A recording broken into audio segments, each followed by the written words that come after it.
Alright. Oh shit, I didn't set up my stuff. Hold on. I'm a mess. No, this is gonna be the best stream ever. Oh. Hold on. You know, I'm there. A little bit better. How's everyone doing today? Hope you're doing well. Hope we're nice. I fucked it up. I need that. I hate this stream already. Worst stream I've ever done. But, yeah, no, I hope you're doing good. We're hopping into Disco Elysium once again. I'm very excited. We have, in this episode, lined up that we need to deal with the 8th Hardy boy, the Hardy girl herself. I forget her name, but we're going to be dealing with her. So, get hyped. Get piped. And, yeah, let's do this shit. I don't know what else to say. Let's just hop right in.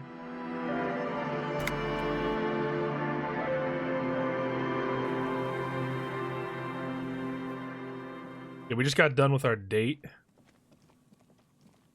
which was very nice. We had a very nice date, and now I have a sword. I quite like my sword.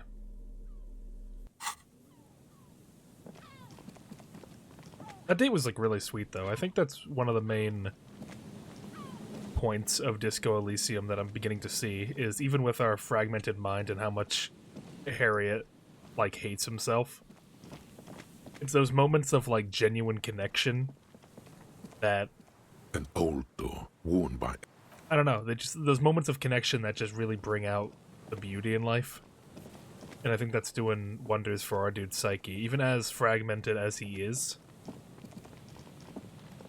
I think all the connections that he's making, all the people he's helping and learning about, is just doing really good for him. Oh, I can retry some of these. Hold on. Let me see if I can't. I know, I'm doing it already. I'm already going off and doing side stuff, but let's see. The mother of humanism stands above you, a precious and complex wax painting on a single pane of glass. A crack. Hold on. Let me get my visual calculus up.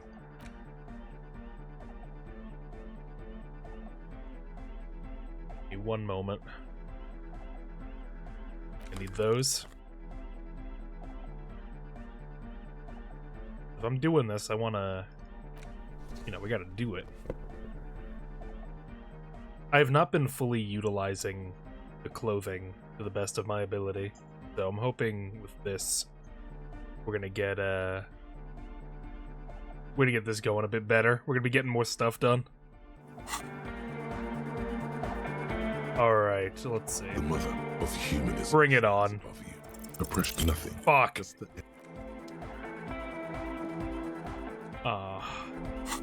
Well, that's just fucking depressing now.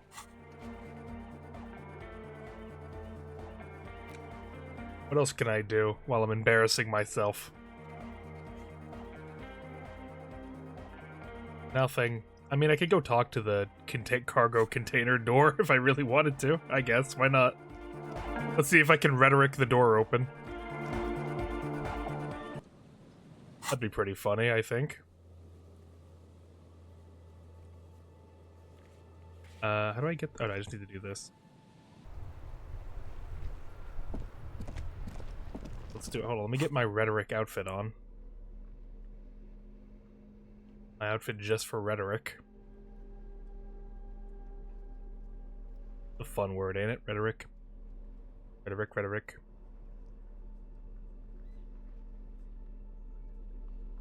Where are you hiding? Where's my rhetoric hiding?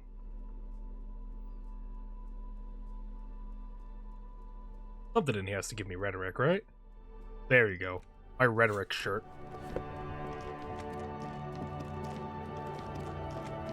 Pardon me, sir.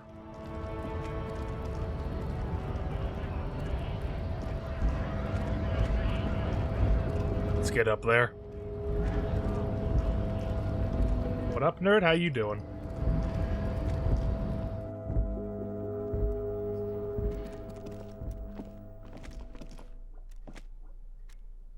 I always get flipped up on that. I'm doing side stuff as usual. I'm not doing the main objective. Because I'm a monster. I'm a liar. First most, and most important most. The most. Alright, rhetoric. You're back before the cargo container. Its draw has not lessened since you were last here. If anything, it seems to have grown slightly. Despite We did it! that surrounds and trails you, a beacon of light emerges from deep within you. Hello? Is anyone there? The door stands silent. Satisfied, detective? Try again. If there's someone in there, I'd like to talk to you. Just like that, you hear a click, then a rattle. What? A mechanism unlocks itself inside the door. Ahoy! Come on in! What? You can't be serious. There's a dude in there? What the what? Where am I? The man stands at the far end of the shipping container. It's hard to say anything. Is this God? You cannot make out any of his details, but you do feel the overwhelming presence of Capital. The feeling causes all the hairs on your body to stand at attention, like soldiers preparing for review. Something's amiss. The light beams bend around his face and scatter in 1,000 directions. It seems the laws of physics do not apply here. They are suspended, distorted, and echo. What the fuck? What is this? Trying to visualize the physics at play is liable to give you an aneurysm. Don't think about it too hard. In the general stillness, only your tongue moves, flickering as you utter. Hi. Welcome. Come in. Make yourself at home. Sorry, I'm not better able to receive you. I wasn't expecting visitors to... What were you? I'm surprised you're not expecting all things at once. What the fuck is this? You can't hear him exactly, yet you're able to understand every word he says. It is very strange. An overwhelming hum covers everything. Voice doesn't escape from him. Now, what can I do for you, gentlemen? What? Who are you? Who am I? Oh, I haven't been asked that question for such a long time. I don't meet a lot of people outside my circle these days. Anyhow, my name is Rustam Diodore, investor, license holder, and extremely high net worth individual. And you are? Mr. Diodore, I am Lieutenant Kim Kitsuragi of the RCM, and this is my partner. Yeah, I'm Harrier Dubois. Pleasure to meet you, Harrier Dubois. I must admit, the name suits you very well. How'd you get rich? Oh Lord, not this again. Well, what's the matter, Kim? Oh, nothing. It's just that we've got this murder to solve, and yet you go around asking everyone about money. And every time I ask, are you sure this is related to the case, you say, sure, Kim, I think it is. And yet, it never seems to get us any closer to solving the case. It's quite alright. I'm used to the question by now. To be blunt, I inherited my fortune from my grandmother, who herself was an extremely high net worth individual back in Grad. All I did was take her fortune and invest it prudently. Yeah, but why can you bend light? More than a bit of skill not to blow a vast fortune on sailing boats, bad choices, and unsupervised state policy. And blow. What's it like being a high net worth individual? I gotta tell you, at first, being rich is a lot of work. You've got to work hard because everything's so darn expensive. You know, prices increase exponentially at this income level. But then, once you've reached... Oh shit, you got in here nice. Yeah, nice, like, what is this? Not to make money. My assets are so diversified that I'm bound to come out ahead no matter what. Some of my lower net worth friends say to me, but doesn't that take all the fun out of it? And I tell them, not really. I mean, yeah, you know, it's good to make money. Precisely, Mr. Dubois. You know, I hear What can I say? I'm a money kind of guy. about economic equality and fairness, but tell me, where would we be without liberalism? In caves, whacking each other with bombs. That would suck. A nightmare scenario, a world of slavery and violence. Which brings us back to the essential truth of modernism. And what truth is that? Where we are right now, the freedom of mankind can only be derived from the free flow of capital. Man, being a high net worth individual sounds great. This truly, it's almost entirely carefree. It really leaves you time to better yourself spiritually. Hey, all this talk about money has made you lose the thread. What is going on with the light in this place? That's what you need to ask him about. Yeah, something seems off about you. What do you mean? Oh no, you look a little different. Are you talking about my chin? No, I can't even see you. It's as if something's happening to the light. Oh, that's what you mean. Yes, I've heard of this effect, though I've never witnessed it myself, of course. It has something to do with our Weisswiesemann coefficient. What? It's some statistical game. In essence, it says that when an extremely low net worth individual meets an No fucking way. net worth individual, some of the laws of physics, Are you telling me you're so rich that light literally bends around your face? among other things. But calm down. I'm but a lowly single-digit billionaire. Really? No, not really. There are actually quite many digits. A man this chill is at least a triple-digit billionaire. Am you seeing this? I see nothing of the sort. To be frank, all I see is a gentleman who's unusually well dressed for Martinez, in a cargo container, which I admit is odd. Yes, I imagine that does look strange to you. What are you doing in here? Traveling. This is a great way to get around. It's fun, it's safe, and it gives me lots of time to think. Wouldn't say it's exactly safe now, but financially secure individuals are known adrenaline junkies. By the way, let me now ask you a question. Where are we exactly? We're in Martinez. Ah, Revachol. I remember walking its streets as a teenager. There used to be a bowling alley in Stella Maris. I wonder if it's still there. It's a shame I can't get out and explore myself. One of the downsides of being an extremely high net worth individual is that mobs of low net worth individuals are constantly banding together to ask for money.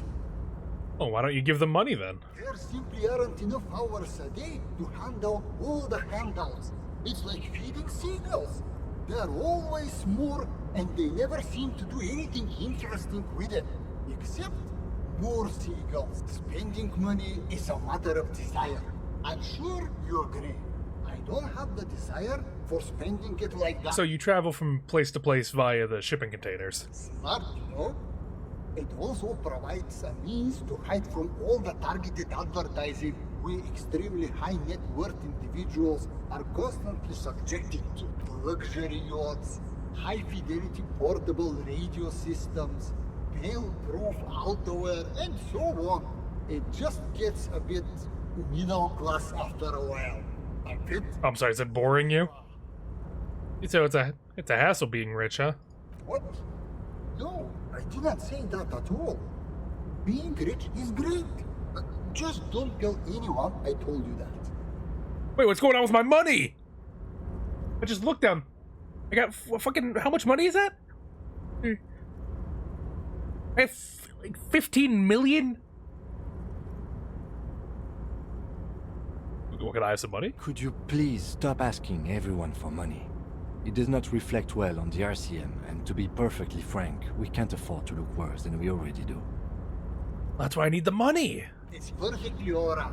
Based on your appearance, I can tell I'm dealing with a smart man. As you may know, us high net worth individuals do not have a lot of cash on hand.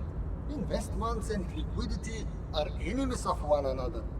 I think I only have coins for coffee machine. Here is 3 real. Oh, thank you. How much can you get for this? Unbelievable. You managed to meet a man who's so rich, light literally bends around him, and all you can get out of him is 3 real? What's wrong with you? Well, thank you for your kindness. You're welcome. You know, maybe you can make that money grow. Come up with an investment plan. How's that sound? These ultra-liberal types love losing huge sums of money on ludicrous proposals. Ergo, you should come up with a plan that's totally dead in the water. Thanks for... Gotta go for now. Hold on. We need to come up with some kind of conceptualization plan.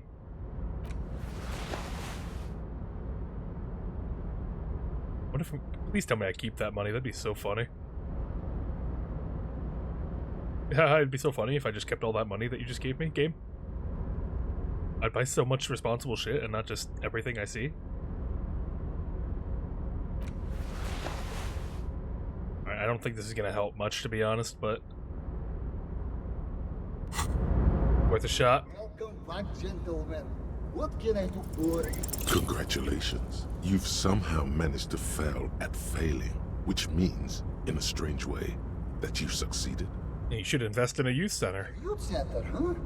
What kind of youth center? A place to train buff kids. Come on, tell him what he wants to hear.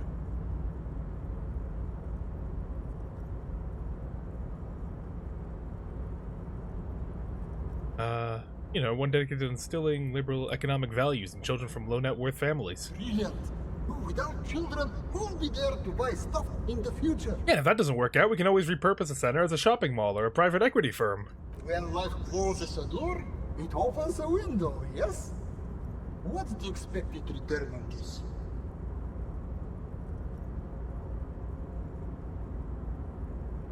Well, highly educated, work-ready human capital ready to be directed towards any number of your vast interests. You're deep into ultra-liberal territory now. Good work. Very impressive.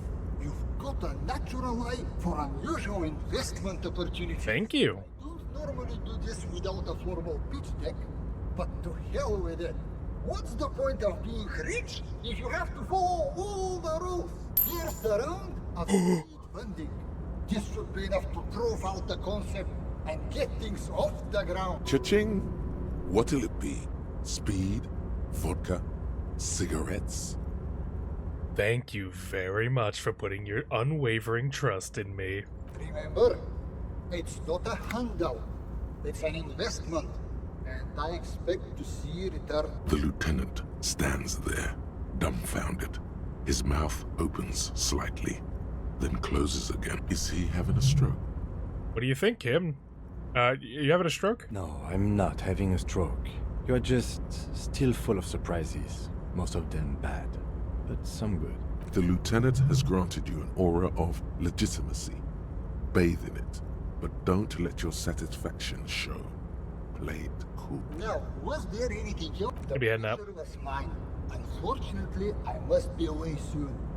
The next time we meet, I'll be expecting an update on my investment. Farewell.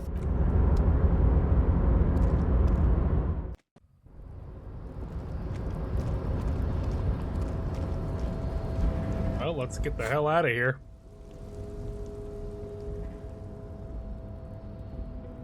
Let me put on my usual stuff. I got the froggy hat. That's good. Oh, I like this look. I like this fit. I put on better gloves, though. I think I have better gloves. Well, I'm gonna go spend that on things. Get out of here. So much I could buy now.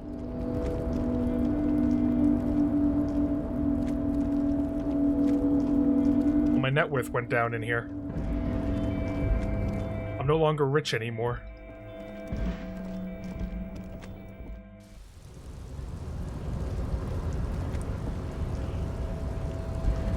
I don't know what I could possibly invest my money into, but hey.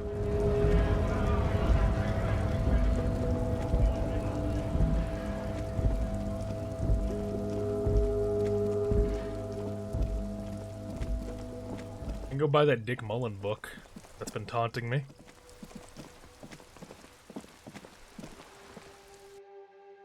Sorry about the gun lady, but don't worry about it. Hello again, esteemed officer. I am an esteemed officer, ain't I? Shelves filled to the brim. Of course.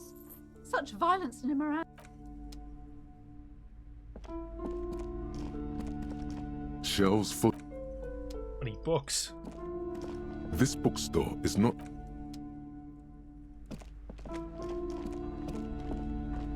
Can I do anything with these board games here? A small mountain of colorful board game boxes. There are numerous types of games for all ages.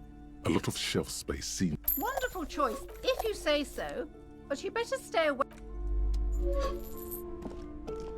The display rack. This is entirely, completely you. Oh yes, sir. It is a... Alright, you ready for this, everyone? We got some books to read. In your hand, you hold Dick Mullen and the Mistaken Identity. The brittle paperback feels fragile to the touch. Them in the cover. Features a pastiche of different scenes. In the foreground, a man in a dark overcoat clutches a pistol to his chest. Rising up behind him are two silhouettes wrapped in a passionate embrace. The tagline reads, Detective Dick Mullen must prove his innocence after an old friend is murdered by someone who looks just like Dick Mullen. That seems to sum up the premise nicely. Are you really reading that, detective? I need to know who this Dick Mullen guy is. Good luck finding it. He's not much of a character, I think you'll find. Just a stand-in for the reader. The point is for the reader to feel like they're solving the crime, along with Dick Mullen. A crude narrative convention, but no less effective for it. The story opens with a knock at the door. Detective Dick Mullen is greeted by an old friend, Charlie Spillane, who's come to good old Mullen Charlie. to ask a favor on this dark and cold night. Spillane needs Mullen to drive him in from Vesper to a small town along the Elysium coast. Despite his friend's apparent agitation, Mullen does as he's asked, then returns home where he passes out drunk, as he does most nights. I mean, I can't judge. 2 days later, Mullen is arrested by the Vesper police and charged with the murder of Charlie Spillane. No, not Charlie. Interrogation. Mullen learns that Charlie Spillane was shot in a bar in the very town Mullen dropped him off in by a man matching Mullen's description. Desperate to clear his name, Mullen manages to convince the Vesper police to release him for 3 days so that Mullen may solve his friend's murder and prove... Well, the cops just released their prime murder suspect so we can find the real killer? You shitting me? What's the matter, detective? I don't know who's writing this shit, but I get the feeling they aren't experts on homicide investigations. The lieutenant shrugs, resigned to the idea that his profession will rarely, if ever, be accurately represented in art and literature. Alright, so Mullen didn't do it. Of course, Mullen didn't do it. That's the whole premise of the book. Anyway, Mullen returns to the seaside bar where Spillane was murdered and meets a beautiful, mysterious woman named Diana Denerva. Nice dame. And not just any dame. She's truly one in a million, a knockout whose mind is as dangerous as her curves. But she's got a secret. Oh man, who doesn't? Secrets are the currency of human relations. Let's keep reading. Denerve reveals that she was Spillane's lover, and that he was mixed up with a local amphetamine smuggling operation. As soon as Mullen begins pulling at strings, the whole conspiracy begins to unravel. Not only is the local police captain in on the amphetamine ring, Oh so man. is the son of a powerful politician and a strung-out art collector named Torvald. Each Kodaka wrote Dick has Mullen. his own reasons for wanting Spillane. No, there'd be more children here. Outwardly, the old police captain is a real law and order crypto-fascist, a barrel-chested man who's beaten his share of suspects to pulp. But he's also dirty and increasingly paranoid that someone's going to expose his role in the drug ring. Yeah, me. He would certainly have the motive and the means, but the captain walks with a noticeable limp from an old war injury. Is it possible that he was able to conceal it long enough to commit the murder? What about the politician's son? A typical privileged twat. In all likelihood, he's just in over his head. He does bear a personal grudge against Spillane, though, a former prosecutor who nearly brought down his father's administration. The kid doesn't exactly have Dick Mullen's manly build, but he is the correct height. And while interrogating him at his home, Mullen did notice a certain overcoat that looks suspiciously like his own. What was that about the art collector? Torvald, the art collector, is a strung-out mess. Frankly, it's hard to imagine him holding a pistol steady enough to actually hit someone, let alone plug them 3 times in the chest the way O'Spillane got did. Yeah, That don't think said, likely. Torvald and Spillane have a long history, and while interrogating him, Mullen discovers that Torvald was once involved with Deanna Deneuve. Could it be that this is all over a sordid love triangle? Let's get on with the story. One evening, Deanna Deneuve comes to Mullen's hostel room in tears. The two of them drink half a bottle of vodka, and soon they're seeking comfort in each other's arms. Yes, comfort and pleasure. The warmth of another human's touch. The burning taste of liquor on her full, sweet lips. Nice, get it, Mullen. As the two lovers share a post-coital cigarette, Deanna Deneuve turns to Mullen and says, "By the way, Dick, there was something else I meant to tell you.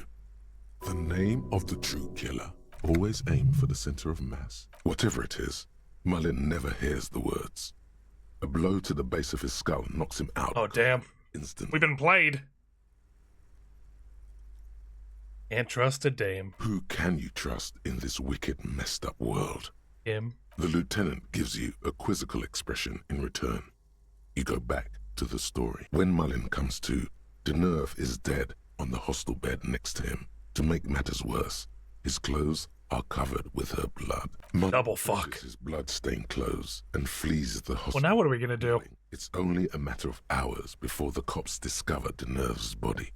If they haven't been tipped off already, the heat is on.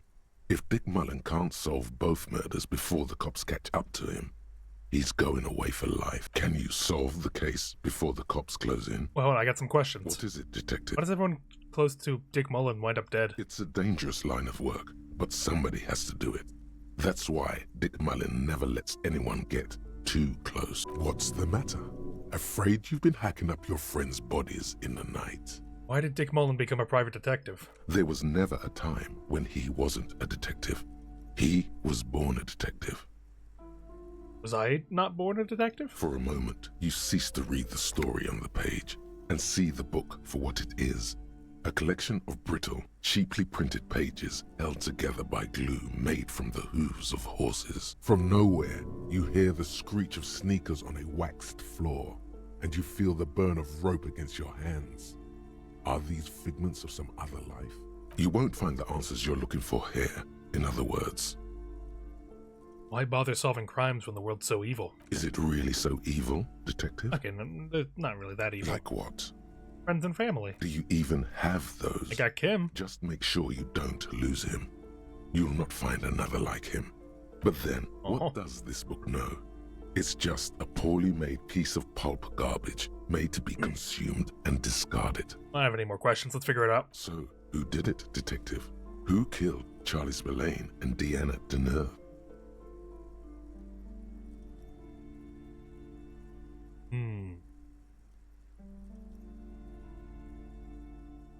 The dirty police captain? Could be. Who knows? Only one way to find out. You begin furiously flipping through pages. Even as you know these books follow a series of well-worn tropes, you find yourself completely engrossed. You're turning pages so fast, you don't even notice the ancient spine coming unglued. You try to grab the pages as they come loose, but your fingers aren't quick enough. They're gone. Dozens of pages scatter across the floor. The last fifth or so of the book seems to have been lost. It's possible that you could gather and reassemble the pages, but it would take... That stupid old horse glue. Ah, yes. The problem with mass-market paperbacks. They are not made to last. Perhaps this is a sign that you should get back to solving your own murder, huh, detective? Don't forget, it could have been the delirium tremens. In your hand, you hold 4/5 of Dick Mullen and the mistaken identity. Aww. In your hands, you hold a brand new copy of the game, Suzerainty. It's snugly wrapped in a skin of plastic. The cover features a charming illustration depicting a mass of grinning laborers loading goods onto a ship, while a richly dressed administrator oversees their work. Shake the box. The box has a nice heft to it. You hear the rattle of individual wooden tokens. Shake it, shake it, shake it. Feel their weight shift. Even before you open it, you can tell that this will be a meaty game of grand strategy and complex player interactions. Let's take a look. The plastic wrap rips off as easily as a bodice in a tawdry historical romance. There's a hiss as the lid slides off. Inside, you find a thick, full-color rulebook and more than a dozen pouches of various wooden components. Savor that new board game smell. A mix of wood, paper, and ink, all wrapped in the sweet must of card. Hey, Kim, want to play? The lieutenant looks over the rulebook before he sees something that makes his eyes go wide. Holy shit. The average playing time for this game is 1 to 6 hours. I'm not sure we can afford to set aside that kind of time for a game. Oh, read the rule book. Welcome to Suzerainty, a game of economic strategy for the whole family. The rulebook is sumptuously Listen, he's just curious. Leave him alone. Gradian novel. The history seems problematic, but it is important to teach children basic economic The concepts. colorful illustrations depict cheerful workers picking apricots, hauling marble sculptures out of crumbling temples, and harvesting a strange magenta-leafed plant. Everyone is smiling. The instructions are opaque at first and introduce many concepts you're not familiar with. Fortunately, there are many diagrams and examples throughout. You soon figure out the basic conceit. Each player represents an administrator for the suzerain of Revachol. Your objective is to increase the suzerain's wealth and renown by accumulating victory. Okay, how do you accumulate those? That's where the suzerain's vassals come in. The game features 4 vassal nations, each one home to an economically important resource. Each turn, Oh, it's like the Catan. player collects resources from vassals where they've placed workers. They may then rearrange their workers, fulfill contracts for coin and bonuses, or build structures back in Revachol. As you leaf through the pages, your eye catches on a sidebar labeled Advice for Beginners. Oh, let's see the advice. Remember, there are many paths to victory in Suzerainty, but successful players will find one strategy and commit to it wholeheartedly. Boring, boring, boring. Oh, Tear up this rulebook and commit some old-school atrocities.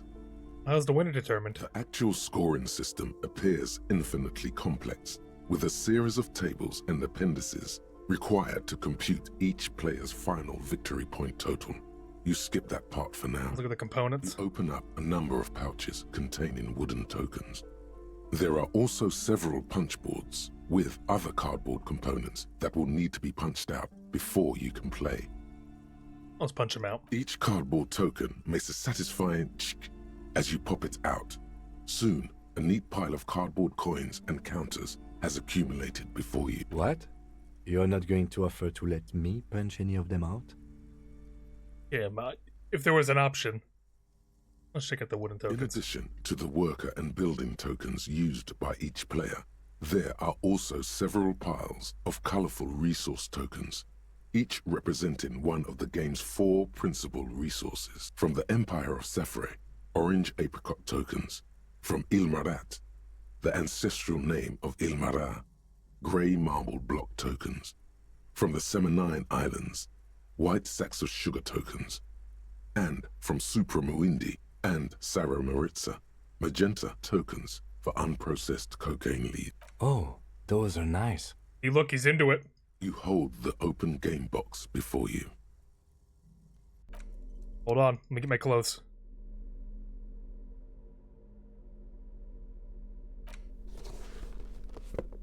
Worry not, Kim. We'll have you playing this before the night is done.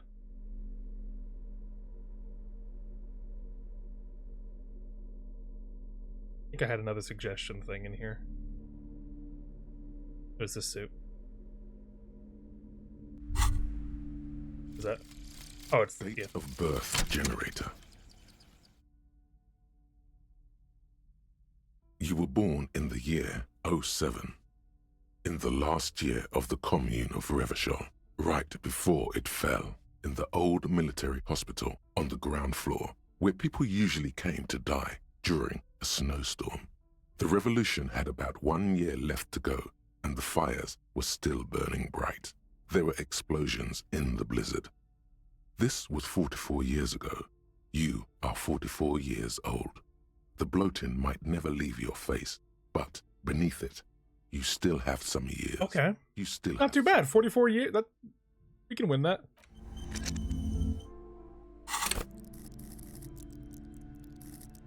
Yeah, we can win that. Be okay. Yeah, we'll be fine.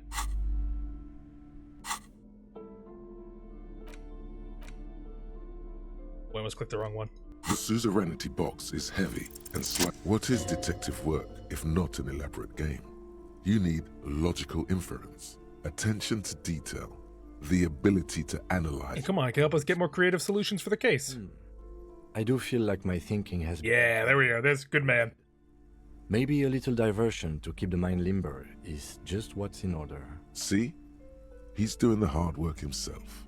All he needed was a little nudge. Alright, you've convinced me. How do we play? I'll show you the rules. You explain the basic setup procedures to the lieutenant, who seems to be a quick study. You each take your bag of tokens and counters and unfold the board between you. In the center is the crown of Revachon. Look at me, so excited. Radiating outward are colorful vessels, each one supplying some raw material desired by the suzerain. Apricots from Safre, archaeological treasures from Ilmarat, sugars from the Seminine Islands, and magenta cocaine from Supra Muindi and Sarah Maritza. There's also a neat little log to keep track of your progress, in case you need to put the game away and return to it later. The lieutenant goes first. He draws a contract card and moves several of his workers to the Safre territory of the board, and the others to the Seminine Island. Alright, detective. Your turn. You have a few options available to you. Will you try to fulfill contracts right away, or rearrange your workers to maximize production on future turns? Remember what the rulebook said. You'll want to choose a strategy early on and stay committed to it. Let's try to fulfill a contract. Or now let's maximize our future turn. What is the very beginning of the game? Your workers haven't even done any work yet.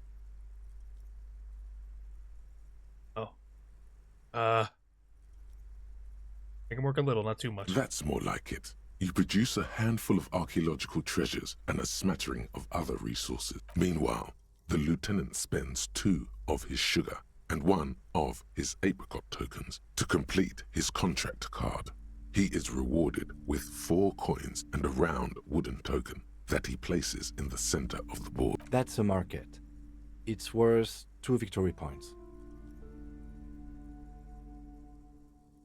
Hey, why don't I get one of those? Don't worry, it was mostly just luck. You'll earn some points soon enough. I'm not even sure what points are. That's the problem. Points are nothing. They don't exist. They're just an arbitrary convention that games use to reward or punish players for certain behaviors. Who came up with the concept? Game designers, I imagine. Am I getting points right now? There are some paranoid types who believe the moral intern keeps detailed score sheets for everyone in the Real Belt. But that's obviously nonsense. Otherwise, no. There are no points, just your actions and the consequences of those actions. That's reassuring. That's just the way it is. Now, I believe it's your turn. Glancing over the board, you see several possible strategies. Pressing more workers into service would increase your economic output and help you to survive a possible conflict with the lieutenant. Or you could ignore your labor supply and focus on fulfilling contracts for points and resources. What do you do?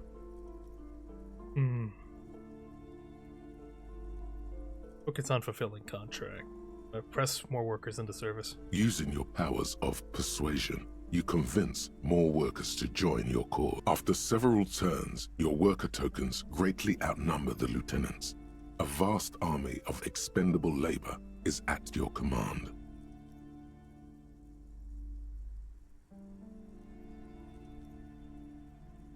A proud deity. Too bad investing in your workers just isn't worth many points. What do you mean? Take a look at the scoring tables in the back. You see in Table 8C that investing in territorial infrastructure multiplies your final victory point total by 1, which is to say not at all. Whereas erecting monuments in Revachol what? gives you a multiplier of 5.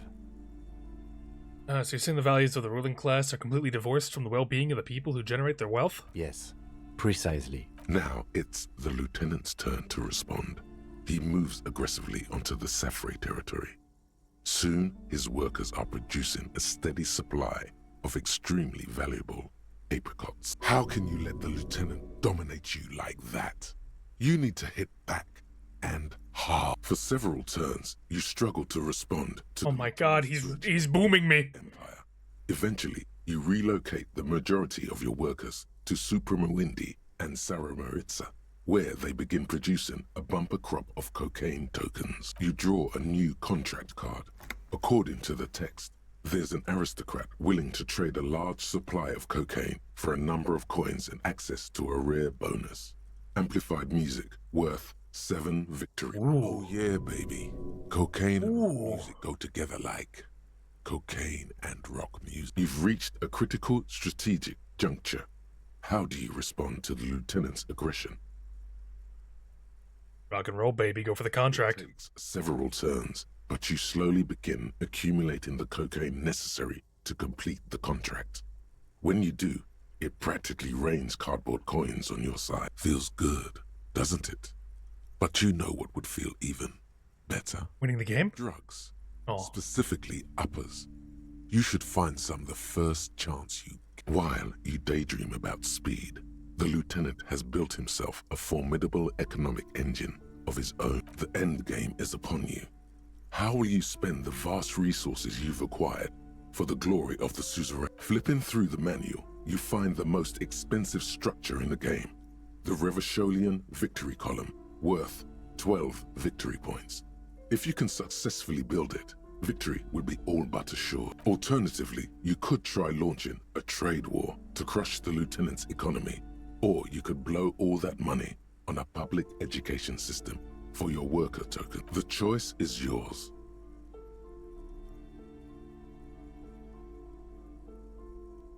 It's on, Kim.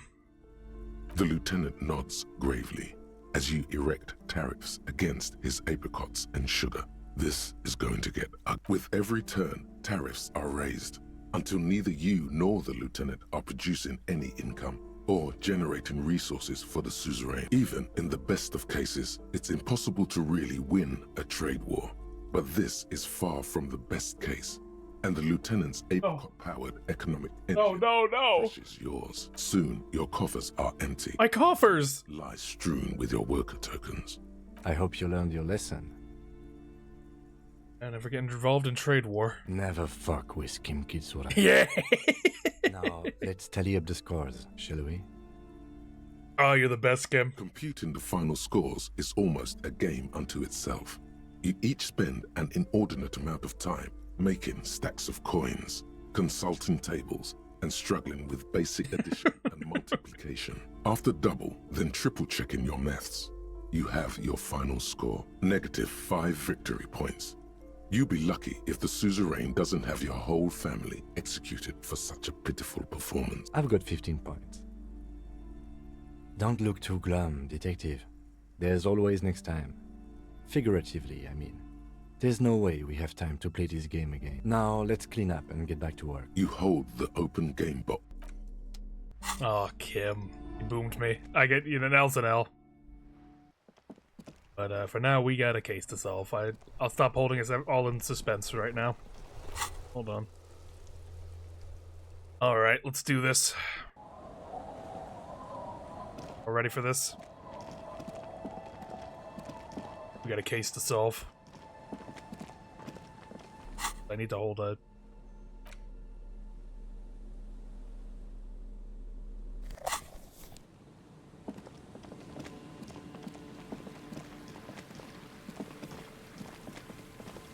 believe it's up here.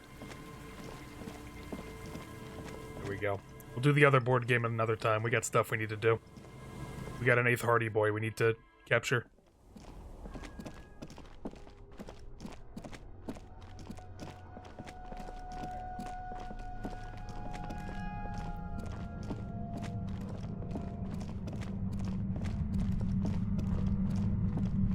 we go. Thing over there. Ooh. Like a parka.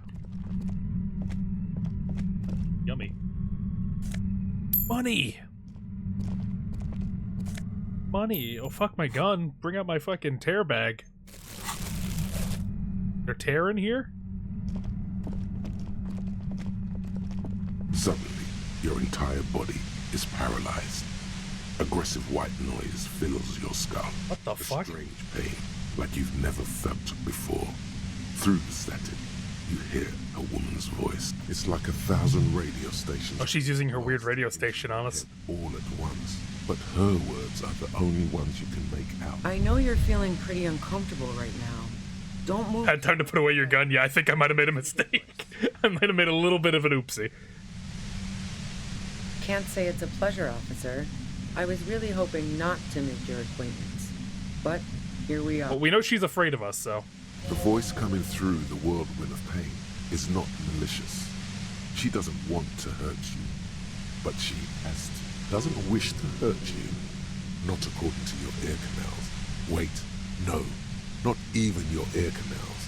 This is going directly into your neural pathways.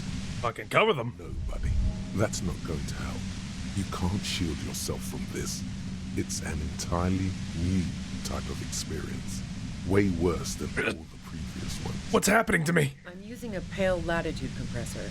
You and your partner have been caught in its field. The explosion of static you're hearing is the ULAN frequency. ULAN frequency uses the pale to power it? Blasted from that pale emitter that Angus mentioned. I saw your equations. It's the ULAN frequency.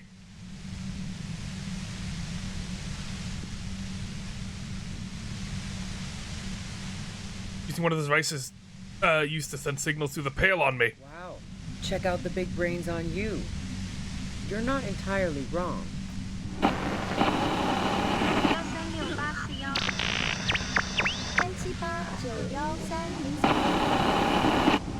A pale latitude compressor is used to sort of make the pale more... Lady, my brain's melting here. With a lot of these, you can force a radio signal grid on the pale. Literally crunch the distance across it. Signals are relayed across a series of repeater stations fixed to buoys. Not a fun job manning those stations.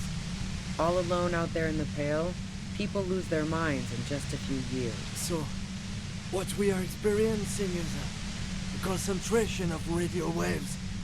Precisely. This is an industrial strength paraboloid. It's meant for forcing dimensions on something that doesn't have them.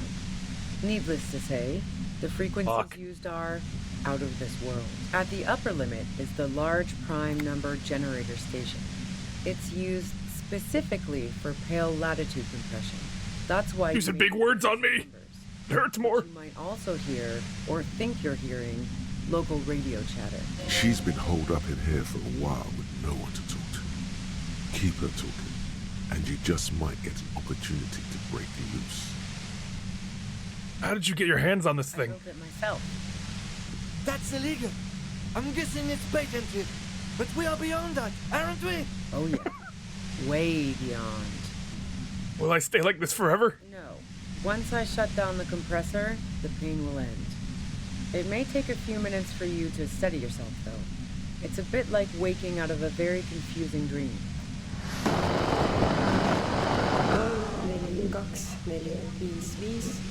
442-455-797. It's fucking bizarre. Getting Signalis flashbacks. What the- Wait, hold on. This is awesome. Never mind. Keep it on.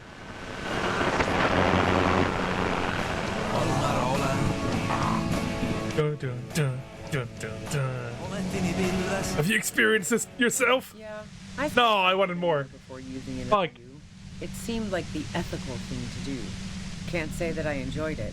The field was weaker, but I can imagine what you're going through. Let's talk about the man who was killed. Yeah, let's not talk about that shit. You were hunting me and fell into my trap instead. That's all there is to say about it. Please, can I ask you something? If If you've got something really important to say, you can do it through the white noise.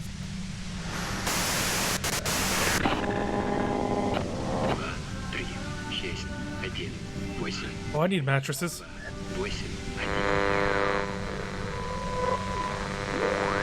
You're looking for a deal on mattress.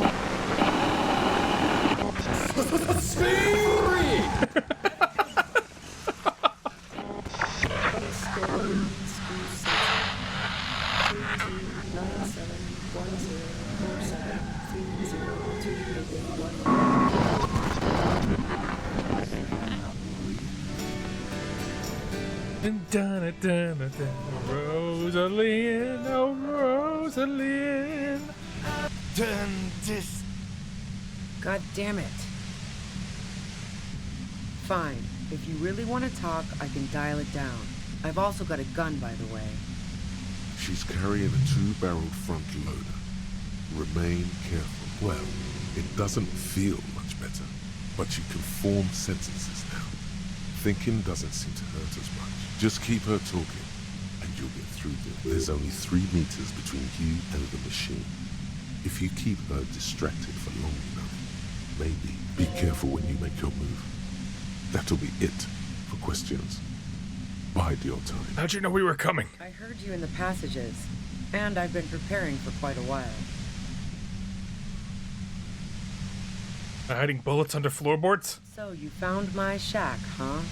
I'm not surprised. She didn't rat you out, by the way. Or...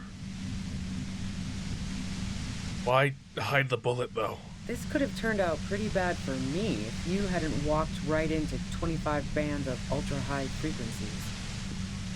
Did you shoot Lily? No, I didn't do it. I only helped stage the lynching, though I doubt that makes much of a difference to you. Who ratted me out, by the way? Was it Titus? No, he wouldn't have broken first.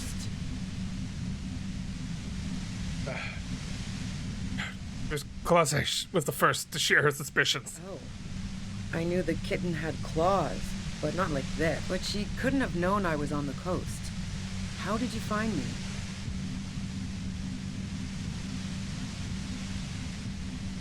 Titus told me. Took some convincing. Oh, fuck. Took some convincing my ass. And those guys liked me, I know it. If this is what happens to people whom people like, how the fuck do the rest of you get by? Is it you who called me the human can opener? Honestly, I don't know how I do it. I just stumbled in here. Can you please explain this shit to me? What shit? I told you I didn't do it. Sounds pretty simple to me. Would you say Lely was a likable person? I didn't like him. Hardened mercenaries aren't particularly likable types. Did you feel protective of the Union? Yeah, sure. And I didn't like Wild Pines sending in those foreign hirelings. Me and a fuck ton of other people around here. You don't feel sympathy for mercs? It's hard work. Plenty of broken people who don't come with that kind of body count. Besides, they're paid well for what they do. I'm listening. You have an alibi for when Lily was shot. Man, I was with the boys the whole night. I hope they at least bothered to impress that upon me.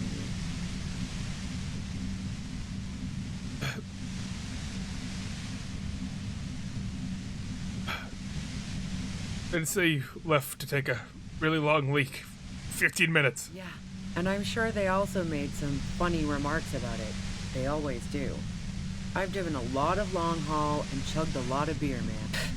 Can't do either without some power of mind over bladder. And anyway, that wouldn't have been enough time. Our investigation showed 15 minutes would be just enough time. Wow. Now I'm curious. Please, explain.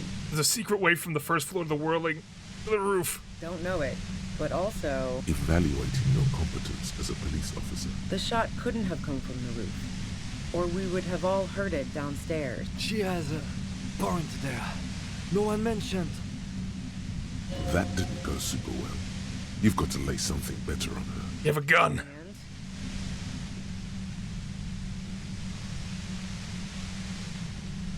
I can't quite tell what kind of gun it is. I don't know. I see it's a front loader. Don't you have Another gun somewhere? Sure don't. A breech loader? No. This is such a wipeout. Where'd you get it? The gun store. What gun store? Trigger Happy Jacks. Really, Trigger? What did you think? That I'm going to squeal on my gun supplier? Sorry, I'm not that kind of gal. I can't tell what kind of gun it is. A knocked away 80 front loader. 2-barreled. Not really what you were looking for, I'm guessing. There's other evidence. Evidence. Do you like to hang out on rooftops? Who doesn't? Oh, you probably mean Claudia's rooftop. Sure, I've hung out there. She's got this great antenna. Is that the only reason you hung out on the roof? The view's pretty bomb, too. But you might say the antenna was the main attraction there, yeah. Along with Claudia. What about the antenna? It's very powerful. I used it to tune into RCM frequencies. That's how I knew to be prepared for your arrival. 8.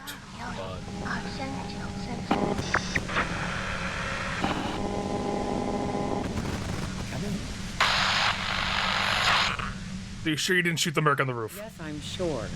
And anyway, as I said before, the shot had to have come from afar. Did you leave flowers for Classe?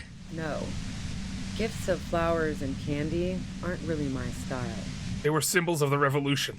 So now I'm leaving revolutionary symbols around? Come on. Classe was mourning. I never did understand why, when someone dies, a hothouse's worth of flowers has to die too. Okay, so you didn't leave the Maybells. No, I did not. You're running drugs for the Union. I've been through your lorry. So, Heart of Gold Tommy fucked me over too. Never trust a musician. No, he didn't. I found my own way in. Okay, great. You got into my lorry on your own. What now? You're going to arrest me for drug trafficking? You had a financial incentive to kill the merc. Man, it's to get away from all that murderous shit that I left Jamrock, my previous employer, for the Union. I got lucky being a dispatcher. Never had to do any of the really dirty work myself. This gun has only been used for self-defense against serious scum. There. It's going to be easier to reach the machine now. But you're threatening us with it. Based on what I've heard about you, you are serious scum. There's a sinister note in her voice. Even with the gun and the compressor, she's afraid of you. Yeah? More. Damn it. Destroy that thing already. Who killed the merc if it wasn't you? How should I know? As I keep saying, he already had a bullet in his head when I got to him, and there hasn't been any useful gossip over the radio. Those rings around her eyes. Her tired voice. She's been staying up late, listening in on the conversations. I was trying to figure it out. Police radio? You've been following the case? Who hasn't? You know, I can still see him there, in Claus's room, lying on his side. He was still warm, but the bluish light coming through the broken window made him look as though he'd been dead for a good long while. Claudia didn't want to turn the lamp on. She was afraid of another shot. Yeah. What happened Sunday night? Tell me your version. She eyes you warily, as though gauging your sincerity. It's okay. We just want to... All right, don't kill yourself over it. I was shooting the shit with Hardy and the boys over a few beers, like always. Then Claudia comes in, all pale and shuddering. She sits down with a drink, trying to steady her nerves. So I grab a seat next to her. Did she seem high to you? Oh yeah, super. But I didn't think too much of it at first. I'd seen her party hard before. This woman has seen people OD. Claudia wasn't quite there yet. So why worry? Leslie said you knew something was wrong immediately. No, I really didn't. She's not that easy to read. I just assumed she'd done too much blow. It wouldn't be a first for her. But no such luck. She was in some deep shit. She asked me to come upstairs. The merc she'd been going with was lying on the bedroom floor, dead. I knew she couldn't get the authorities involved, so yeah. You made it look like he'd been hanged. How did you manage to come up with a plan so quickly? What? No. Faking a lynching was her idea. She looks shaken. She wasn't surprised to be ratted out, but framed.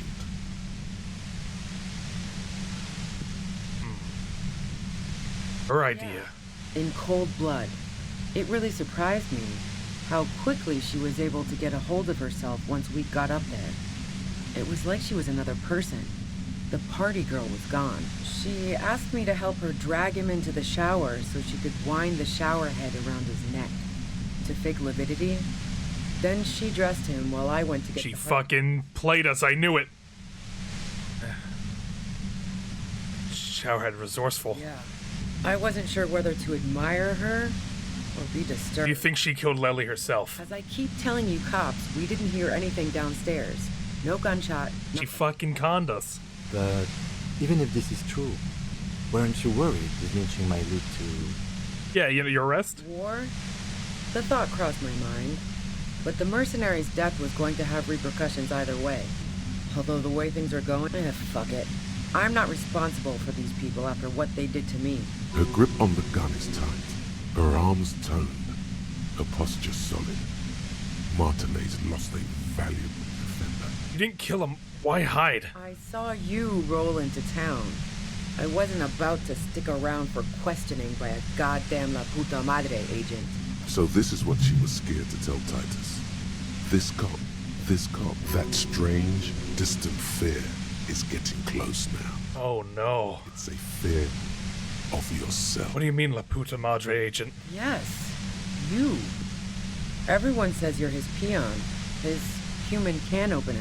Through the sudden sharp pain in your head, you hear the lieutenant mumble something to himself. Fucking hell. And why me? You hear through. Oh no, Kim, it's not true. It's especially bad suddenly. Felt like a vein exploded. Who's everyone? How do you know this? Everyone in Jamrock. The cops, the criminals. Why do you think I'm holed up in here with a goddamn death ray waiting for me? If she knows that about you, she must know your real name too. What's my name? Do you know my name? Harry Dubois. One corrupt motherfucker with the disco pants and a funny tie. Agent to La Puta Madre. I don't know. Sounds pretty convincing to me. I've heard of La Puta Madre. He's dangerous, right? Is that a joke or a threat? I'm guessing both. I lost my memories recently. Yeah, sure. She doesn't believe you. I'm sure La Puta Madre himself will explain it all to you soon enough. A man in a white suit walks through a garden coaxed from soil that had once been covered in asphalt. A city block closed off from the rest of the city by dark buildings. Rows and rows of poppies, most of which have lost their pink bloom, flank his steps. The man looks around, then up at the sky, sighs. Taking out a knife, he crouches at the end of one flower bed. He scores a seapod, very gently. Milky sap begins to ooze out. The pain comes over you again. What did you do to this Madre anyway? You've been to my lorry. You think the biggest player in Jamrock appreciates competition? And now I have Harry Can Opener in my lair. Fucking Titus. She's not going to change her mind that easily. She still perceives you as a threat. Oh, we're going in. We're going in.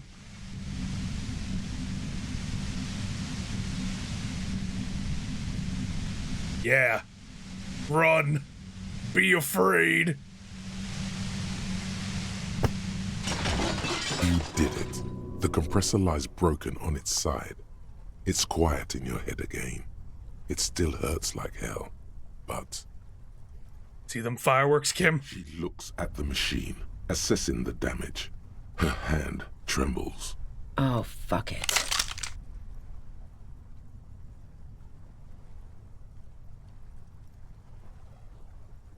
Convince her to put the gun down. No. Oh, please don't. She's... We did it! We did it! She thinks she has no other options. You need to give her options. What options? You know.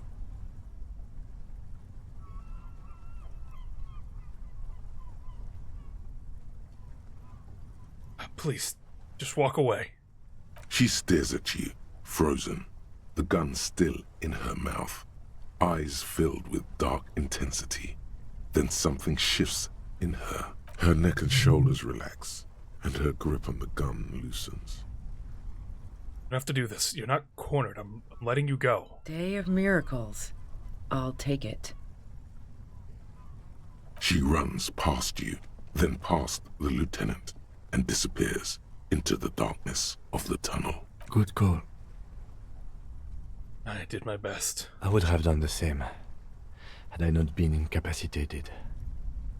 I can't believe I made that. That was crazy. That was like a 28%. If we just let the murderer... I think she didn't do it. Her tent. We should check it out. Fucking hell, dude. I got my little trash bag here. Ooh, fuel.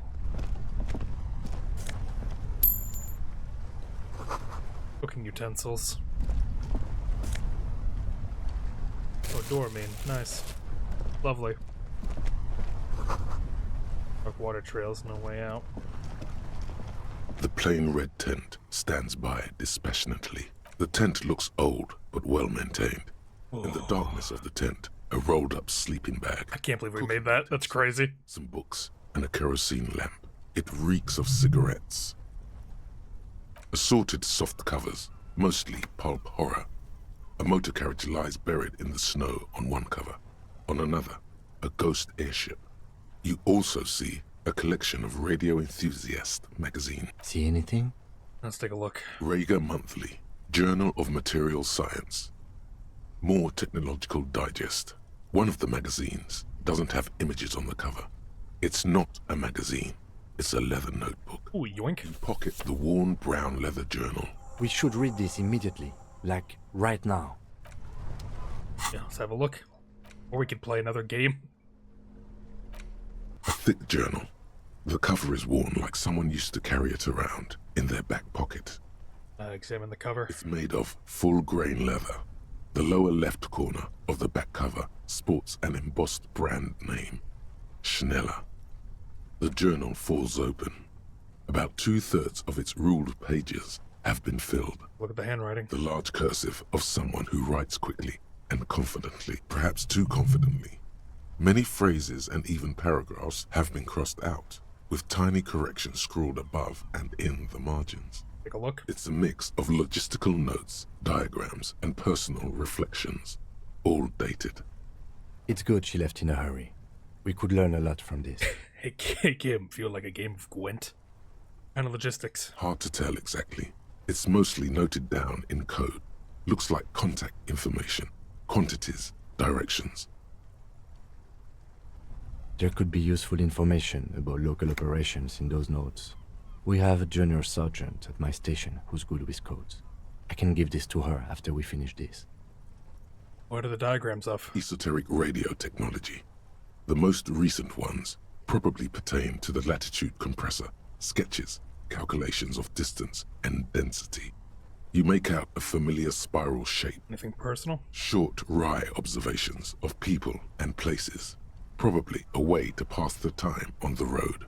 Also, what appears to be attempts to sort through some difficult decisions. There are a few passages with many questions in How them. far back does it go? The first entry is from August 2nd of last year. It reads simply, I know my position is precarious. All I can do is make myself as useful as I can while looking for a way out. Remember, no one is indispensable. What did she write the day Lily died? Nothing on March 4th. March 5th, though, well, that's bound to come back and bite me in the ass. I'm bad at this. Loyal to a fault. Except, Ugh. but that's another matter entirely. You have no idea what she means. These are personal notes. Don't expect to understand all of it. My logic was down. I thought my logic was good. Anything about La Puta Madre? That name isn't mentioned as far as you can tell. Small wonder. Would you talk about La Puta Madre in your journal? You do see an M, though. La Puta Madre.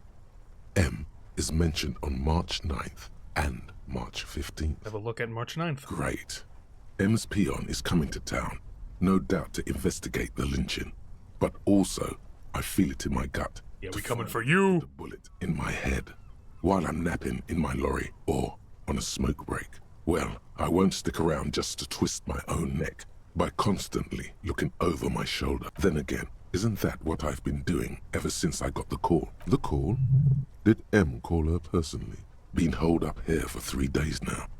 I'm used to being alone and all, but I don't know when I'll be able to leave, or if I'll be ratted out. They will rat me out, of course. I've made it a point to believe in the best in people, the boys, for example. But experience tells me, did M feel truly betrayed by me? I was feeling threatened. He'd have to know if he threatened people, they'd take measures to protect themselves. Even I know that. Economic measures, first of all. Gotta make a living, right? I can still hear his voice in the receiver. Taste the plastic. The entry ends abruptly. Most recent entry. The most recent entry is from today. It reads, even when I leave here, if I leave here alive, what's my next move? Staging a lynching is a crime, even if I'm not accused of murder on top of that. Forever on the run. Not really my idea of the open road. Man, I was really looking forward to winning. That's a hard line. I was really looking forward to winning. Damn. Let's see, what's the upgrade? For interfacing a bit. It looks like she might have been framed. Is that a dog? If she didn't do it, then maybe it's good we didn't catch her. Am I really a La Puta Madre agent? No, I don't think you are. Ask someone in your precinct if you want to be sure. If she didn't do it, then maybe it's good that we didn't catch her? I wouldn't go so far as to say that. We have other reasons to arrest her. Besides, I'm not sure her life as a fugitive is going to be much better than Ouida's. Especially if she has problems with the Madre. And who do you think killed Merc? Could have been Titus. Then again... With the shot. Maybe there's a Hardy boy we've yet to meet, who acted as his accomplice. Either way, we need to keep an eye on him. One thing is for certain. We have business back in the whirling in rags. Questions to ask. We should get to it. Something tells you you should be extra careful from now on. Uh-oh. Wonderful. Well, hey, he's fucking dogs barking.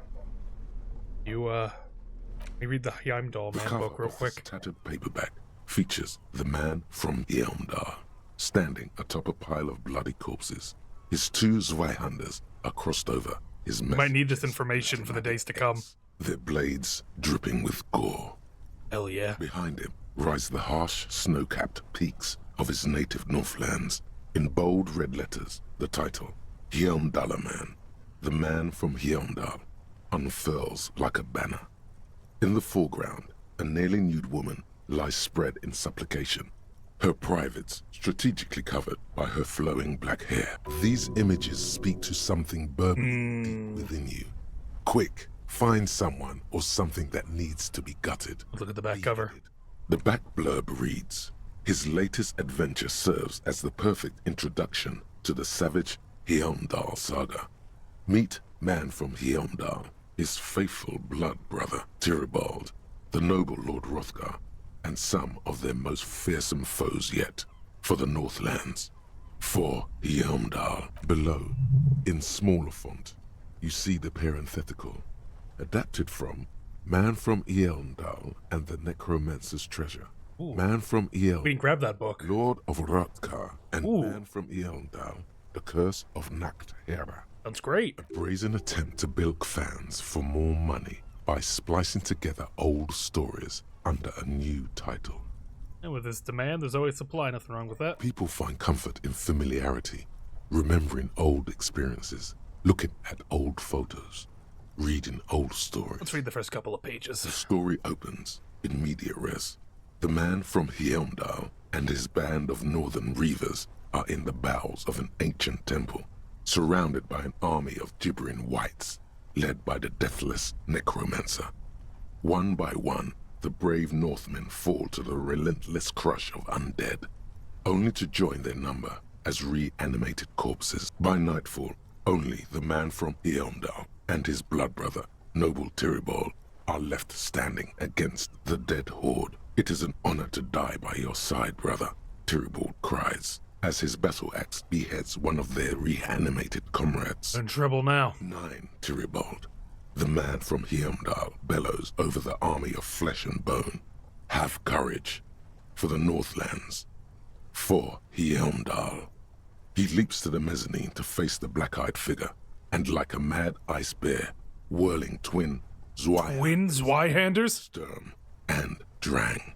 He plows through the ranks of the deathless, surrounding the necromancer. The writer has never held a sword in their life, let alone two two-handed swords at the same time. It is physically impossible for a human being to effectively dual-wield Zweihander swords in any kind of real-life combat situation. And with deadly finesse, his twin blades scissor the necromancer's head from his Good, body. yeah.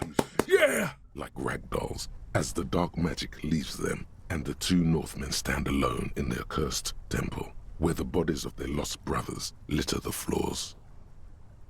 Skip ahead a bit. A few chapters later, the man from Heimdall and Tyribald are in a completely different setting, high above an arid desert, riding a pair of griffins that always seem to appear at narratively convenient I mean, that's why they're there. moments.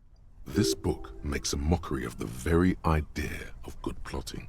Though something tells you coherence was never the point, the Northmen find themselves in the court of a powerful southern king, Lord Hrothgar. The Lord The Hrothgar? old king beseeches the man from Heimdall to rid his kingdom of the Nachtherra, a subterranean clan of blind wizards who traded their souls for demonic powers. That's not good. The man from Heimdall extracts a high price from the desperate king. He asks land for the homeless desert pygmies living exiled in the kingdom's borderlands. Hrothgar offers the hand of his eldest daughter instead, but the son of winter does not Hold on, budge. why is the man from Heimdall doing any of this? What do you mean? Why is he doing all this? Because the flame of justice burns bright within his chest. Because, above all, he's driven to bring honor to the name of his beloved Heimdall. Because his noble Cutland blood lusts for glory and conquest. It cannot be denied. Was that all? What do you mean? Is that Was there all? anything else to the character? He is the man from Heimdall, forged Oh, I never in considered the it that fury way. of battle. Do you? Death was his Makes sire, sense when you put it like that. and I feel blood stupid. His dam. He had but 14 winters when he left his frigid homelands in Cutla to seek glory and honor. That is his character. He doesn't even have a real name. What is inside this man? Or is muscle and bone all he is? Hey, nothing wrong with muscle and bone. Yeah. The point is, why should you care about this character? Does he have any inner conflicts? Unspoken motivation? A tragic flaw, perhaps? Yeah, where's the tension inside him? He is the wildest man alive. The only mortal strong enough to wield the twin Zweihanders, Sturm and Drang, whose names mean storm and... Yeah, no, I get that, but he's strong and big with the swords, but why should I care about his character? What are you? A book critic? Yeah, I'm a Mark cop. Enough. You're ruining the pacing of the story. Now, where did you leave off? Ah, yes. What pacing? You skip past a section detailing an elaborate banquet with many toasts, as well as the long and perilous journey from Hrothgar's keep to the ancient forest of Yesdor, where our heroes infiltrate the Nachtherra's dire hall. In the center of the great hall stands a blood altar on which a pair of Nachtherra are disemboweling a shrieking peasant, an unholy rite that empowers the Nachtherra forbidden magic. As the vile ceremony ends, the sound of steel unsheathing draws the Nachtherra's attention to a pair of cloaked figures standing in the doorway. This is what you came for, isn't it? A climatic blood Yeah. where men are reduced to muscle. Yeah. Swiftly, the visitors toss off their cloaks and unsheathe glimmering northern steel. It's the man from Heimdall and his valiant blood brother, Tyribald. Yeah, who else would it be? In an instant, the Nachtherra summon a horde of gibbering orcanoids who rush our heroes. Oh, not the hall orcanoids. fills with the clang of blades and the scream Get him, Heimdall, man. dying as the floor goes slick with steaming orcanoid viscera. Oh, for fuck's sake. When the din of battle settles, only the man from Heimdall and Tyribald remain standing. Exhausted, They did it. dripping They with fucking the did it. entrails of their foes, the two Northmen confront the foul Nactera. The man from Heimdall's soda-like blue eyes fill with indescribable fury. For the Northlands, he cries, rushing headlong into a desperate melee. Cut him up, $1 He man. probably is, but you can't be sure, cause this one ends in a cliffhanger and a footnote saying, to be continued in Man at the Gates of Tomorrow. Coming soon to your local bookstore. Considering the sheer amount of different Man books out there, it's very unlikely you're ever gonna find this. Cynthia Aki is now following. Thank you. I can't pronounce your name well, but thank you. I appreciate that. Now we're at 94. I'm hoping to get to 100 before the year's end, so thanks for helping pushing me towards that. I appreciate it. You enjoy the stream. The man from Heimdall stares at you on the cover, his face fixed in grim resolve. Alright, Kim, now we can get back to the case. I just need a $1 man. Break. Quick 45. Let me take my gun out, actually. Hold on. We don't really need my gun. Oh, my sword, too.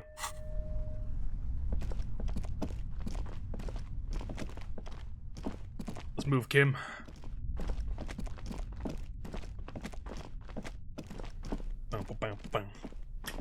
Oh, wait. There's a green there. What's that green doing? I didn't see that green before.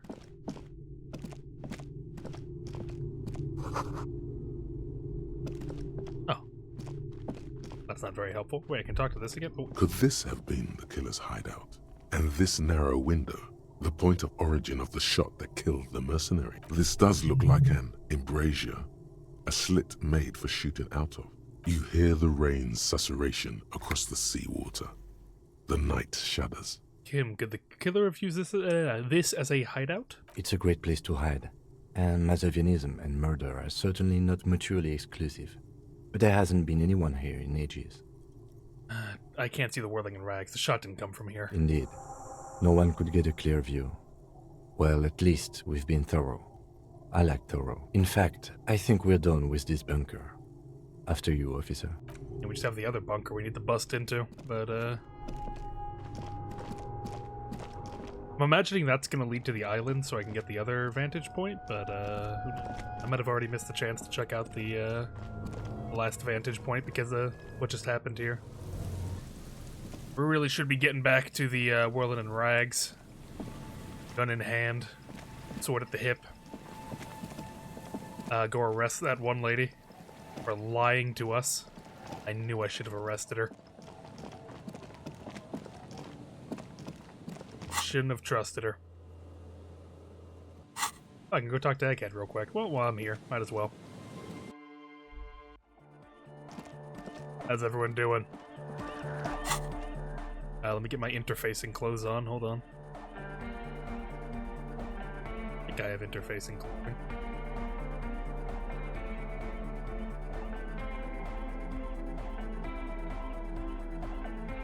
Oh, there's gotta be one interfacing, right?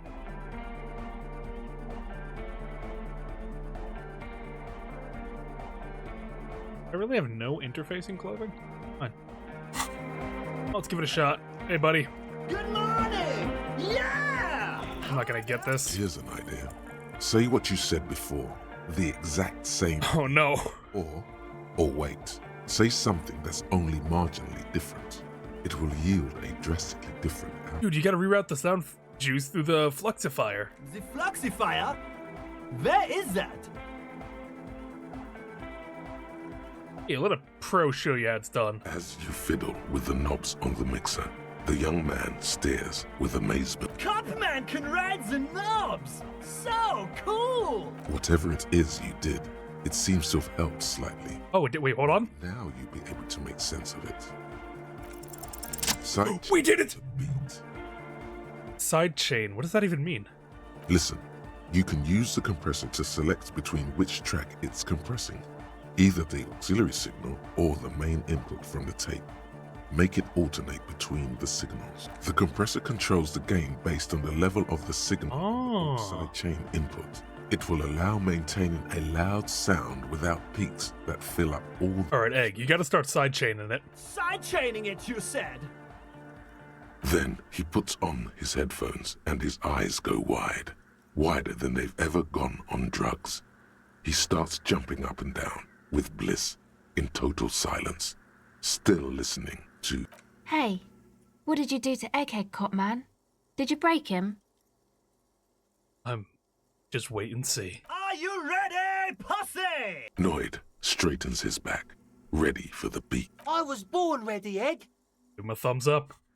Hit us with it. I was about to go down. Ooh, that's loud.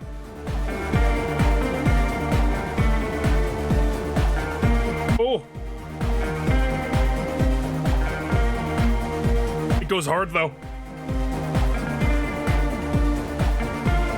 Oh, fuck it up, Andre.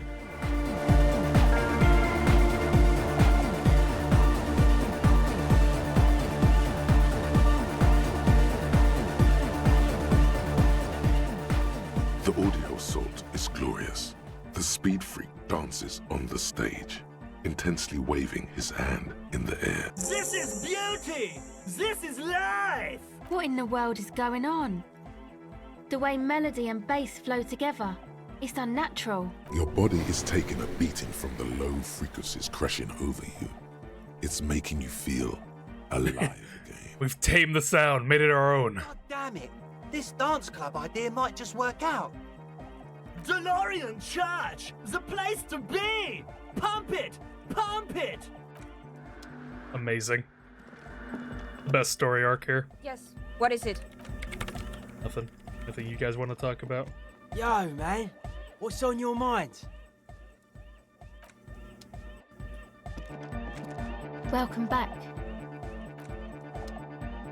How you doing? Oh, hey, man. It's good to see you. That's not a great time to dance, is it? No, detective. It is not. We really should get to the... Goodbye, officer. Oh, man. But I just fixed the music and everything. Come on. Let me dance a little bit.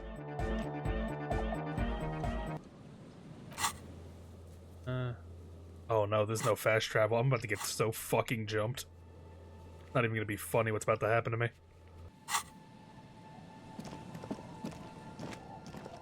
Well, this is where we die.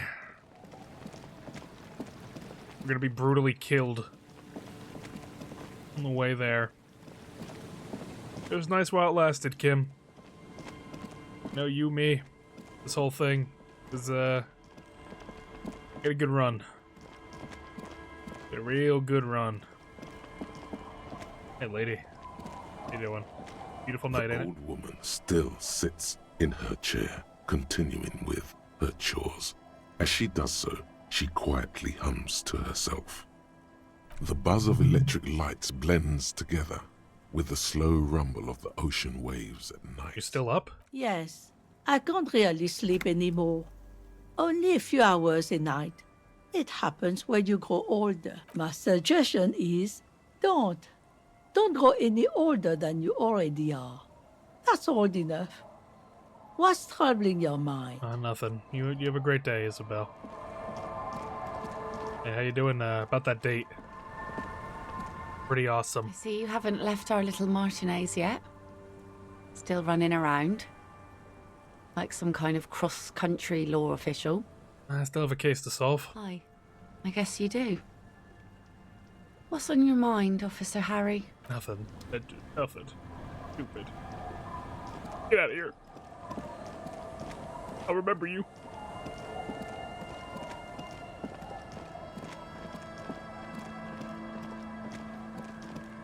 Wonder if we're gonna get jumped by the Western Indian Fazbear, Freddy Fazbear, Insuendon, or whatever.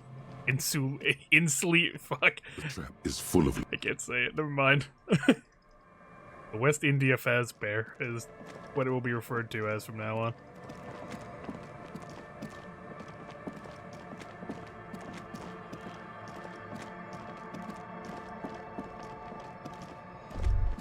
Stop.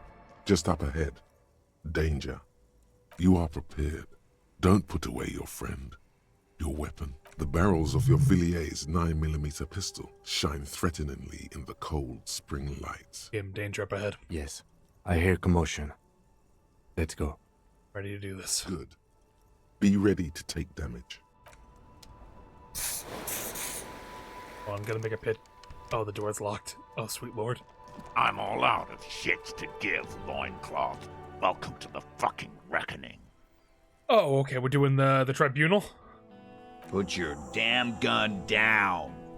People are gonna get hurt. We need to talk this through. All right? Shut up. You're not gonna talk yourself out of this, loincloth shit fuck.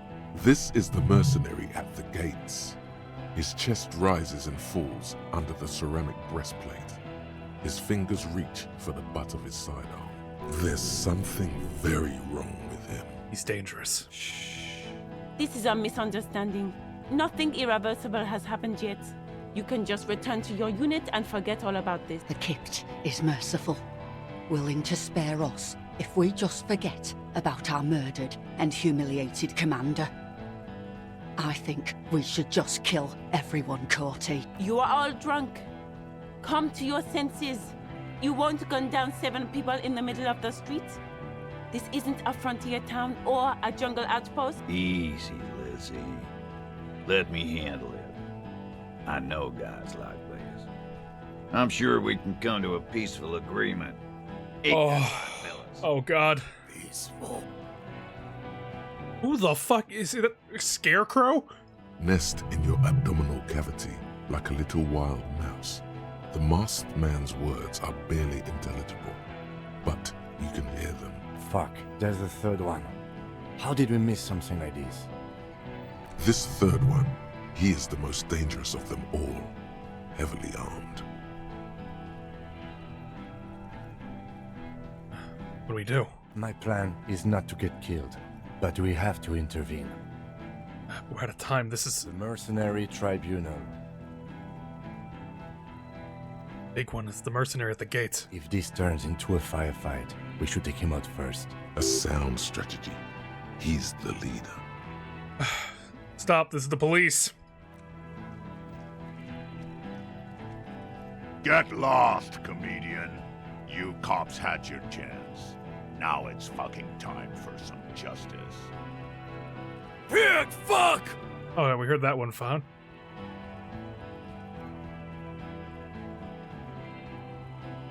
Cross my arms. Just... You're probably gonna get killed too. I think I'm gonna kill you. I didn't think I had it in me to kill a cop. To your left, you hear the lieutenant cock his gun. No one is going to kill anyone. Let's just put the guns down and talk like civilized human beings. With the word I didn't save recently. The killer loads his long rifle. The leader gives a small nod to the helmeted man. Suddenly, the grip of your sidearm feels comforting and warm in your hand. Feels like it's saying, do it. Shoot him in the mouth. Shoot him before he shoots you.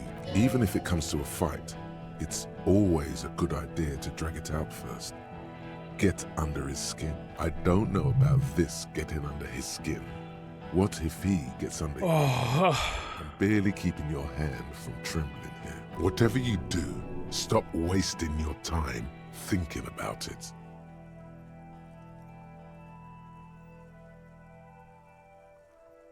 Was that? Oh no, these are red. So I need to like pick these.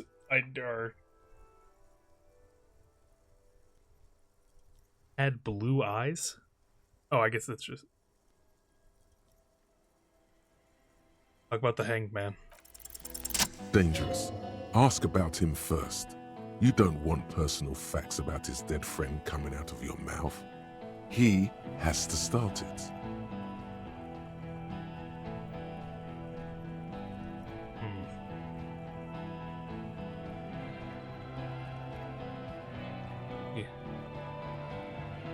You weren't a goddamn scab leader. Yeah, I don't fucking act so well. Laylee had a hard-on for making faces for you natives. Fucking food aid shit. That shit is done now. Trigger time. Well, who are you, Cordy? Sergeant Major Rao Cortiner. reporting in to burn this fucking mud hut to the ground. As he moves, the interlocking pieces of his armor click. Softly, Corti, Cortana, Major Raoul Corti, Cortana, friends with Lely. Raoul and Lely. For killing, maiming, and humiliating our commanding officer, you're all sentenced to death by lead.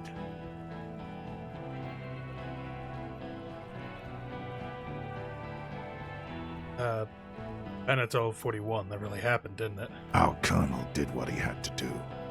It was either one cunt or 100 of them. Rude here. In your ship pipes, right in the fucking... He likes to fire mortars at random coordinates. Wipe out mud huts like that. When he gets bored, Lely knew how to command. He was a good commander. I can see you miss him. Oh yeah, he would have commanded this fuckhell way better than I did. But that didn't happen, because Hayseed, Bill, and Kipty the Kipt here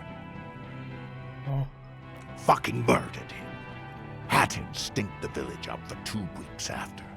And you fucks did nothing. Listen, man. We told you we... Told us what? What did you say? Who said that? Tattoo fuck! You'll die first! He had blue eyes, didn't he, your colonel? Baby blue, yeah. Like someone fucked up and put a baby's eyes on a grown man.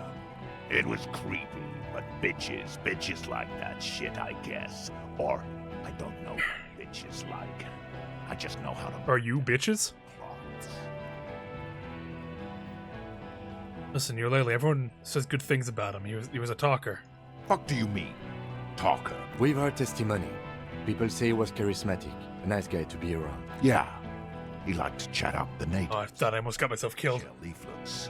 Squeeze a bit of kit-tass here and there. Great fucking idea that turned out to be. If Lely was here, he would spare the lot of you. Maybe shoot one for sure. But me, I'm not a big fan of public affairs, clay monkey. I'll gun every one of you down for what you did. Ready to open fire, Major. At your command. This one isn't used to being suited this long. She's uncomfortable. We'll open fire just to hurry things along. Your colonel did not deserve to go out like that. I promise I will find his killer. Find his killer? Cop, his killer stands right there, shitting his pants, and you're standing in the way, protecting them. I know what this tactic is, Silo Sam. You're gonna die for them. Right here. Today. Big talk, but you got him to admit he's a bad leader. It's a small thing, but it got him off center. Oh, God, please let me save. For the love of God.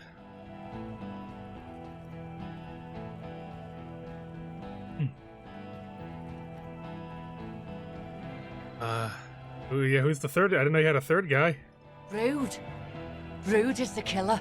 Rude, the killer. Oh, he's the killer. Get him. Cloven. He doesn't talk much. All of you cunts inside out. What was that, Rude? Rip you open. The killer? The gunner. The raddest. The killer. What do you think he does? There, on the rim of Owen Clerven's helmet, you count little stick figures. 19, 20, 21.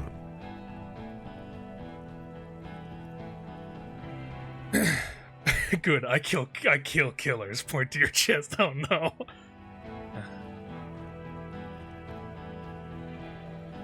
Count the figures? About 50 little stick figures. All of them black, plus 2 little white ones. He kills black people?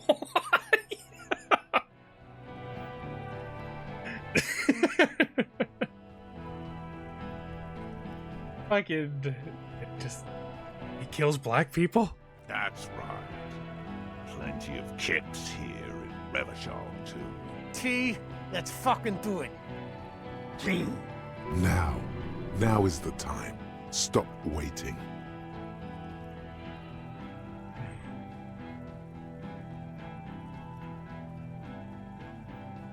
Listen, they didn't do it. Yeah?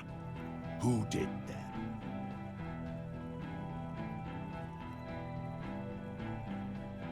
It was someone else, someone who's not here now. How fucking convenient. His fingers are twitching. That's a draw reflex. He's about to draw.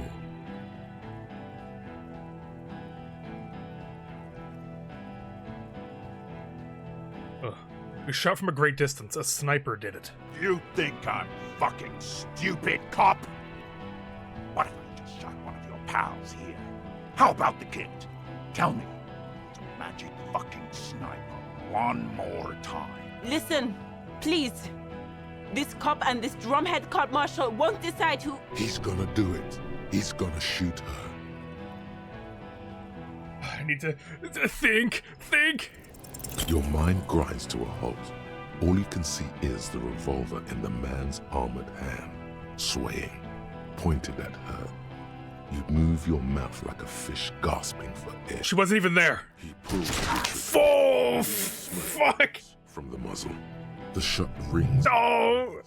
A low, tinny ring. Oh, no! Oh, no! Oh, that's unfortunate. I'm okay.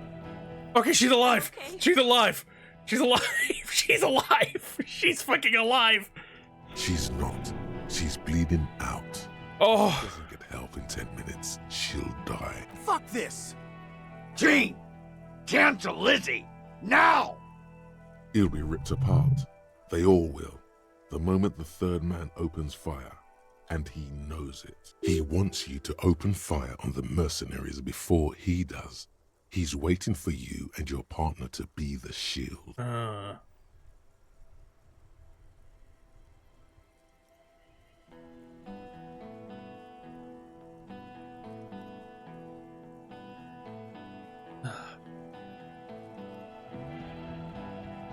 You think of it. Oh god, do I risk the rhetoric? Do I risk the rhetoric? Oh my goodness! What's even my load game at? It's at, okay, so it's not too far back if I do fuck it. Oh god, let me, do I try? No, because I have a good argument. Like, we have, like, actual information here. Like, we can, there's a case that can be made. We don't need to be killing people. 28's my lucky number. I've been winning 28s lately. Let's do it. Fuck! Something. International law. Don't say that. Don't say it. But now you stood there scratching your ass for 1.5 seconds. You think this helps things?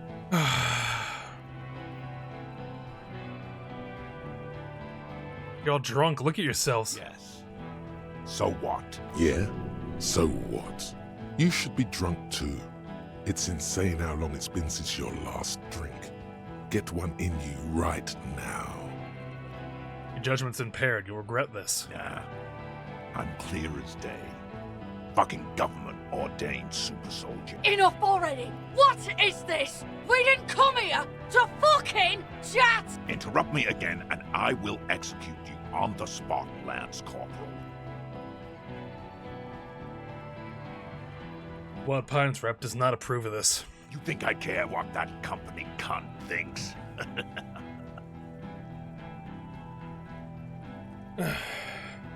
She knew you were out of control. She told me. She's gone, you stupid fuck. Sailed off 5 minutes ago. She doesn't give a shit about you, Silo. Stay cool! How is she? I'll be okay. She'll be gone soon, too. Company bitch is gone. Lely's gone. Fuck are we still doing in this shithole? Guys, I just get in the way. I don't even have a gun. Hold your ground. Oh, fuck. Before you run, I'll shoot you myself. We're doing this together. They're afraid. All of them. Trembling reeds in the wind. They'll run, scatter soon. One by one. There's no other way to do it. We just gotta go for it. I'm not bringing up Class A in this. Oh! A plume of smoke and fire erupts from the gun, and your hand goes numb from the explosion.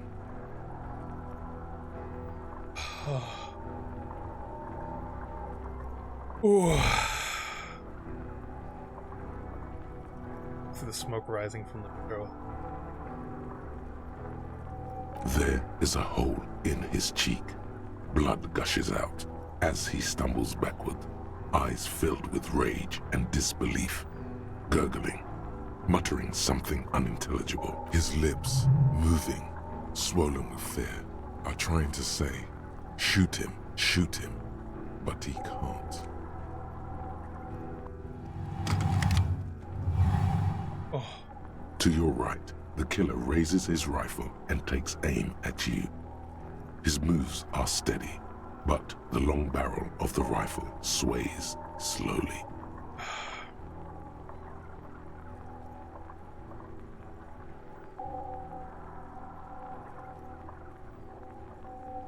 Oh my god.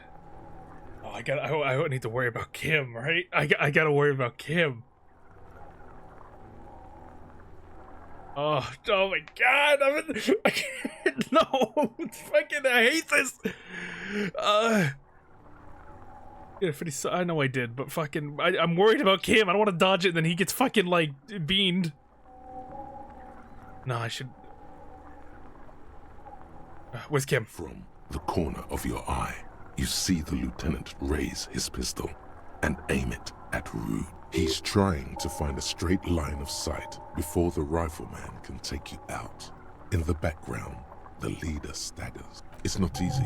He has 0.6 seconds to do so. He won't make it. You're on your own.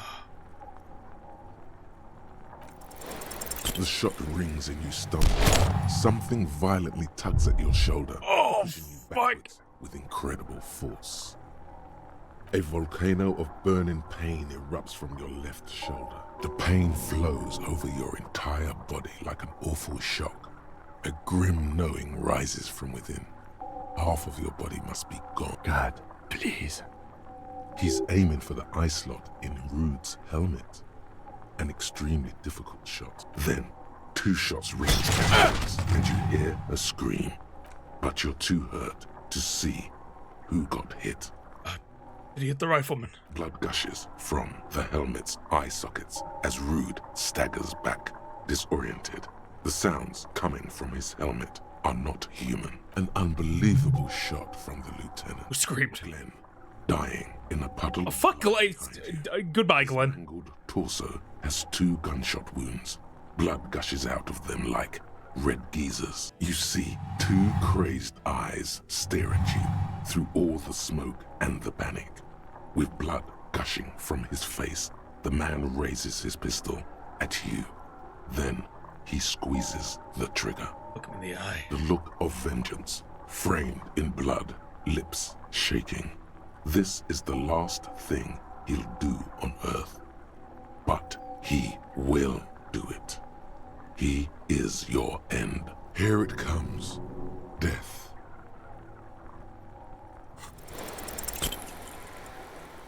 Fuck it.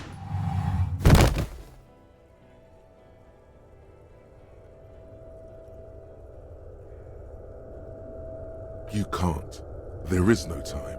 Something inside your pelvis explodes. Your entire lower body is on fire, and your legs can't support you. You fall down like a rag doll. Listen. The Hardy Boys are screaming, fighting, dying. Someone jumps over you. Nearby gunfire shatters glass. Stop! The cop! Protect the cop! He's down! Warm blood pools underneath you. It's sticky, and there's so much of it. Parts of me are missing. Most of what's down there. Oh my god. It's all gone. Open your eyes now. You have to see what's happening. What do I see? Nothing. A persisting darkness. Dancing lights of pain. Distant shadows cast by them. Like a hellish play. You're bleeding out.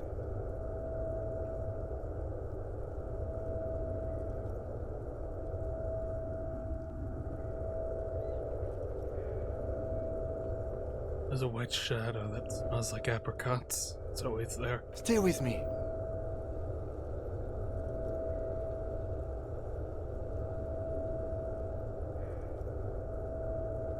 Please call her, Kim. Won't listen to me. Yes, keep talking. You hear me? Stay awake. But you can't. It's so hard. Your eyelids grow heavy. and the sounds ever more distant, and the cold comes over you.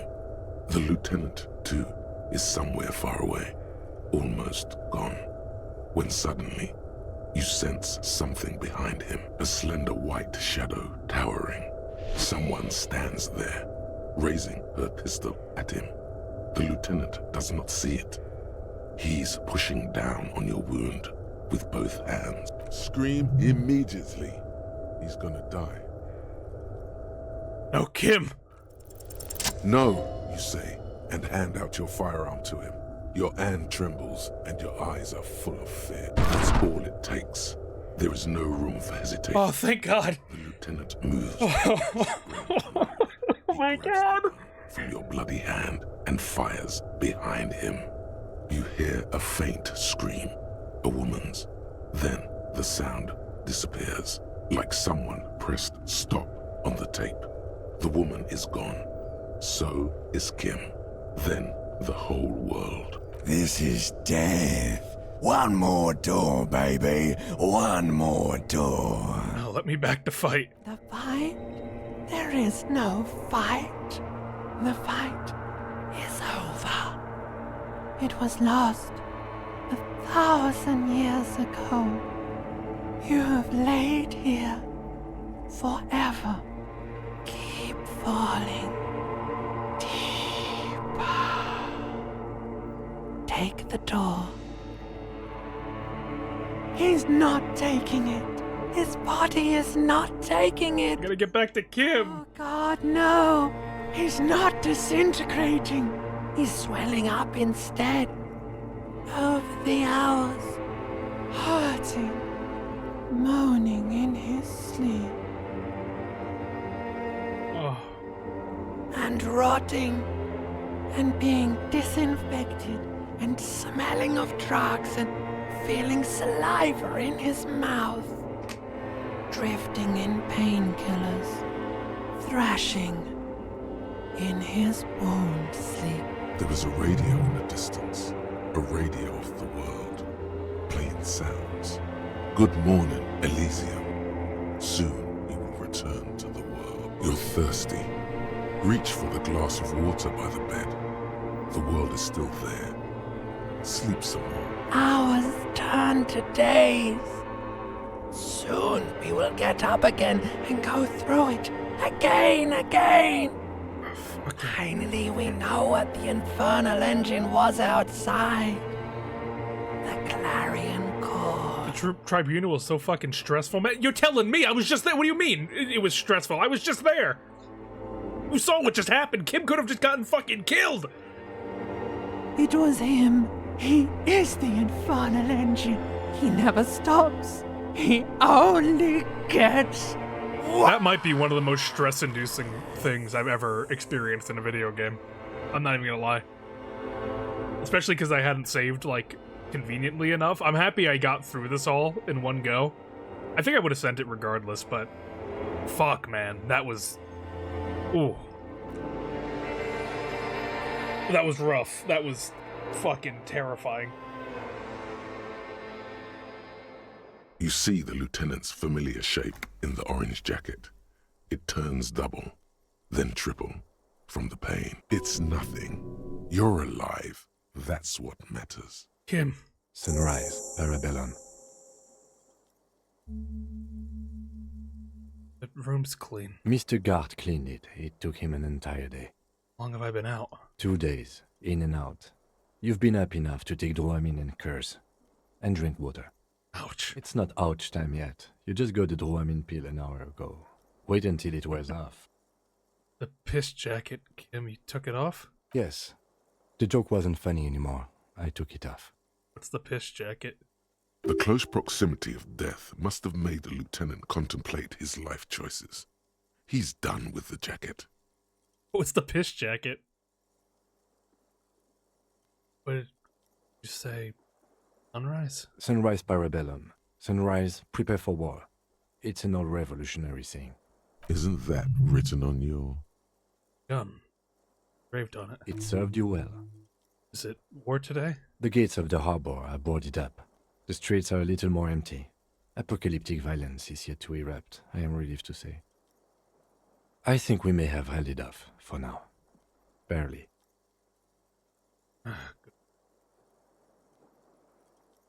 Yes, we have also completely failed. But that's okay. What happened? What happened? You shot the Major in the face. A firefight ensued. Is he dead? Yes. You're a real killer, Harry. Killer? You're an officer of the RCM. As retaliation, the rifleman shot you. He hit. With his carabine. I was looking for a clear line of sight. When I found it... He sounds a tiny bit sorry he did not find it before you got hit. I shot and wounded him, while Glenn took a bullet in the spine. It was meant for me. He did not survive. Titus, Fat Angus, and Theo charged. Angus and Theo did not make it. They both died before they made it to intensive care. Titus survives. So do Alain and the musician. I forget his name. Yes. Eugene? He's still alive too. You were bleeding out by then. I think you said Did the something. gardener survive? And you warned me. I was able to disarm one of them, the Pole, before she got a jump on me. I killed her. And that's what happened. Fuck, man. They're all dead. All three of the contractors. The Pole was the last to die. Everard had their bodies returned to Connell for a funeral. The company is yet to retaliate. Why? Because we deterred them? Or Joyce did? Maybe the harbor in full lockdown is too costly a target. Or maybe they are simply taking their time and will attack soon. I don't know. So you also killed. He nods. But you only smoked one a day. This is the one. How many casualties on the Union side? 4. Glenn, Theo, Angus, the fat one. He took a lot of bullets. And Elizabeth too. Fuck. Elizabeth Beaufort, Oh, she didn't make it. the gardener. They couldn't use the medical, like, I had, like, the healing juice on me. They didn't... She didn't make it? No, she bled out before Everard's surgeon could help her. Everard sent his personal doctor, but a costly loss for the Union. She was being trained for leadership. I presented the theory better to their leader. She never had a chance. She should not have been there in the first place. There was no way to convince them. That's... absolute disaster. Yes, officer. 6 people are dead. It's not a success. Oh, 7 people, but I'll forgive you. But what's done is done. The violence is cordoned off. The Hornet did not get into the beehive. The worst scenario has not materialized. Yet. And we are still alive. Both of us. His smoking, his hunched back. You have it worse, but he took a real beating.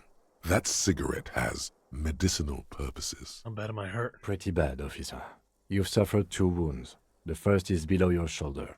The bullet passed through your shoulder blade, luckily missing your lung and heart. The second shot hit you in the thigh, the left quadriceps.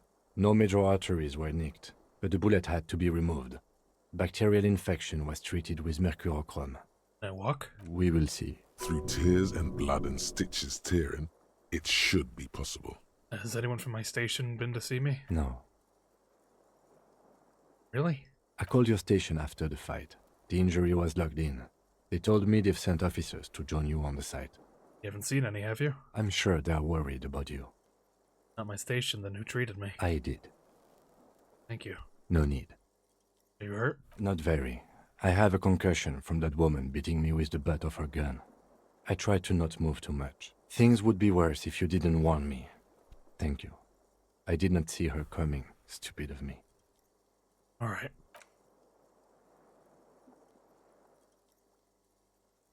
Fucking hell. I feel like going into Act 3 of, Easy now. fuck, what's... The Ghost of Tsushima. I'm just in it right now. It's fucking me up. You can take it. Just don't lean on that leg of yours too heavily. How are you? Disco days are done. Your disco days should have been done quite a while back, Lieutenant Gefreiter. But now? I honestly don't know. Don't know? We can't talk to Everard. The harbor is in lockdown. Everyone in there is outside our grasp now. And Joyce has left too. Joyce is gone? Yes, she left yesterday morning. To meet the board of Wild Pines, or that is what I've heard. There's a pin somewhere in the machine that keeps Connell from sending in a death squad. Maybe it's her. Maybe she kept her hand. Either way, Ruby's gone, and Classio too. We really should have arrested her, you know. Classio's gone too? Oh yes. She left 20 minutes prior to the tribunal showing up. I asked Mr. Gart. Turns out it was a bad idea not to arrest her. But maybe it was a good deed that will pay off in heaven. Oh, who did it then, Kim? Who killed the hanged man? I don't know. I think the theory you presented, it's someone else outside our circle of suspects, was right. It better be. Everyone within the circle is either dead or gone. Honestly, I think our investigation has not produced a single credible suspect. Okay, so once more, Classier has escaped? Absolutely. There's no other way to go about it. We screwed up. Because I'm La Puta Madre's peon, isn't it? Don't be narcissistic. Half the cops in Revachol West are his peonies. Even if you are, it is not a decisive factor in this case. That does make some sense. Fucking Maybells, Kim, the flowers. What? This one, remember? Every piece of garbage in the city is not connected to the case. You don't have to keep everything. What about the hole in the wall? Someone was checking her out. I don't know. That's been there for years. Goddamn footprints. Yes. God cursed the footprints, not solving the case for us. Au diable. Still a 28% possibility the shot came from a distance. We should go upstairs, rethink the ballistics in situ. I agree with this. What else? There are all these old bunkers and weapon caches, Revolutionary era. We could find thousands more if we wanted. All of Revachol is full of them. You know what I'm thinking about? You know what I think about? Solving crimes. He arches his brow. The ceiling fan patiently spins overhead. Solving crimes is hard. It really is very hard. That concussion must be making him dizzy. Not ready to give up, are you? No. Are you ready to limp? Ready. Good. Where do you want to limp to? A gust of wind blows in from the bay. The duraluminum box around you vibrates imperceptibly. A familiar cold, a red thread on the roof upstairs. Taut, plucked like a string by the gust. Let's go to Classier's room. Why not?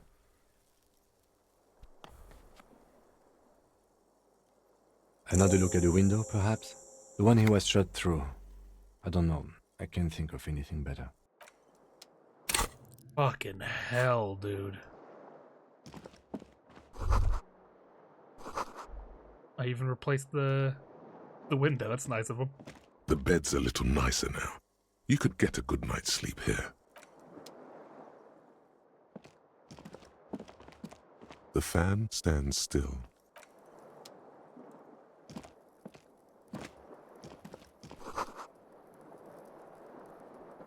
He seems to be all fixed up in here. You can walk right into Kim's The room. bathroom mirror has been wiped completely clean. Oh, let's have a little looky here at Kim's room. Medicinal supplies, biotics. Alarm set for 6:50 a.m. You dog. These papers bear the stamp of the RCM. They appear to be fragments of the lieutenant's paperwork, half finished.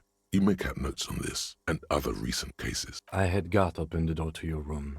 You were running a low bacterial fever the first night. Thanks for keeping this thing along a little longer. It would have been easy were it not for my concussion. We both got lucky, considering the odds we faced. Let's go? Yeah. Let's get the fuck out of here, man.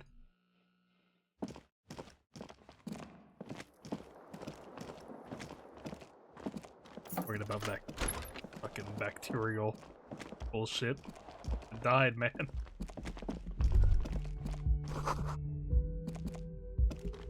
Maybe if I don't run, it'll be okay.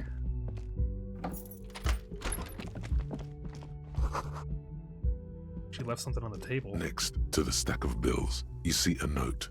A few lines jotted down in large, uneven handwriting, just as the writer was about to rush out the door. I'm sorry. I fucked everyone over. P.S. I didn't kill him. P.P.S.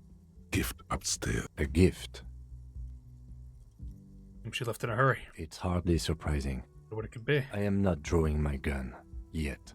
but I don't like gifts. He says he's not, but his hand moves instinctively toward his holster as he studies the note. Just don't walk into another radio trap, okay? Yeah, let's try not to let that happen. Any new drugs in here? The medicine cabinet is empty. Not even a toothbrush. Pity. Really clean this out? Mm-hmm. She certainly had her priorities straight when she was packing. Kinda hoping the gift would be in here. I always took you for more of a drunk than a chemical abuser, Lieutenant Hefreiter. Should we go? Well, he's a lot more honest with me than...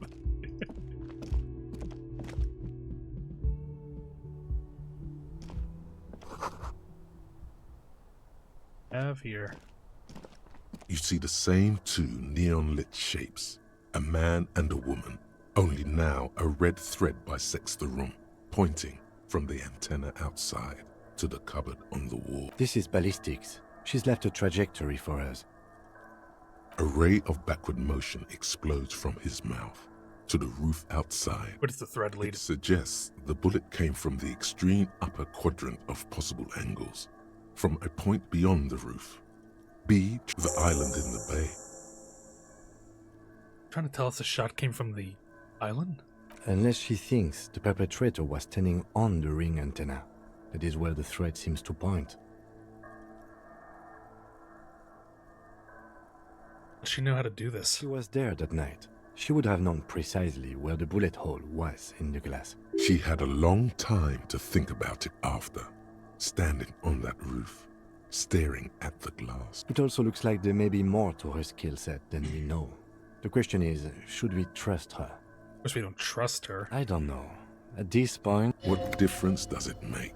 That's also the only point of origin we haven't ruled out yet. So it is. For a second he seems tired. Do we need to go to the island? He is trying to justify it to himself. He sees danger. Another trap, perhaps. He must be cautious for a reason. This man has decades of experience. You're not afraid, are you? No, I just don't want to walk into another embarrassment. I am a creature of pride, you see. I'm afraid of becoming a joke. Something we gotta do, Kim. I understand. He will. He has it in him. When? Of course, of course. I mean, how do we get there? Joyce Messier had a sloop, but she's gone. Lillian, the netpecker.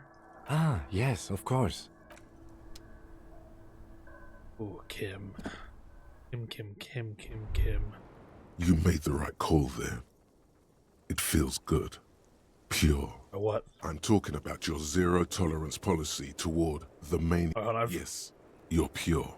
Unravaged by narco. No. By supporting the traditional tobacco industry, you keep... What? Get away from me. It's tied to the antenna. Maybe one more run through in here. You can almost see the shape of a man and a woman writhing inside, bathed in drug sweat and dirty linens. Bottles lie around everywhere. What are these people doing in there? You lean closer to the peephole instinctively. I bet they're doing something quite unnatural. What the fuck? What is this? What are we doing here? Sensationally unnatural. If your mesolimbic reward pathway were to venture a guess, one of the bottles is probably being put somewhere it doesn't belong. And were your glands to venture another guess, they would add to that another bottle is being put somewhere very close to that. The bottle. They can't. They couldn't. You see. They couldn't. Not both. You can see it in Classe's bedroom from here. You can barely see through. Better not to jump to sensationalist conclusions here. The footprints on the floor, however, definitely suspicious. Boring footprints. I want to jump to sensationalist conclusions. Fuck off.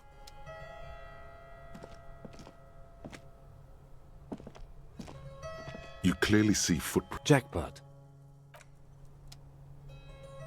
Yes?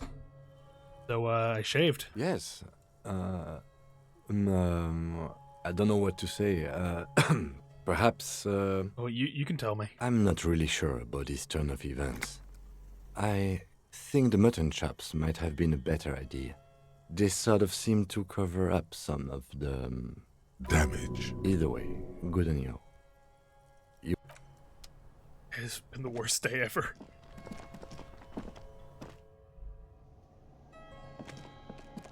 I guess I do owe Gart for help. Whoa.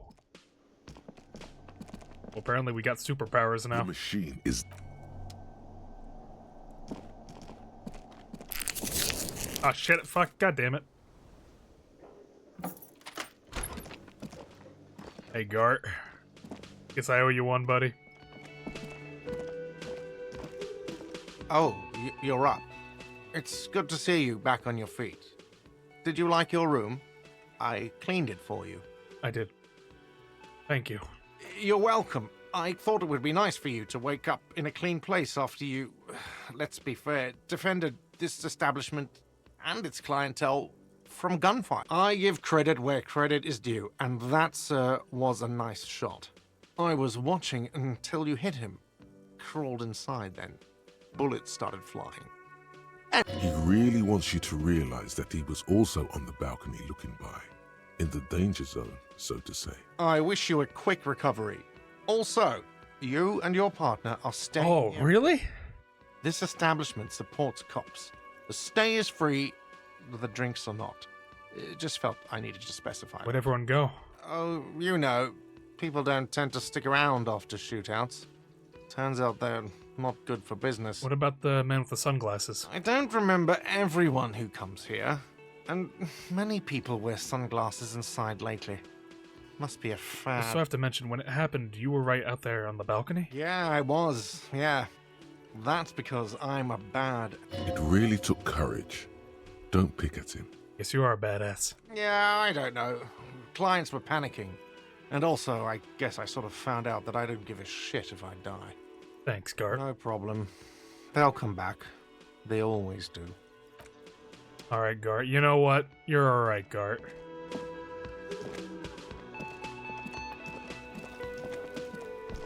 Hi, gendarme. Another rendezvous. Oh wait, you're the fucking... I didn't realize you were just here the whole time. I just thought you were just a nameless NPC. Hey, you're here. I am. So are you.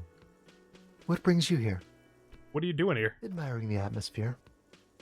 What about you, officer? I live here. My room's upstairs. Convenient. But what are you doing here? I've been trying to find this guy. God damn it. Tell me again about the muscular type who came to investigate the crime. Oh yes, let's see. He knocked on my door a few days after the lynching.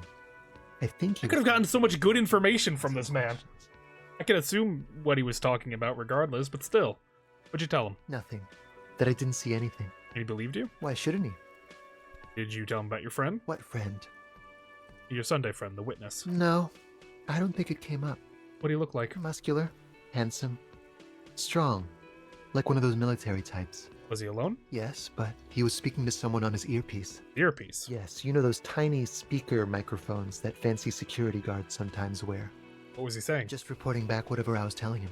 Besides muscular, did he have any other identifying traits? Oh, let me think. He had an accent. He sounded like one of those mercenaries. He sounded vaguely Oranese.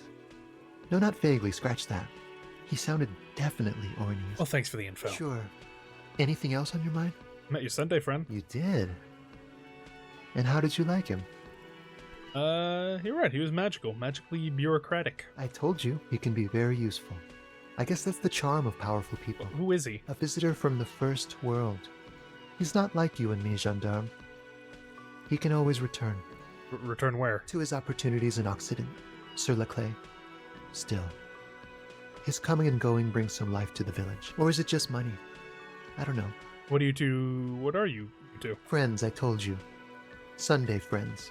Friends who like to get together from time to time. What does that mean, a Sunday friend? That he won't be there when times get tough, I guess. Is that even a friend? It is.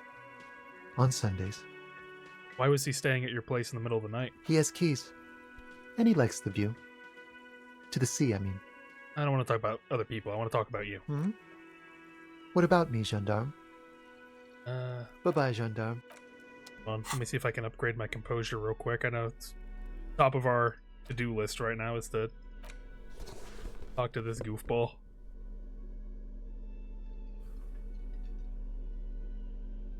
I do wish there was a better way to, like, sort clothing in here so I could just quickly help my, you know, just, like, if there was a button that's, like, max this skill, I think that could really help out. Like, if there was a button that, like, instantly just, like, made you the best in this one stat that you possibly can with this, like, amount of clothing, I think that'd be... Hi I'm again, kind Gendarme. of look boss, I'm not gonna lie. It's the sports. He's a sports guy. Yeah, Bye-bye, fuck. Gendarme.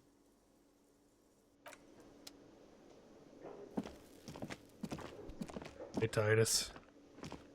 Seeing you approach, the bruised man raises his bear in welcome. Crazy motherfucker.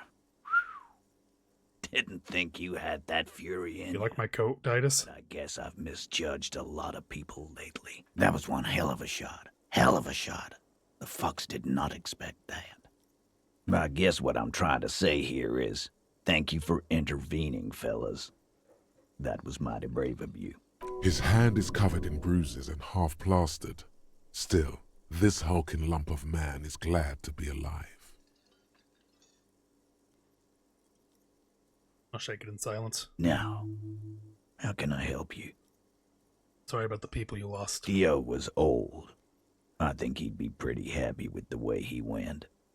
Never could imagine him withering away on a sickbed. But Lizzie and Angus, they were just stupid kids. Didn't realize the shit they got into before it was too late.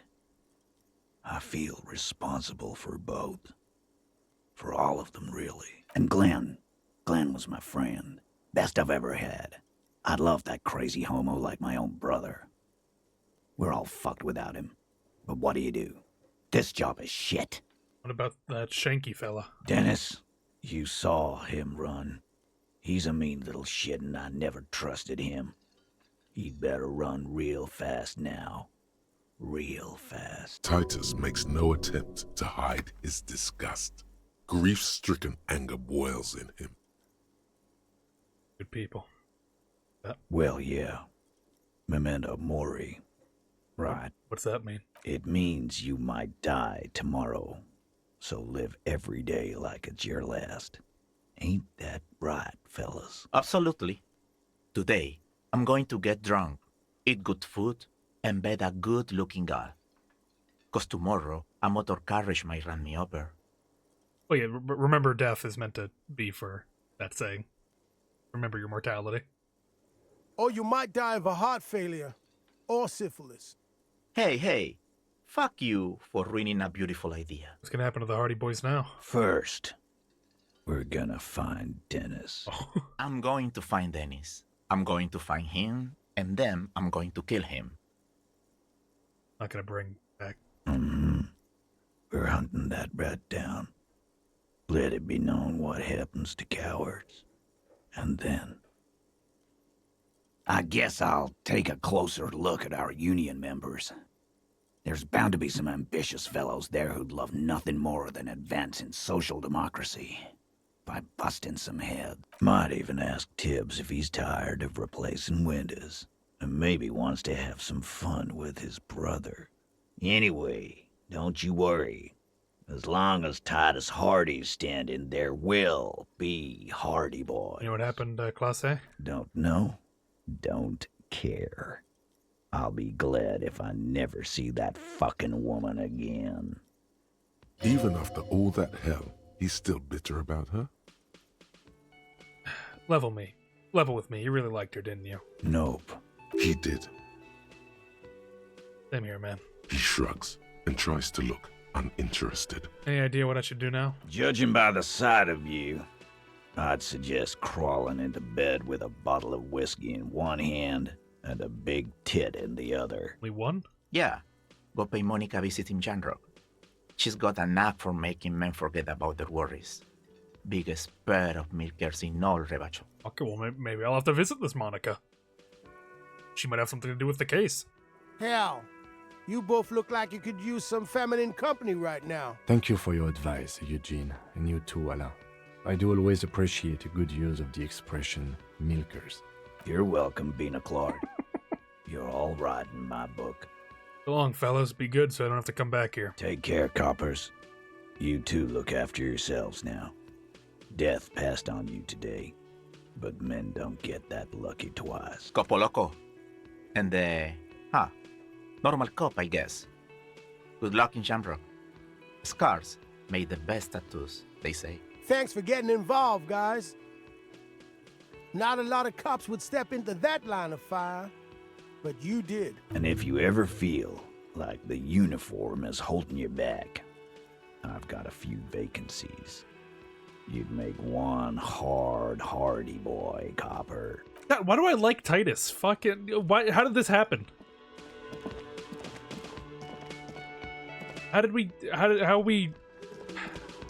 do I like the Hardy Boys? Oh, what's this?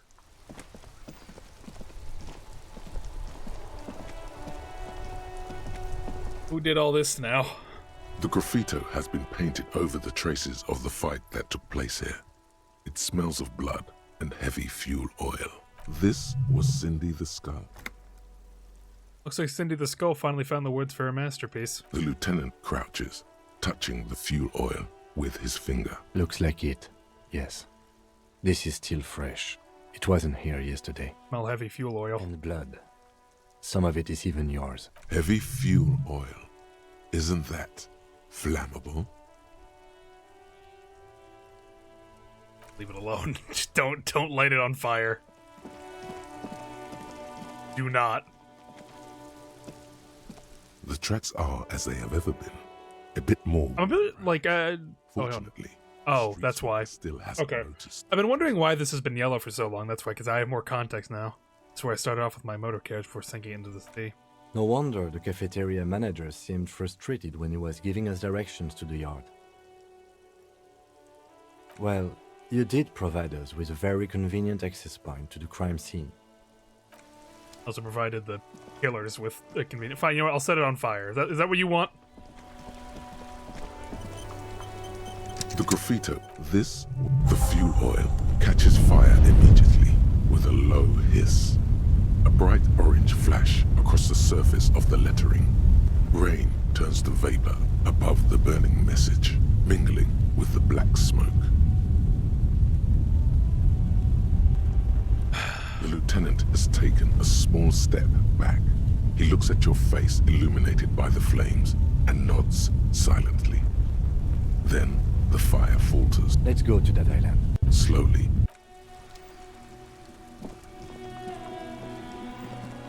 I figured that would get rid of it, but I guess not. Hey, buddy. Mon Dieu! You set it on fire. What kind of a policeman are you? It was an accident, I'm sorry. Oh, okay. It wasn't. What to do?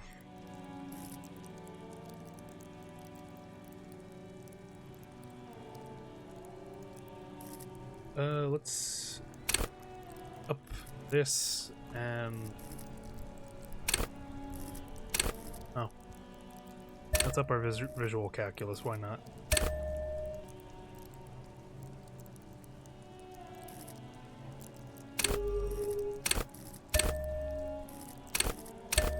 Let's level up these two.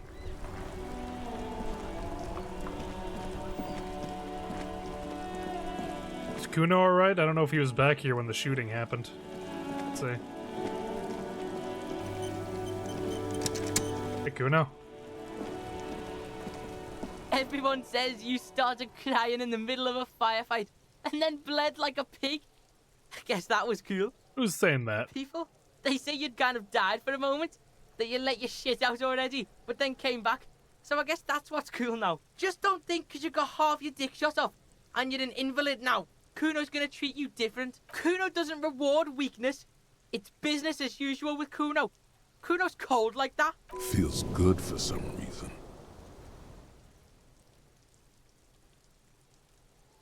Watch out, pig. It's a dangerous world out there.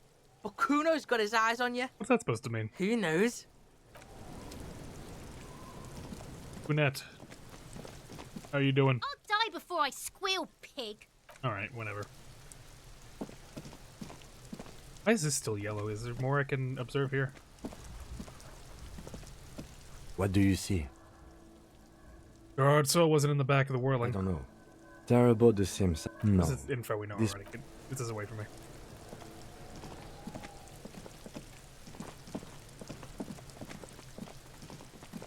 Uno's gonna kill people now. I'm here for it. Well, let's see.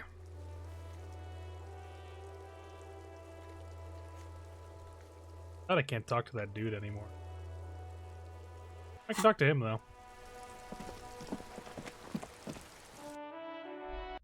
Okay. Oh my god! Things have gotten out of hand! I thought the psychic stuff was bad, but the crime! It's even worse! I haven't been able to come to work for 3 days.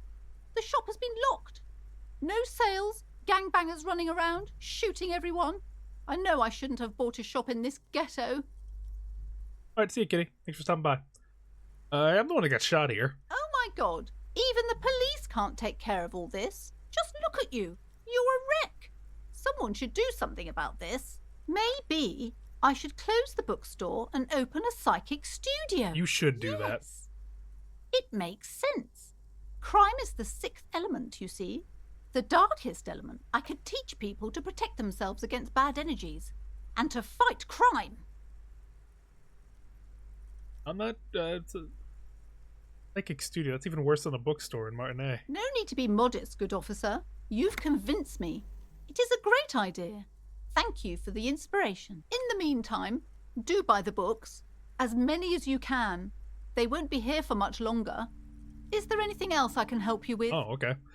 The Dick Mullen book fell apart before I got to the end. Do you have another copy? Oh, I'm very sorry, sir. Some of these old paperbacks just don't have the durability. I would be happy to sell you another one, but unfortunately, it's the last copy we had in stock. She calls that customer service. Kill this lady. Hey, how you do? You look sad over there. What's up? Hi, Ace Detective. Are you here for more books? My Dick Mullen book ripped before I can get to the end. Do you know what happens? Which book was it, sir? Dick Mullen and the Mistaken Identity. Oh, I'm very sorry, sir. I haven't read that one yet. I wish I could help you. They bought everything, unless they restocked it. I think everything's like bought in here. The display rack. This is a small mountain. You're welcome. I bought everything I need to. Check up on Dice Lady. It's been a while since I've gone to see her.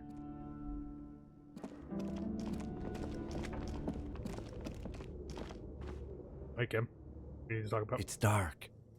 And the flashlight works a lot better if you hold it in your hand. Yeah, obviously. Right. Now let's... Some area. Talk again? It's dark. And the flashlight... Alright, so Kim got really afraid of the dark suddenly.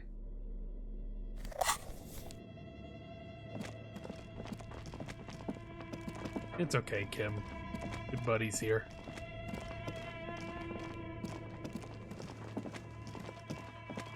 Hey, wait. You look different. Oh, no, you it's don't. you again. Are you looking for a die?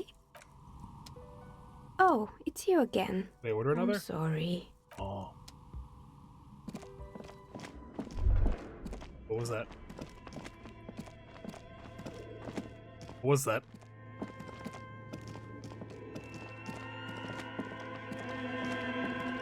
Something got set off over there. I don't know what.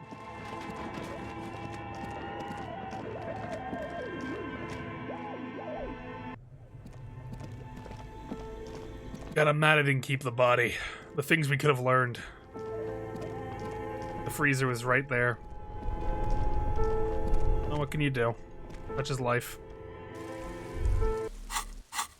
Give up. You'll never find the answer. There's no other copy of Dick Mullen and the Mistaken Identity here. There's gotta be a way to solve it. There isn't. If only you had more time, more resources. Who knows what you could have come up with? Maybe if there had been more money and less speed. Or more speed. Or that, yes. Either way, you might have been able to come up with an answer. But not like this. Oh, what a disappointment. I'm not taking speed. You can't trick me, voices in my head. You, give me my hair bag.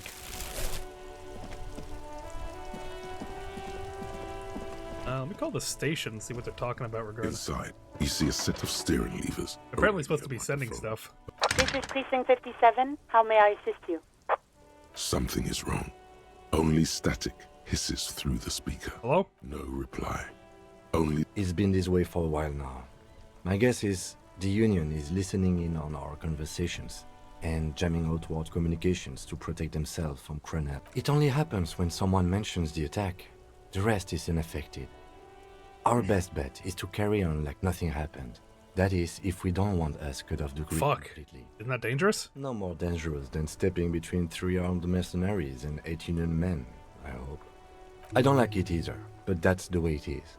The street seems safe enough to me.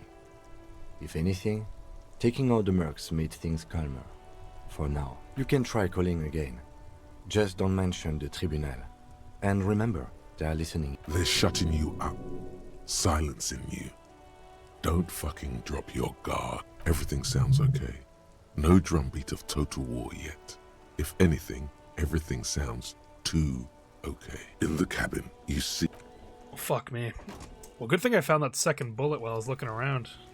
God damn. Hey, how you doing, buddy? My man, you're alive. Almost. Kind of. Alive and limping. Man, what a day. I missed out on most of the action, but I heard it was quite the encounter. Had a strong sense of finality to it. So what's next? You guys heading back to Jamrock now? Talk is local Union muscle were behind it all.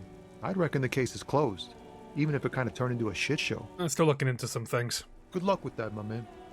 Ain't easy being you, but hey, you're still breathing, right? You're not angry with me still, right? Fuck it. I'm a bad guy now. There's things more important than holding a grudge. It's okay. You've been through enough. We are what we are. And you're a cop. Before I go. Shoot. Sorry, man. Didn't mean it like that. Ask away. I met Ruby. Okay. The lieutenant throws you a quick glance. What are you doing? I let her go. She didn't do anything. Oof. Good on her. And good on you, too, my man. That's merciful. Downright merciful. You cops keep exercising that muscle, and people will be more willing to cooperate, you know. All right. That's enough sharing details about the investigation for one day. Sorry. I thought it would help him. I thought they said everyone was going. Is it not no, I guess it's still closed down. Oh well. Hey buddy, give me your money. Get over here. Wow! What? A cop limping down the street, bleeding from the shoulder, face bruised, looking like hell? You know what that is? What? Cool! That's cool! Oh, it's gonna be so cool when you give me your money. Hold on.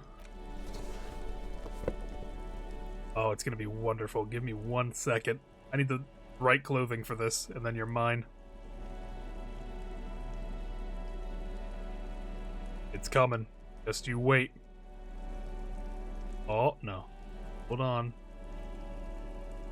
Almost here. Live in fear. Alright, no. That is all. I don't have any anti-rhetoric stuff, I think. No. Everything's still cool here, officer. Start with a little compliment, then work your way up from there. This is about business, remember? Hey, you seem like a really successful entrepreneur. Would you like to support a member of the local police force? Oh, okay. But why, officer? Because you need to solve the biggest case in the history of criminal. Well, see this island over there? I need money to fund an expedition there. It's important for the case. Oh, I like expeditions. And I like you. I can give you 10 real. Corruption. It's fine. Fine, Kim. The shine on these sunglasses lasts a lifetime, officer. 100%. I don't need... No, these ones don't give, like, bonuses that are... You keep coming back. That's You find the book. economical. I'm all good, man. Thanks for the money, though. Let's check in with our good buddy over here. How you doing? Between you and me, this is why I don't get involved in local politics. Well, someone has to. So it goes. Now, what can I do? Sure, let me have a look. Anything else you're thinking of selling? Yeah, here's a nice little postcard. I bet there's gonna be a part where I get to like an end game area and someone buys postcards for like $1 million or something, and I'm gonna be pissed that I sold them all. Another time. But I have a new thought.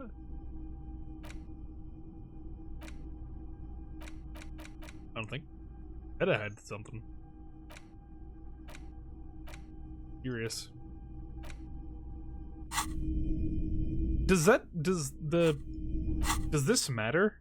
Like how the chain is going here? Is this only like affecting a couple of them? Like I'm a bit confused how the electricity thing goes. Exactly. Is that like does that matter here? A typical Martinez street. All the you see rows of what a shirt. All other shirts pale in comparison to the muscular man. Welcome to Yomdal.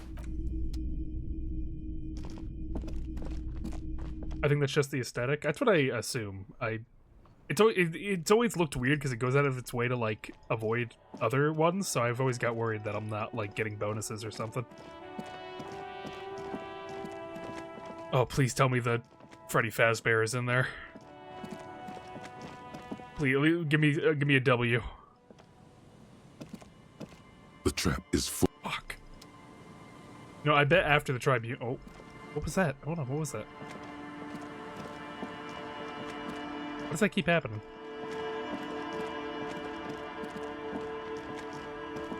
Getting like dirtier over here.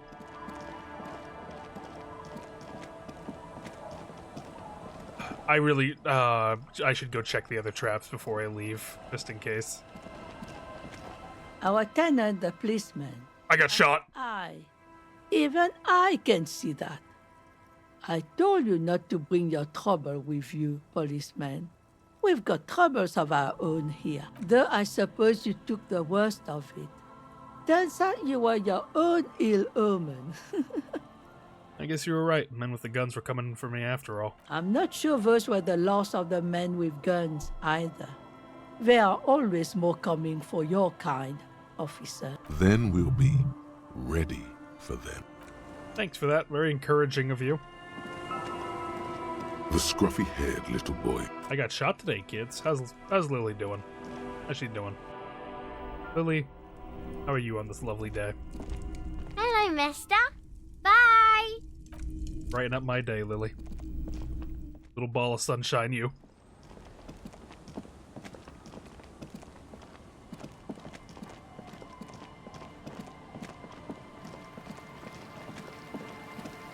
We're gonna get that Phasmid, I swear to God. I don't care who we have to kill. Phasmid? A few locusts trudge along the wall. Fuck.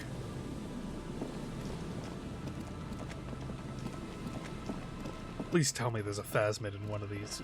There's got, like, come on. The trap is filled with dead and... Kim, I know you're annoyed over there. Why is that yellow still? Is there more information I can get out of this? I have to assume yellow is just, like, more info can be gleaned. A row of ghostly shades facing a crumbling wall. With another 7 shades stacked. A cold sea. Maybe yellow is, like, it's gonna take you to, like, a different scene or something? Maybe? Like, it'll give you the Arkham detective vision? I'm not sure.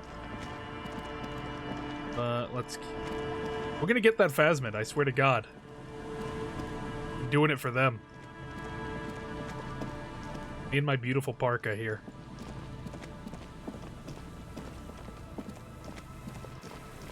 I should stop by the club too. Also, while you're watching, if you ever hear anything like staticky or anything, I've had a bit of a glitch with Twitch lately when I'm using their beta feature for the audio capture, that it gets like staticky out of nowhere. So if you ever notice that, let me know and I can fix that pretty quickly. Oh, hey man, it's good to see you.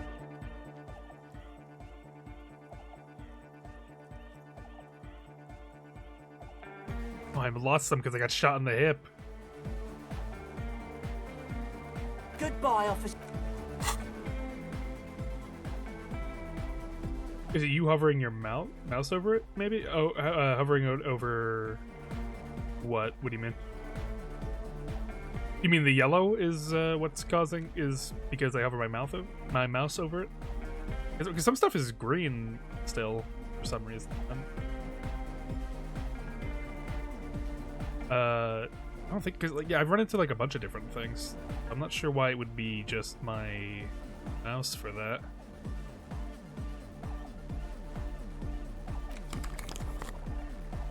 Upgrade our Savioff, yeah. How do you pronounce that? Savior Fair?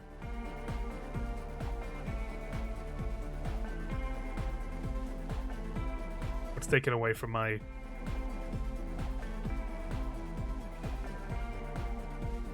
I need better pants.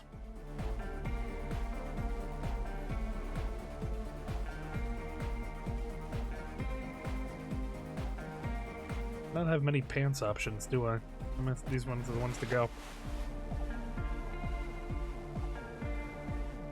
And I got shit. My outfit is stealthless. Look at that. Oh, hey, man. It's good to see you. You close. Yes, we're going in. Hit your skull, leaving your brain to wonder. Where did that little fluttering light go? Total darkness. I don't know. I thought we were having a happy time. Down the darkest fathoms of your own personal. Whoa! What's going on? Let's take vertebrate by vertebrate through the unformed skulls of your mind. Not even what the line was. Here it will begin. Where'd the church go? Who fucking cares? Good. No, not good. Orgasmic. Where'd the music go? Oh, don't worry. The music's still there. It's you who is gone. Let me try hearing. Nothing. Just the immaculate silence of your spinal fluid. Electrified. Hear it. Give it to me. What's the unformed skull stuff? I'm gonna let you in on a little secret. Oh, we haven't heard from you yet. Vertebrae in your spine is an unformed skull ready to pop up and replace the old one. Is that so? Like shark teeth. The one you're currently in has a little brain forming in it, waiting for its turn. To rule the world. Who are you? I am the spinal cord. What do you want? From what I can see, it's about to bust a move. Well, let's bust a move. Foolhardy, do you even know what's happening on the surface?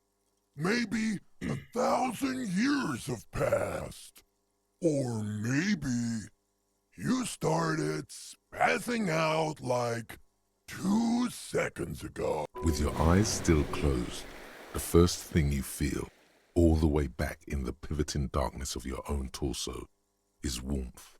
You have become a triumph of rhythmoplastics, somewhere in a smelly wooden church on the coast of Revachol. The wounds from the war you waged on your body are healing, twist by twist, turn by turn. You must have touched upon an entirely new way of moving the human body. Every motion is pumping your brain full of endorphins. Open your eyes to the pioneering glory of hard style. Open my eyes. You have become a flawless... Holy shit. A flesh and bone approximation of the throb coming from... Holy fuck, he's awesome.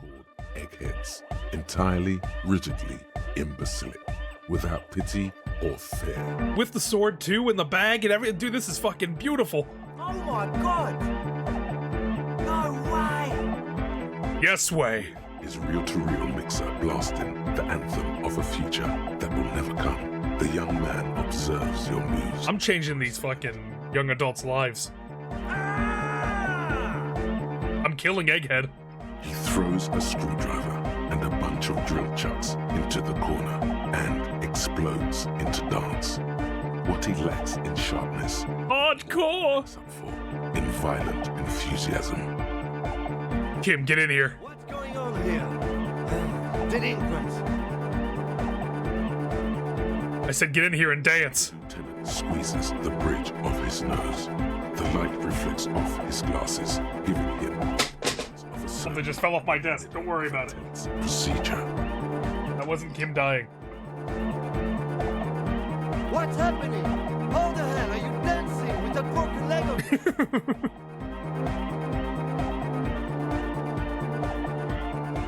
I'm not doing anything. The music made it up its mind a long time ago. I'm just implementing. Good for you. Rock on, then. Hey, I called you to dance. What? Outrank him. Please. Who's the one in charge? You are. Lieutenant, I'm gonna pull rank on you one time, and that time is now. Are you kidding me? I assure you, I'm not. Now get your groove on, Lieutenant. Get my what on? I said get your goddamn groove on, boogie woogie! Sheesh, okay.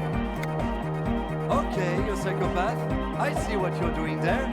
It's jacked up footwork, plus is that Ubi folk dancing? Nah, it's not Ubi folk. It's hardcore. Yeah, whatever. You talk big, Lieutenant. Let's see some moves. Oh, yeah? I did 15 years in the juvenile crime unit. I can do age inappropriate. Now, check this shit out. The lieutenant begins. Holy fuck! With such intensity, it's reasonable to fear he'll kick a hole right through it, causing the floor to crack and the pillars. Oh my goodness, he's a machine! Church roof down on all of you. Estelle, what are you doing? I see you. Lifts her headphones up slightly and raises her chin, looking at you expectantly. Asil, aren't you going to dance? No, recording. The lead programmer throws the other young woman a knowing glance before turning her attention back to her own work. She's still at her mainframe, pressing buttons, reading printouts, but she started nodding her head along to the music. Dance, Andre, it's the law. The young man immediately bounces up and down, then assumes the same dance pattern, embellishing it with some sort of waving motion. Anything more I can do, I want to break the limit. The dynamic motion of your flailing body is bordering on the extreme. You're going off the chart. You feel as if turning on the hyperdrive would be a point of no return. Feels almost melancholy. Are you sure you have the entire posse along for this? Together, where are you? Here we go again. Hardcore fills the air. The sound above my hair. The what now? The sound above your what? Above my hair, man. Okay, this is too imbecilic. Excuse me. Turn on a hyperdrive. On the coast of the Martinez Inlet, in a small weather-beaten stave church built 380 years ago by settlers from the Occident, most likely to guard against an anomaly at its center, an officer of the RCM is contorting his body into idiotically rigid shapes as he invents the future of dance music. It's the hardest anyone has ever danced. This strange feeling I keep having. Cold, even now. I am La Rebachelière. I am the city. What do you mean you're the city? I am a fragment of the world spirit, the genius Loki of Revachol. My heart is the wind corridor. The bottom of my air is red. I have 100,000 luminous arms. Come morning, I carry industrial dust and let it settle on tree leaves. I shake the dust from those leaves and onto your coat. I've seen you. I've seen you. I've seen you with her. And I've seen you without her. I've seen you on the crescent of the hill. Why are you talking to me? The modulations of my voice are noted down with thermometers and barometers. You feel me in your nostrils, on the little hairs on the back of your neck. I also reside in your lungs and vestigial organs. Everywhere there is space. Who am I? Why are you talking to me? You are an officer of the citizen's militia, Jean Tinrebu. When you wear your coat, you wear my soul. You move through my streets freely, in motor carriages and on foot. You have access to the hidden places.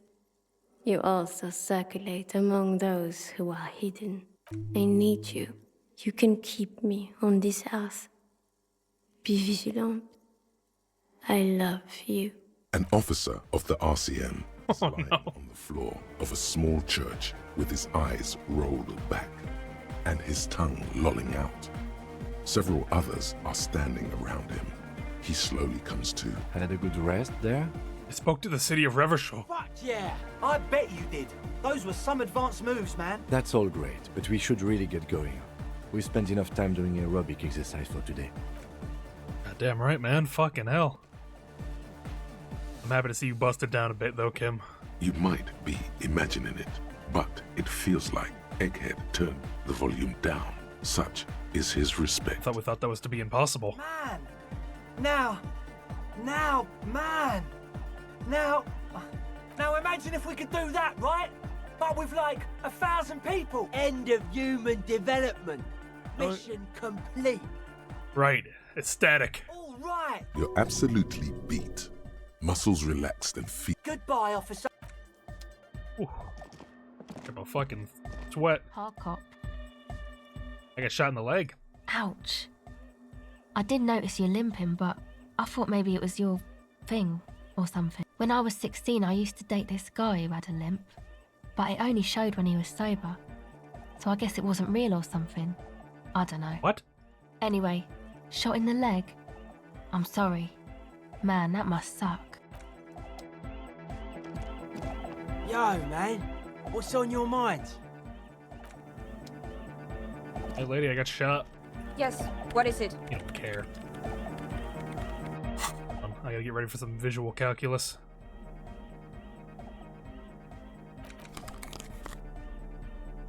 I recall there's visual calculus stuff down by the end.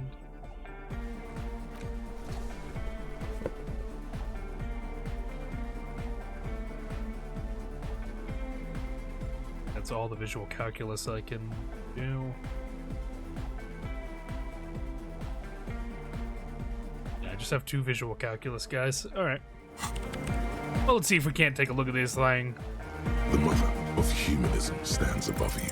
A jigsaw of broken shards falls into place in front of you. A ghostly reconstruction of the stained glass window. Before it was shattered, there was an older woman beneath the younger one. And a text. A light motif below them both. What shattered the mosaic? Unknown.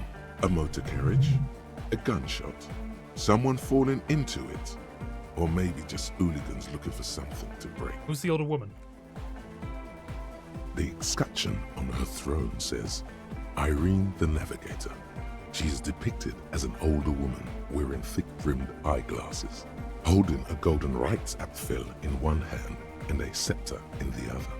This is the queen her innocence day advised. Above, she herself is whole.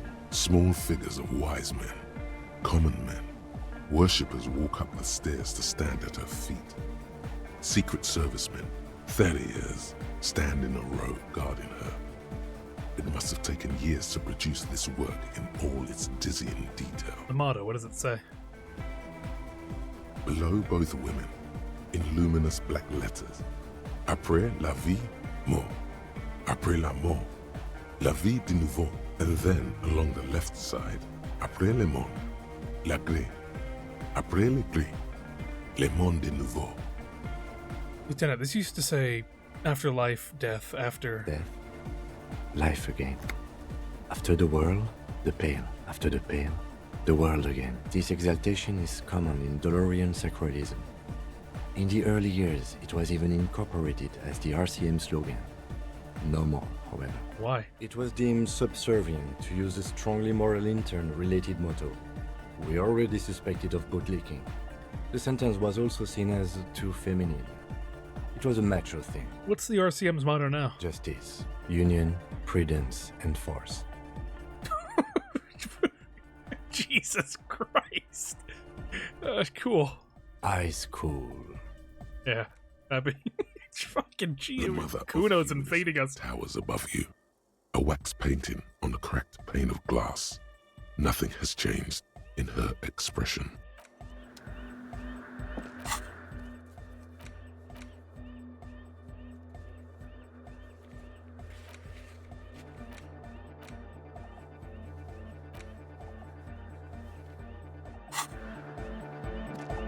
Oh, I actually forgot to call in the station. Hold on. Let me see if I can't do that real quick. Well, I'm out here.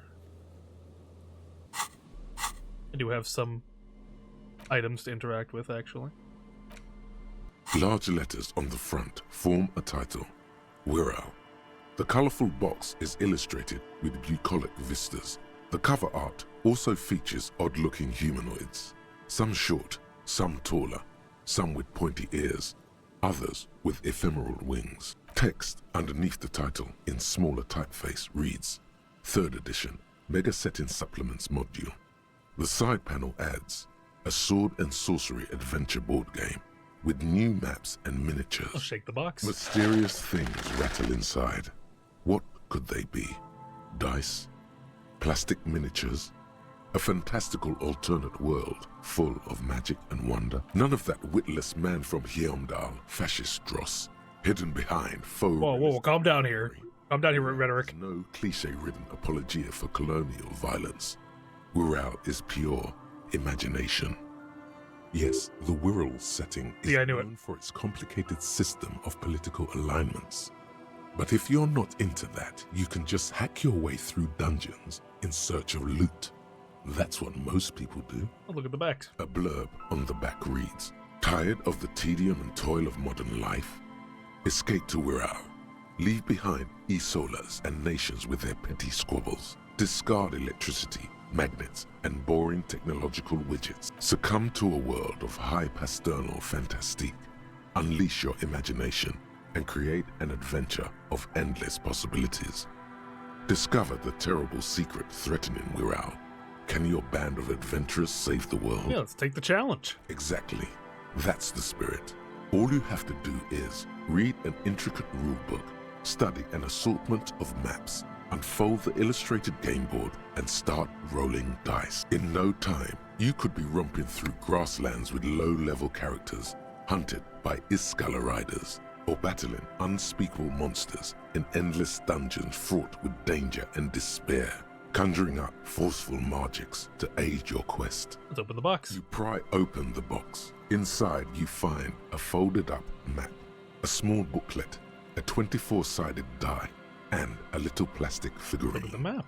A reprint of a crude hand-drawn map. The top left corner reads, Lands of Notice the viewer go down when I started reading this. We're in it for the long haul, though. Be patient. Towns. I need to know this. Very important to the case. In addition to meadows, forests, hills, lakes, and seas, also with odd names. It doesn't seem to correspond with anything you've seen thus far. It's not a very helpful... I'll see what look at the booklet. A quick guide to the magical races of Wirral. Create your own hero, choosing from any of these completely unique and fantastical background. The options are in order of importance. The Welkin, the Tweog, the humans, the fairy folk, and... Oh, what about the Welkin? The Welkin, tall, lithe, and graceful, with long flowing hair and pointy ears. They're known for being powerful magic users, but can also hold their own in a brawn-driven fight. The Welkin come with a variety of exciting sub-races. High Welkin, Forest Welkin, Lake Welkin. And I think in the radio show they said they were like space Welkins or something. Experimental. A basic Welkin will always do. Let's read about the Derogor. A grand race of industrious mountain people. They're short, stout, and muscular, and enjoy digging for gold and other precious minerals. They're also well versed in the art of combat, where they prefer to use axes and hammers. The Tweog also come in a few different sub-races. Hill Tweog, Shield Tweog, and Dark Tweog. Let's read about the humans. They're just humans. What else is there to tell? They're average in all stats, and jacks of all trades.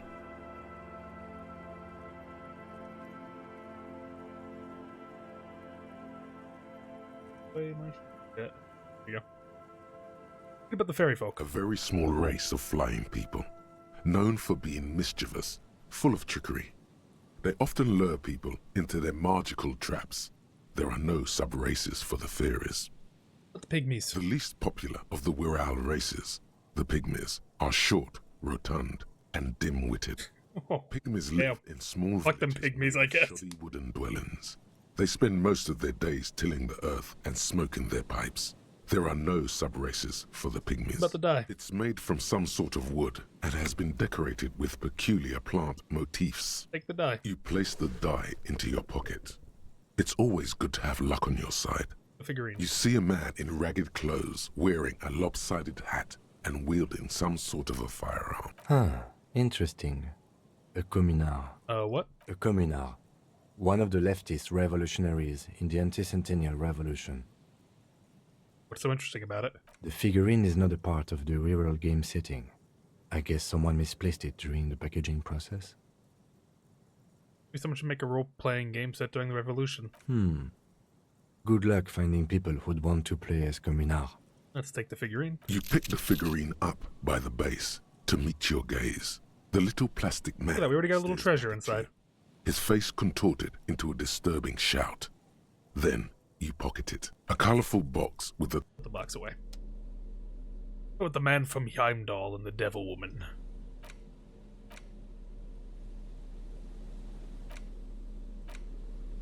Thing. Yeah, we got a little, like, neat stuff here. The edges of the pages are worn and smudged. A lot of people have read about the devil woman's altercations with the Heimdall. Let's look at the back cover here. The jacket copy proclaims, "Man from Heimdall returns in his most exciting adventure yet. After crashing into a strange jungle, cannibalistic natives abduct his only surviving comrade, Noble Tyribald. No, not Tyribald. Man from Heimdall can mount a rescue. He is ambushed by a tribe of female warriors and taken to the ancient citadel of Cloud City, where a mysterious and wicked queen rules supreme. Will Man from Heimdall be able to escape his dire situation and find his missing friend?" Let's flip through the book. You open the book to a random page. Man from Heimdall, wielding his two Zweihanders, is carving through a sea of savages. Yeah, that's what he loves to do. Fixed in grim determination. His arms, whirling like windmills, are soaked with the blood of his enemies. Mangled corpses litter the battlefield. Good God, this is some retrograde stuff. When was this shit? Hey, calm down. Man of... from Heimdall is talking right now. None of that. You flip to the copyright page. This book was written in 38. Let's give it a chance. Berserker rage burns in his azure-hued eyes as he brings glory and honor to his long-lost Heimdall tribe. From As he does, that's the man from Heimdall. The ivory giant roars like an ice bear, and the winds of Gatla howl out his name. And more. Man from Heimdall rides on a gilded griffin, his golden mane billowing in the breeze. Both Zweihanders sheathed on his back. He is off to war. Will he conquer his enemies? Will he conquer himself? Well, it's him. Onward. The steel muscles of Man from Heimdall gleam in the humid jungle air. Yet the man does not sweat. In meditation, his soul drifts in the frigid northlands he calls home. Holy shit, this is so me. A passage reads, "The man from Heimdall looks up, his eyes blue as the mountain lakes of his homeland. He rarely speaks, but now his voice booms in the darkened throne room. Do not try to sap my masculine essence, wicked temptress. Yeah. Son of Heimdall will never succumb to your seductive wiles. Thine spells are no match for purity and strength of will. Brothers of Heimdall, stand above the vices of flesh, for it is weak and corruptible, yet mine is forged in gore and strife." Queen Lydiana just laughs, a sultry and salacious sound, then says, "I have grand plans for you, man from Heimdall." She gestures her diabolical hand toward an array of potions. Oh man, potions! "First, you shall please me. Then lead my armies against the vicious cannibals. Not a muscle moves in the face of the man from Heimdall. Yet He can't agree to this. This would be going against everything Heimdall stands for. this goes against all he holds sacrosanct. This is epic. In the final pages, man from Heimdall mounts Gallavarin, his mighty griffin, and turns his gaze to the horizon.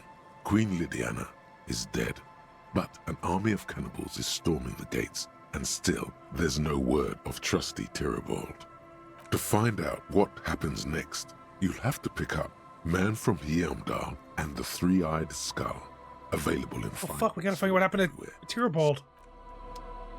He put on the shirt, I actually haven't worn it yet.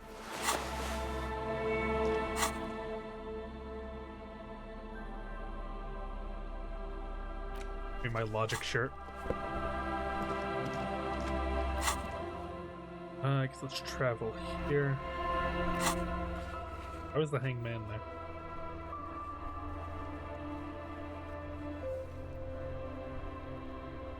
I guess he's over there now. Anyway, let's try calling into the station and seeing if they know a little bit about me. Inside, you see a set of steering levers, a radio microphone.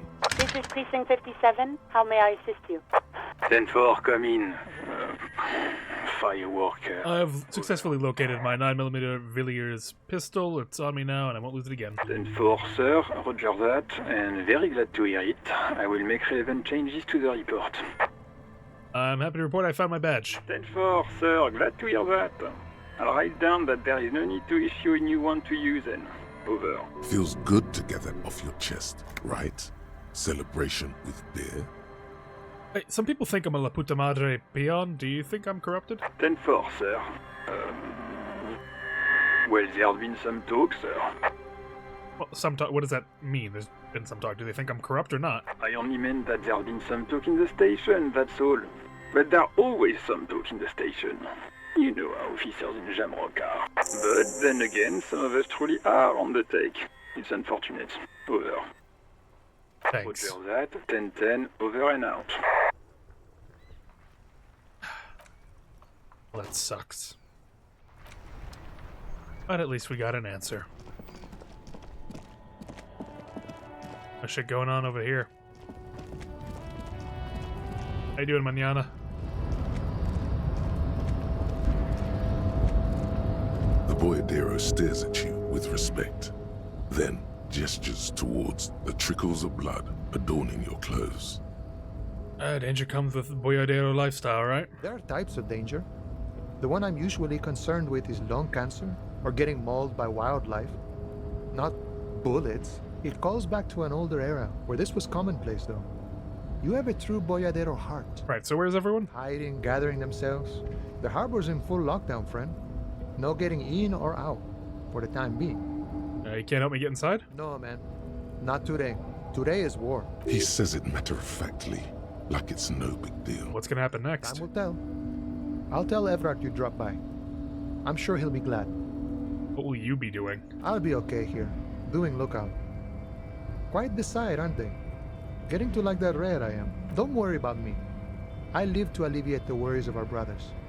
See if any insane killers turn up. Then I'll run. And live.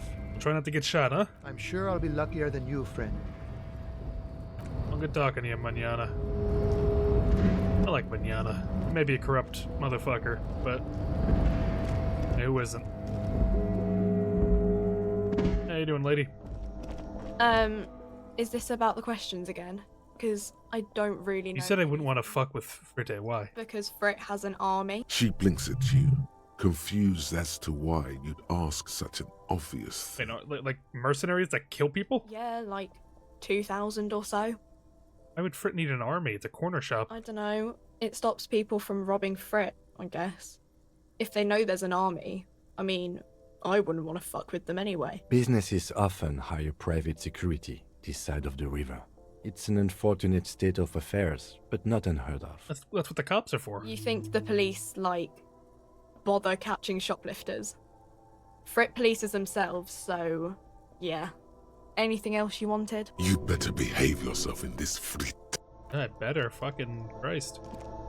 To the left of the croissants and juice bottles, several. A colourful... Again, I'm obliged to inform you that both alcohol and cigarettes damage your health. Ale-aged vodka. That is an interesting thing. I just wanted to just have it on me. I feel like that'd be an interesting tool, like a mystery tool to have on me. Here you go, mister. And give me one of these. Here you go, mister. Thank you.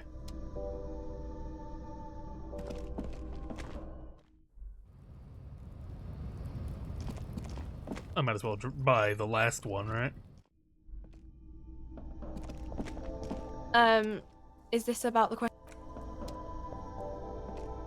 A colourful display. Again, I'm obliged to inform you that both alcohol and cigarettes damage your health. Oh, let me make sure of something real quick. Is it saying I can't buy it anymore? Or? Again, Here you go, mister. Okay, never mind. No, sorry, I misunderstood what that was. Load that real quick. I thought I could actually objectively buy that out, but it does not appear so. I just want the pale age just in case I need it for something important. You never know.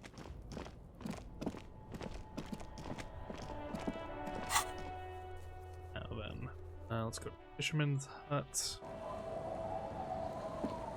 Does I have something I want to give? We have one more story, I think, from this dude. Let's see.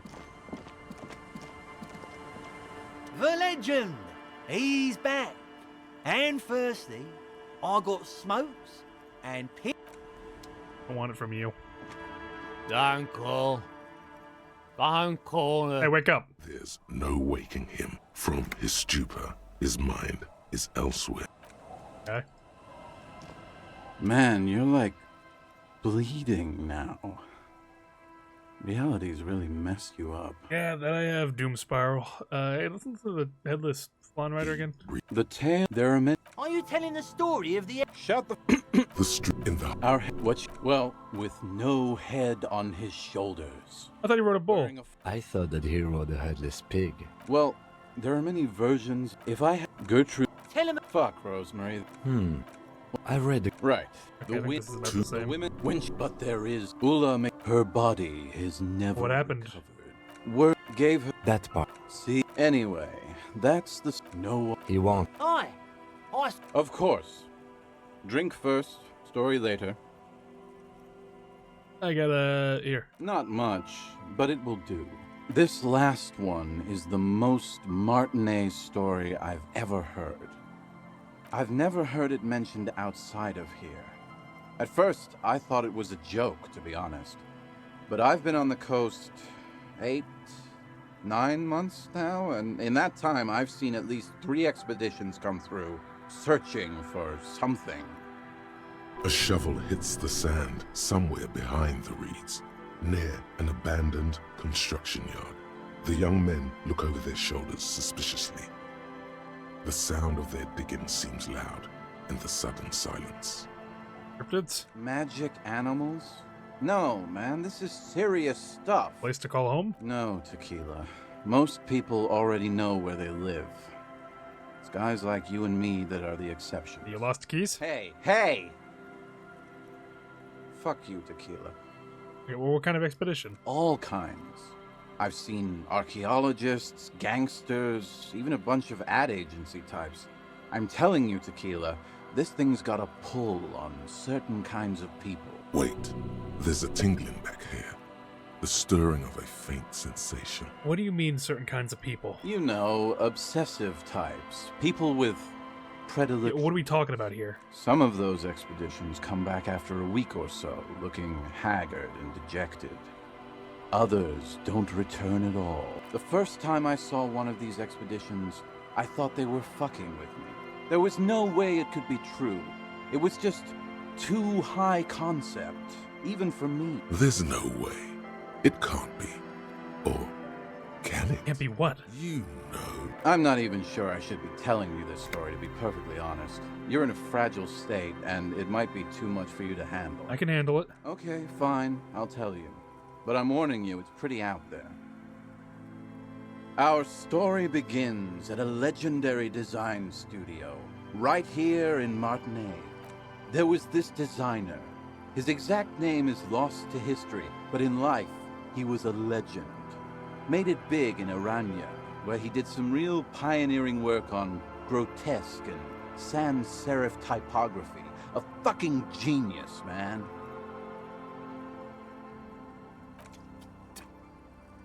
That is, if he even existed. Who knows? It's an urban legend, after all. He existed, all right. You feel it deep within your basal ganglia. He was as real as you are. What the fuck are you talking about? I'm talking about... Anyway, sometime later he started his own personal studio here in Martinez. And that's when he started working on some really wild stuff. I'm talking some glass-smooth, forward-looking design language, the kind of thing that would totally overthrow the old regime, design-wise. Really? But then something turned. You see, it's widely known that nose candy and pioneer graphic design work go hand in hand. Wait, nose candy? You know tequila, nose candy, the white railroad, party powder. The kids on the streets also call it Snow Day. Sinus salt, the white night. Can't see, for its popularity among the aristocratic class of the prior century. He's talking about cocaine. Oh, cocaine. Shit, yeah, tequila. You know exactly what I'm talking about. Okay, so what happened to him? You've got to understand, the work this guy was doing was so high concept that regular amounts of cocaine just weren't cutting it. By the end, they were bringing it in by the lorry load. Now, as you might imagine, snorting that much cocaine can't be healthy for a regular human, right? Right. Wrong. Do it all all the time? All day, baby. Hey, tequila, pay attention. The story goes that one day he was balls deep in work on what he thought would be his pièce de résistance, an advert so minimal it contained neither text nor images, just pure white. Apparently the idea was too high concept even for this genius. He dropped dead right at his desk before he could finish. His last words are recorded to have been, "It's as white as a blizzard of cocaine." What a loss for the world of design. I know, tequila. I know. But the story doesn't end there. Supposedly, when they performed the autopsy, the coroner discovered nearly a quarter... Jesus Christ! ...jammed into his nasal cavity. That's almost certainly anatomically impossible. Wrong again, nerd. Where there's a will, there's a way. That's right. 250 grams of blow had accumulated in there over the years. We're talking high-grade Saramaritsian pure. Not that cut-rate shit your grandma does. There are those who believe the designer was buried with this quarter key of nose candy still lodged in his sinuses. That's what those expeditions are looking for. The cocaine skull. Cocaine skull? The cocaine skull. Wow. No. Wow! What do people think the skull's here in Martinez? Here's the kicker. This designer, this lead designer of a world-famous design studio, was born in Martinez. A local boy, Martin Martinez. That's why he brought his studio here, back to where it all began. And that's why they buried him here, too. Perhaps right under Ab's pipe there. Or probably further down the coast, or in some yard in Martinez proper. A hidden mausoleum, no one knows exactly. No, my grandma always told me his grave lay somewhere on the islets on the bay. This is ludicrous. Well, I'm heading there, so maybe I'll find the cocaine skull. Sinuses can contain that amount of anything. My only question is, where does one get a shovel? What do these expeditions plan to do with it? The archaeologists say they want to put it in a museum, the gangsters say they want to sell it on the black market, and the ad agency guys say they're seeking inspiration. Bullshit. They just want to snort it. But you could beat them to it, Harry. It could be my skull. Skull cocaine instead. I'm pretty sure they all just want to snort it, though. And why wouldn't they, eh? Sounds like right strong stuff. He said something about islets? Don't listen to him or his grandma. He's just making things up. No, my grandma told me. I've heard other people say it too. That it's underwater. Or no, maybe it was the storm sewers. Or maybe it's in the air. Or in an ancient state pyramid offshore. In a pyramid? Now that would be something. What have you learned from the other expeditions? They're pretty vague about it in general. The gangsters like to claim they're looking for the grave of a friend, with picks and shovel. The archaeologists act all official about it, saying they're conducting serious research. Honestly, I think they're not really scientists, just rich. The junkies, for some reason, are pretty upfront about it. They just say they're looking to snort some blow out of a dead man's nasal cavity. Well, I mean, that's what we're all here for, isn't it? Honest men on an honest quest. You should join them. By now, I'd say I know about as much about it as anyone on the coast. All right, let's go find it. Whoa, whoa, whoa. Hold on just a minute.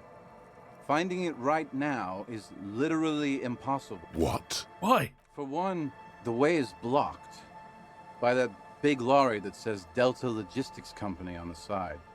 You definitely have to search the area behind that lorry too, yet it is impassable. And second, outfitting an expedition like that is expensive. It'd have to be a big production to do the cocaine skull justice. You need new gear, people who know what they're doing, all kinds of provision. It's just not feasible within the economic and temporal frame of our current setup. Matter of fact, unless a bunch of money just falls out of the sky, we might never know what's up with that skull. I have to agree. We barely have what we need to solve the case we've got now. We can't afford to run around chasing after quasi-mythical pieces of drug paraphernalia. Besides, it would look extremely bad for the RCM to be caught up in something that has the word cocaine writ large on it. The PR is tricky on this. Damn, that's too bad. Wait. Maybe there's another way. Maybe up around the coast. Don't give up now. Yeah, well, that's the reality situation for you. Who knows, though? Maybe someday we'll get our chance. Are there any other stories you could tell? Not that I can think of, currently. Oh, you have been drinking a lot. That might be the case, yes. Oh, see ya.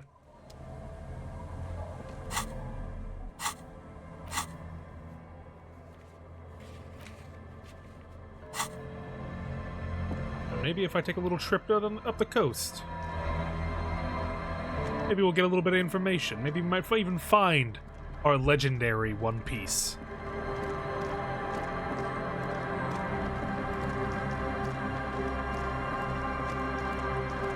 Let's not say never quite yet.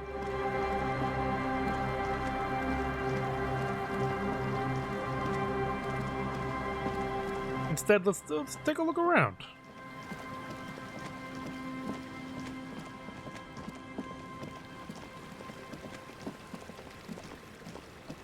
Who knows what we'll find out this way?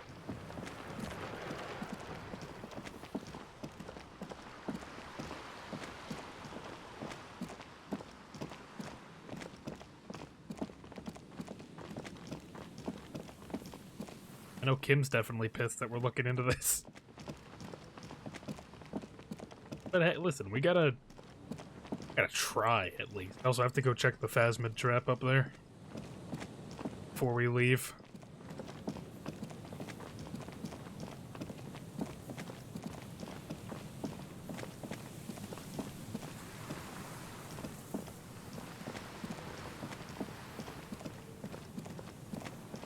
An old door. I don't know how to get in there. It's not even like a check for me to even try. There seems to be some locusts in there. Just dead and dying. Ah, depressing.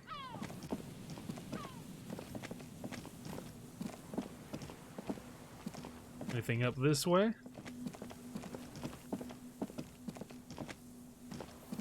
Just a very romantical spot.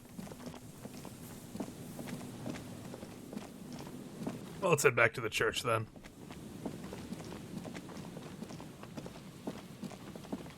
Take the boat over to have a little look-see around the area.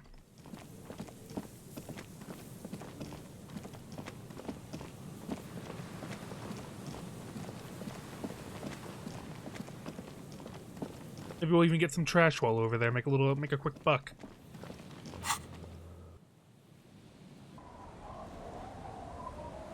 All right, let's ask. Hey, we could use your help. Officer Harry, you're wounded. Why are you wounded? You look terrible. Got shot in the foot. It was pretty badass. Like, some people hurt me. Is this from the shooting in town? We heard gunshots. Not that we don't hear gunshots all the time, but they were closer than usual. There was an exchange of fire on Rue de Saint-Guylaine. It's nothing to be worried about, madame. Yeah, I have questions for you. Of course. We need to get to that Can I island. help you with something? That won't be a problem. It's wind still and the tar just dried. We've got 2 days of relative sunshine ahead. Can we borrow your boat? If you promise to bring it back, and no scraping the hull. I just got it nice and yellow. And no drinking on the boat. And no joyriding either. Of course, ma'am. It's only for a day or two. Official police business. Aye. The crow's feet disappear from the corners of her eyes as she So nice to us. 2 days of sunshine. She's got a bacterial infection. I'm sad to hear that. Take care of that with Ether, will you? Don't get too many RCM men round here. Be sad to lose the first one. That's cool. You boasting your bacterial infection like that. What's on the island?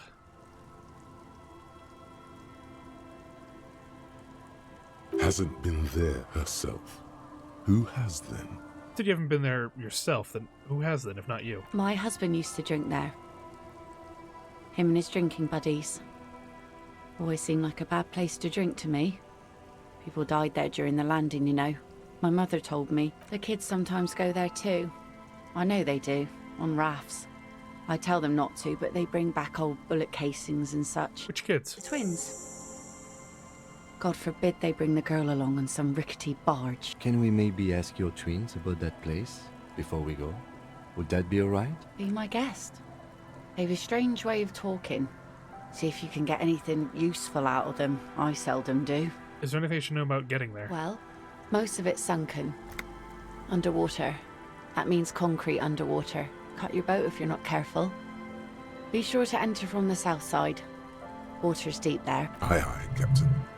Thank you. We'll use your skiff to get there then. Please be conservative with the fuel, will you? Just filled her up, but it's a small tank.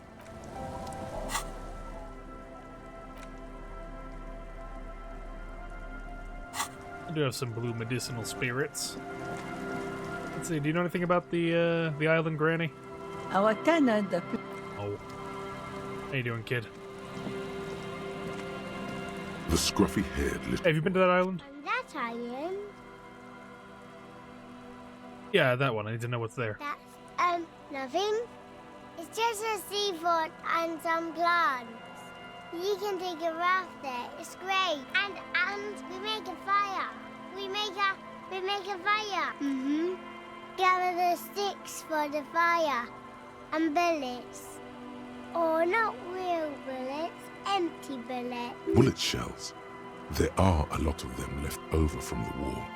But this could be important. Wait, you mean shells? I don't know what these are. What then? They're lights.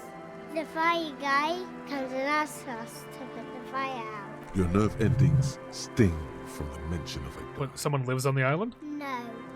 Yes. Let's go with yes.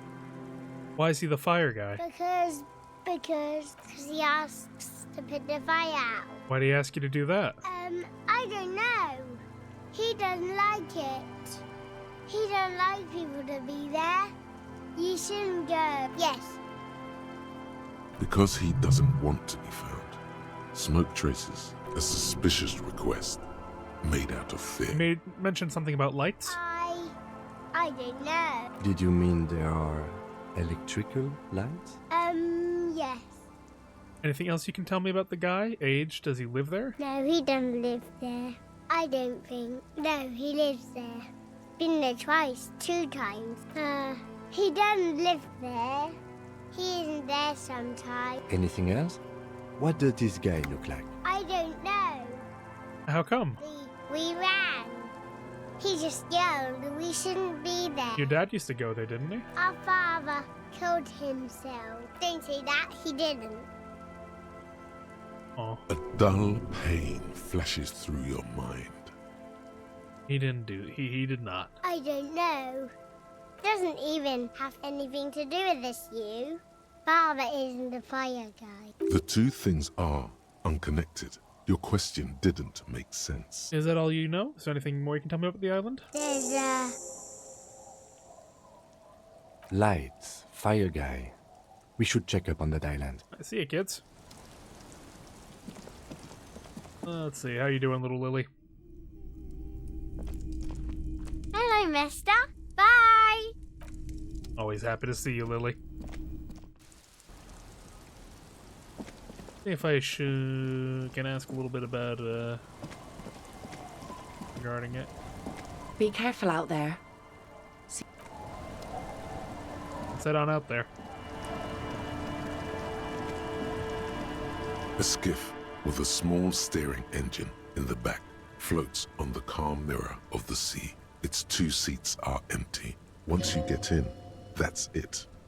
One pull of the starter handle, and you're off into the bay.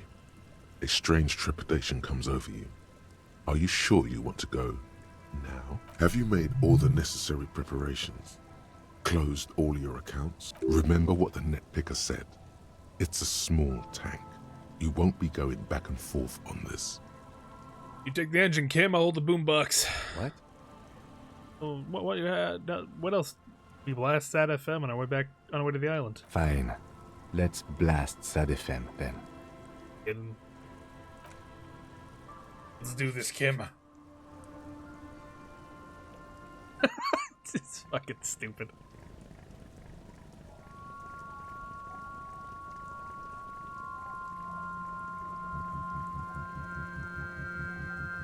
Want to be free. Want to be free. It will last forever.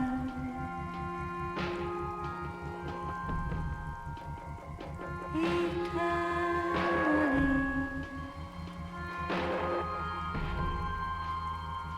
Want to be free. Want to be free. It will last forever.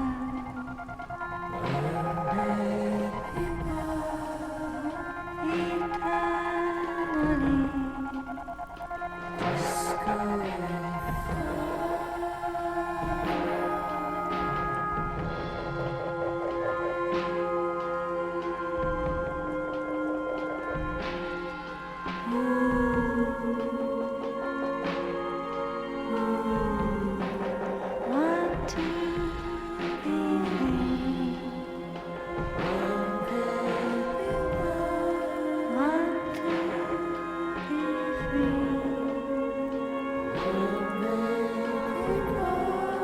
It will last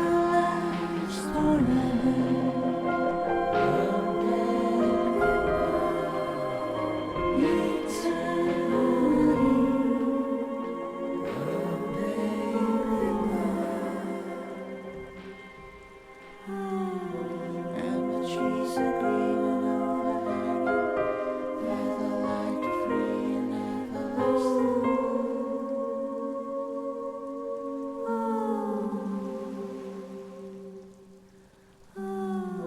And the trees are green and overhanging, where the light free and everlasting.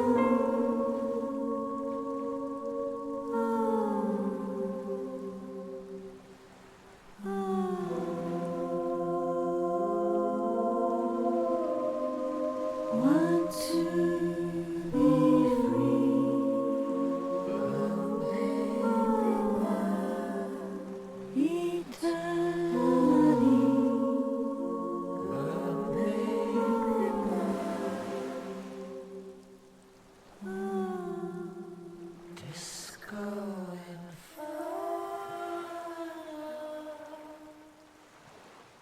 That was beautiful. The boat comes to a slow stop. The lieutenant turns the engine off. Then there's silence. In the silence, a sputter of wings. A flock of quails takes off in the distance. There is very little wind here today. The ghost is standing still. You look at your arms, then the cliffs above you. Let's go. That's right. Let's see.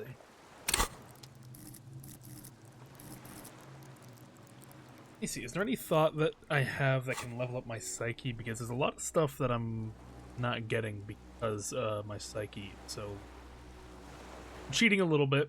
I'm gonna just be looking up to see what thoughts, just to see what each one gives me.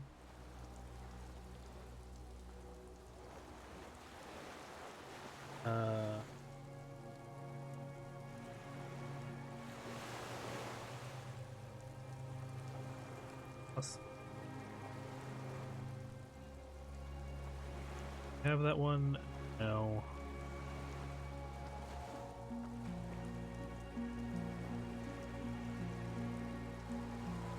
No.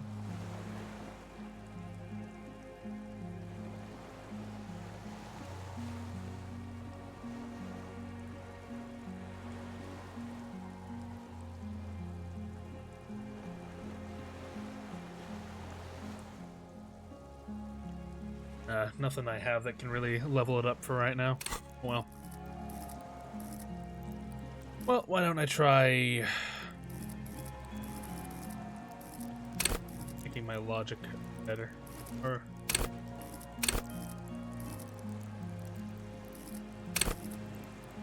give me fascinating trivia. Why not?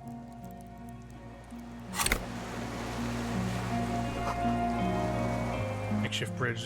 Bombs are powerful enough to break the foundation.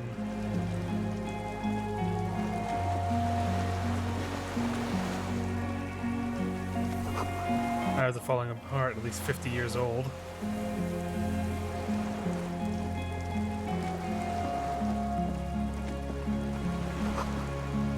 Rusted chains trails off into the ocean. What was that? Appears feel ancient. Soldiers' feet ran up them long ago.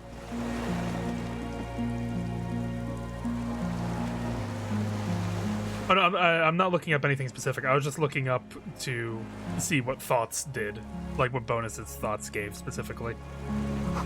Tension, inflammable.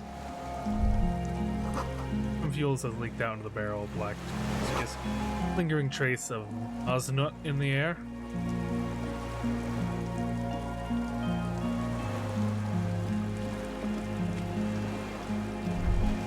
The dry grass crackles under your feet as you stop. Far away, birds' wings touch the still surface of the sea. What's that flutter? The flock of quail departs. Now more than 100 meters away.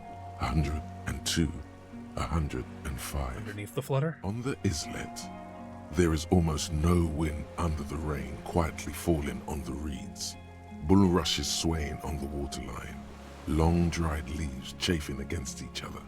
The soft raindrops. The great ghost of the air is holding its breath. The west. A silent hiss. Sea air moving through the needles of a pine tree. To the east. The faraway roar of the city, distant like today's dream. Before it, the sound of sand. The low tide filtered through its grains. A bird tending to its feathers. Raindrops fall on water, strangely quiet, forming circles in the distance. Head. A low hum. The air slowly moves through a concrete box, through its ancient slits and cracks, resonating, hollow. A big building. Beyond that, further north. Air flows out of a pillbox window. There is very little there. The air cossets flowers on a meadow. Absolute silence. Reeds motionless. Bulrushes motionless. A drop of rain falls on a black log of an extinguished campfire. Below the silence? A jitter. A sound impatient to happen, but not yet in this world. Him? Yes? This is where a lesser man would stop to think about the pain shooting up his right leg and into his groin. Not you. You're concentrated on how. Pretty silent on the silent. It is. Is that why we are stopping? Wait, I have to listen to one more thing. The lieutenant nods in silence. Okay. What was that? What was that zoom in? Hold on, there was like a red check here, wasn't there? Oh, there. Hold on. Warmer from the. It's warmer there than out here. Just as I see When blood trickles down your armpit, ligature is off. It's nothing. No way to get up. Stairs are gone.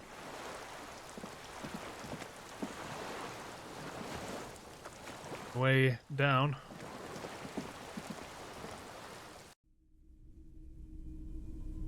What do you have in here? Once an armament rest. Cannons were attached, medium distance, large caliber. Rifle collapsed. An old cylindrical generator is nested above the ammo lift, with makeshift electrical wiring running out of its side and across the floor. The cables disappear into the wall to your right. The lieutenant puts his hand on the metal barrel, checking for warmth. It's cold now, but someone has been maintaining it. The wiring has been repaired. Where do they lead? Downstairs, somewhere? What kind of generator is this? Liquid carbon. I would imagine it takes mazout. The kind that's favored by vagrants and fuel thieves. It's been a long winter, long and cold. If anyone stayed here, they'd need a generator. A hollow ring, the canister is empty. Dust falls from the generator and down into the ammo lift. What does it mean, generator here? I don't know. I'm not a philosopher. Is it here? Someone with basic electrical skills has restored it in order to keep the room warm. Maybe it's the fire guy.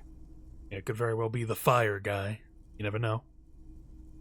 People like fires around here, apparently. The wind outside picks up suddenly, with a faint howl. Inside, it's warm. Books, mostly fantastique and historical fiction. I mean, nothing wrong with that. Who doesn't like some historical fiction?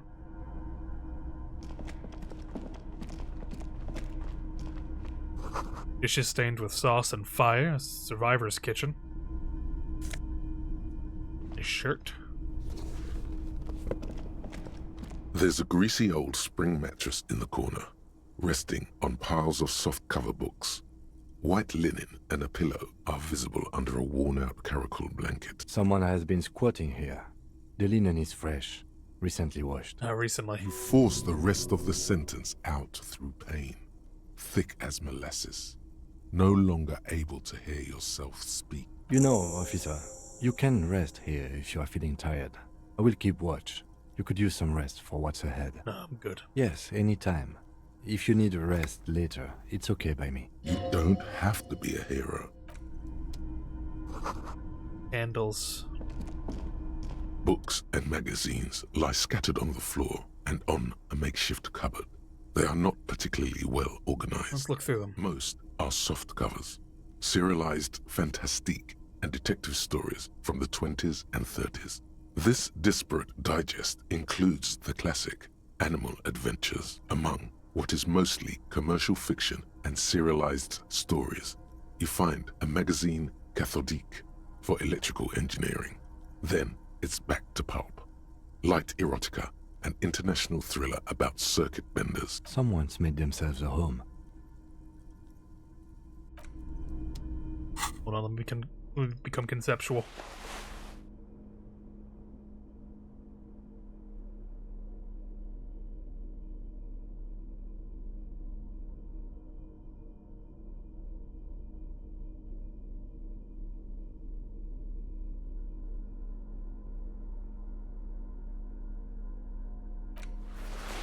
There we go. Now I'm very conceptual. Soft covers, serialized fantastique. Not that you can tell.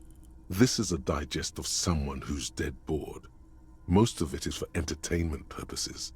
Fittingly right next to the radiola on the floor. Nothing out of the ordinary? Maybe it's a little old-fashioned. There's a nude mag. More than that, you can't say. The print in some of these is pretty small, though. This person has good eyesight. Good eyesight, you say? Interesting. Soft covers. Moth-bitten bed sheets. Scarf. Gives me empathy. Army surplus, too. Interesting. And he has a photo of Karl Marx in here too. He's a sympathizer, so that lines up with the revolutionary angle.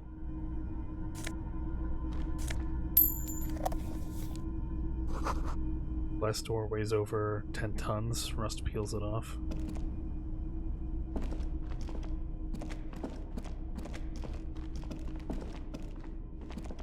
That's just jammed shut.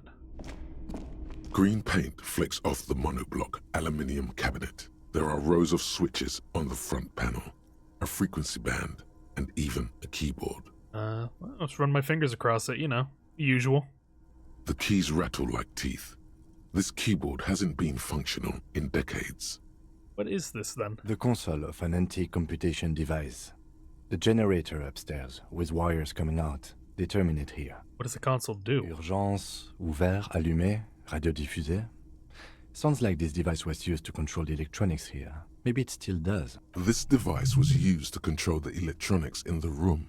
It could open doors, control lights, function as a radio computer. The dial slides under the glass. Silently, you make out defunct stations on the UKV frequency.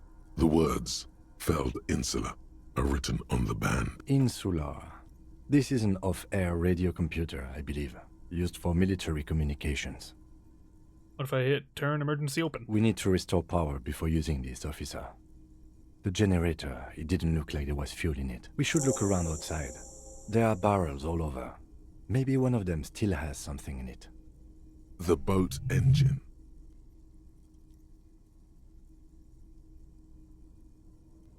Yeah. The console looks on as you... I don't think I still have the fuel thing with me though, right? No, I ended up selling that. God damn it. I had a whole fucking giant fuel canister that I sold. Oh, what is this? Hold on. Ooh. Tried to hide from me. Water rushes down far below. You see a small metal door nested inside a larger one. A heavy steel blast door. There is a conventional keyhole above the handle. It's very small. On the other side. Another part of the island, probably. The lock looks like it could still be usable. How do we open it? Maybe this is one of the doors we don't open? He's right. It would be better to open its big brother. A powerful engine hangs under the ceiling. It must control the blast door. Alright, we open the big one. Do you see the controls anywhere? Yeah, on the console just southeast of here. Remember? Let's look around. Getting the blast door open seems like the best plan. Does. But for now, a little bit out of our hands, so just keep on moving, looking around. We'll get there. All a day's work.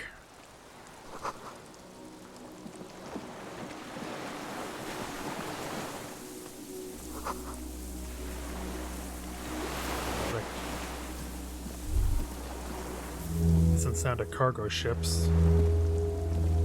Interesting.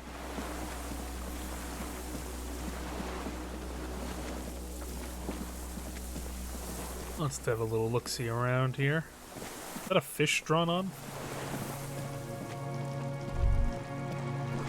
Nice cracks under your feet. Careful not to fall through. I will do my damnedest not to fall through.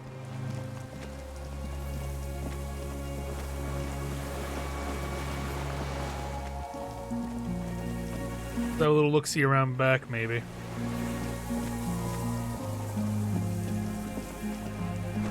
Winch is broken. Rust must have eaten up what A remains. strange feeling looking at the water. Maybe you should just wander off into the sea. Leave it all and walk in with a bottle in your hand. It's cold. Yes, cold and still. But love is warm, like the inside of her mouth. No. Yes, yes, yes, yes. Bottle in my hand? Always. Why? Perhaps there's someone there, under the water, waiting for you, where it has always been, in front of the video rental, on the corner, at the crossing, smelling of tutti frutti and betrayed. Baby, you know it's going to hurt. In the rain mirror of the bay, you see Martinez reflected. Tall edifices of ruins reach into the water. like shimmering towers. And the shacks too. Pine trees and motor lorries, upside down. Islets and posts, like stepping stones, lead into the water in front of you. Go, step in. It's been too long.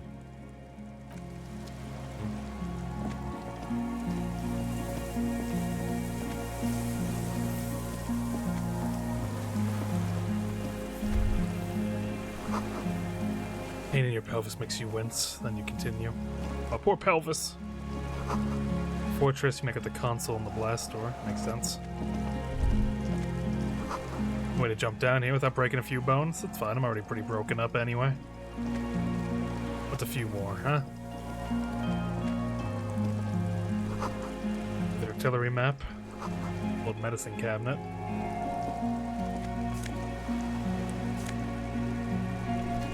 Canister. There's a rain-soaked mattress on a concrete slab, only half covered by the crumbling roof. At the head of it, double embrasures, firing slits like two eyes in the wall. B triple prime. This looks like a good place to shoot from. Like the mattress? A single-person mattress, modern, civilian use. Brand name, Marjorie. There's a fuel stain on the cover, along with cigarette burns, and an empty can of beans on the ground next to it, filled to the brim with cigarette butts. The silhouette of a tobacco picker adorns the paper filter. The brand, Tio Moteri. Tio Moteri? Like the ones we found at Land's End, remember? I may have been wrong when I said it wasn't important. This means the same person could have visited both locations. I didn't see any signs of smoking inside, though. If people live there, they keep it tidy. This here may also be a smoking spot. There's a firing slit in the wall in front of you, like a little window. Quite old and grimy, from years without cleaning by anything other than the rain. Okay, take a look through the hole. The springs screech as you lean on the mattress and crane your neck to look out. A small piece of Martinez coastline opens up in the square in front of you, like a tiny landscape painting. 1 kilometer across the water. The ruins look familiar. On the left. A towering skyscraper, its top floors shaved off by artillery fire. Capeside apartments. Rue de Saint-Ghislain, 33A and 33B. On the right. The red chimney and collapsed back of the 4-story tenement in front of the Whirling in Rags. Rue de Saint-Ghislain, 10. The doomed commercial area. And between the two. The box-shaped silhouette of the Whirling in Rags. You see a small fleck of white on the rooftop, the upstairs window of Clausia's room, in the rain, reflecting light. There it is. Do you have a line of sight to the window? More than that. And with a pair of binoculars, I'd be able to see inside the room. A pair of binoculars? Or a scope of a rifle? You'd be prone, lying on a mattress, barrel resting on the embrasure. Cheek against the cheek rest, hand on the hair trigger. On a calm day like this. Kim, I could make it. I could make the shot. Good. I think we have it, Detective. The origin of the shot. This is the sniper's nest. Affirmative. Finally. In our defense, nothing pointed here. Many leads pointed elsewhere. You're right. He looks north, over the fortification. Then at the mattress. Should it still be here? Where? On this island. He does not answer. Just nods. With his back hunched, he looks around once more and says he feels uncomfortable suddenly. We should move now. Gotcha. Don't gotta tell me twice, buddy. Let's see.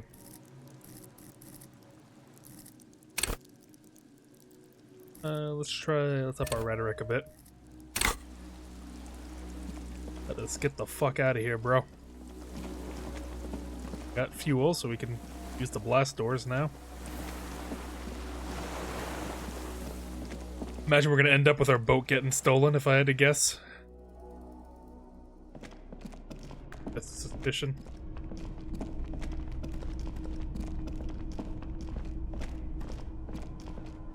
I should have taken conceptualization.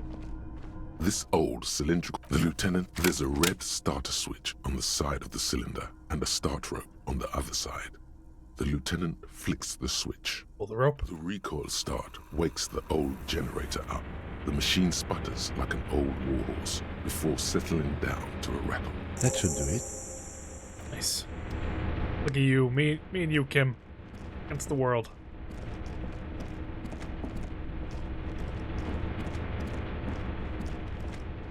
A dim. It's on. Automatic boot. Just open the blast door? I think, yes. Let's see. That one. The emergency open. The blast door opens with a series of clicks. A shaft of light appears, then widens as the light shines in. Nice. Interesting.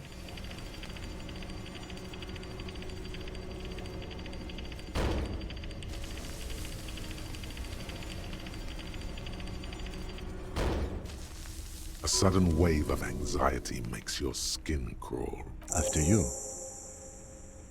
What's there? I don't know. A thin wisp of smoke rises from a charred black fire pit. The wind picks up, then dies down again. Scared. Don't be. I have a gun. I also have a gun. I know. It was not easy to acquire. Let's go. A dim golden, the dial Insular.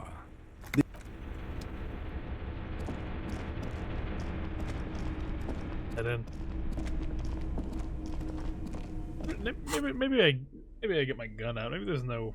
I'm not seeing any tear here, so I'm just gonna. I think I'm out of bullets though, aren't I?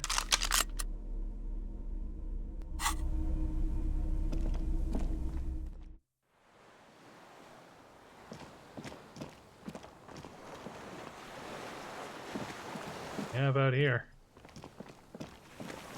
Oh, look what's being grown here.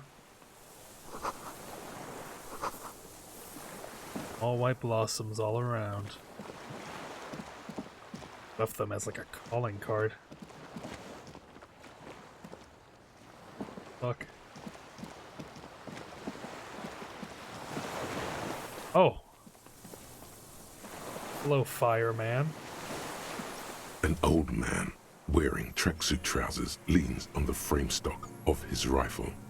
He gathers a big ball of spit in his mouth, then spits it out into the extinguished fire before him. He raises his black eyes, hooded by creased eyelids, to meet yours. Unclouded by cataracts, his eyesight is sharp. Are you the fire guy? The what now? I can't hear you. Did you recently tell two kids to put out the fire? Two twins? I may have. All sorts of little rats have come sniffing around, trying to give up the position. The position? Sounds like a hiding place. Fire guy. Regressive bourgeoisie henchman. Can't even talk like a grown-up. You retained your eyesight. My eyesight? Yes. Helps me see all the shit. A shudder of disgust passes his right side. His left side remains motionless. Did you close the blast door? I did. And you opened it.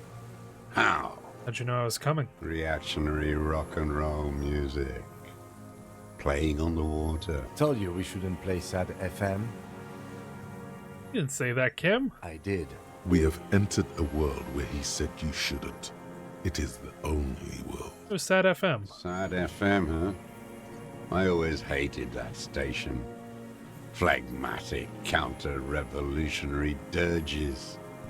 Sadness is a mental illness. A weapon of the bourgeoisie. The fascists were right about rock and roll. It is degenerate. Hip gyrating, mental illness music. Nice gun you got there. It's not nice. It's a piece of shit. At a Belle McGrave? Job done. It's a 3-Angong 446. A Samuran rifle. How did you get hold of one? It was sent to us by our brothers in the Sinyao commune. Military aid. It has stayed true to him. He can still make it sing. The Sinyao commune? You heard me. It's good now. Like chalk, white from the board. Weapon has stayed true to you. Mine has stayed true to me, too. Yes, I bet you've killed a lot of people with it. You fascist fuck. Have you come to make me one of them? We have come to ask you questions. Nothing more. If you do not comply, we will take you in. Do you understand? The danger levels here are hard to read. One moment he's a fire, the next, a fire gone out.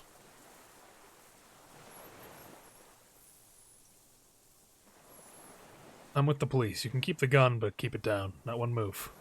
No. Put it down now, sir. Or you're gonna blow my brains out before you question me. To hell with it. It's a walking stick anyway. It's out of bullets. Like an amputated limb in the sand.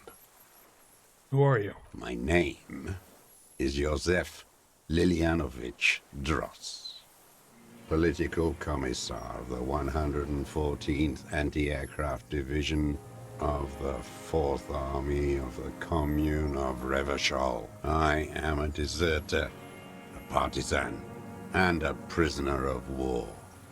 This is my termless surrender. The Commune of Revachol? Do you mean the ICM? Your holdover from the... From the Insular Indian Citizens Militia, the Army of the Revolution. I was recruited in Jamrock in 07, trained in the École de Contrôle Orient, and consigned to emergency defense duties in 08. I left my unit on the eve of the landing. When I returned here on May 14th, the Commune had fallen.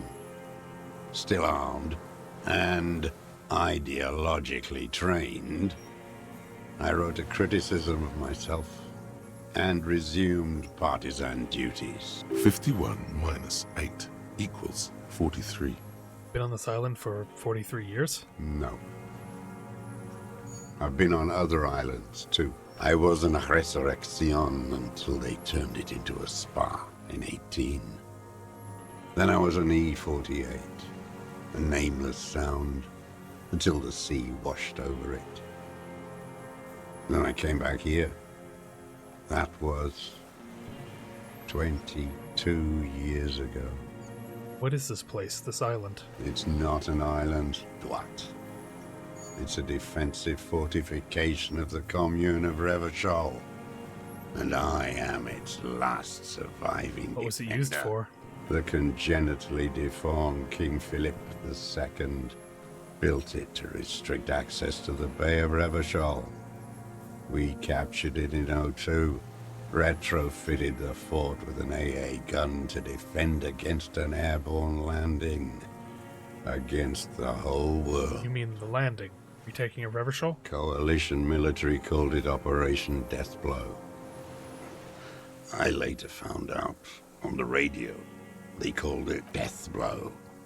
You're one of them. Tell me, who speaks like that? We had 50 million people on Caillou alone.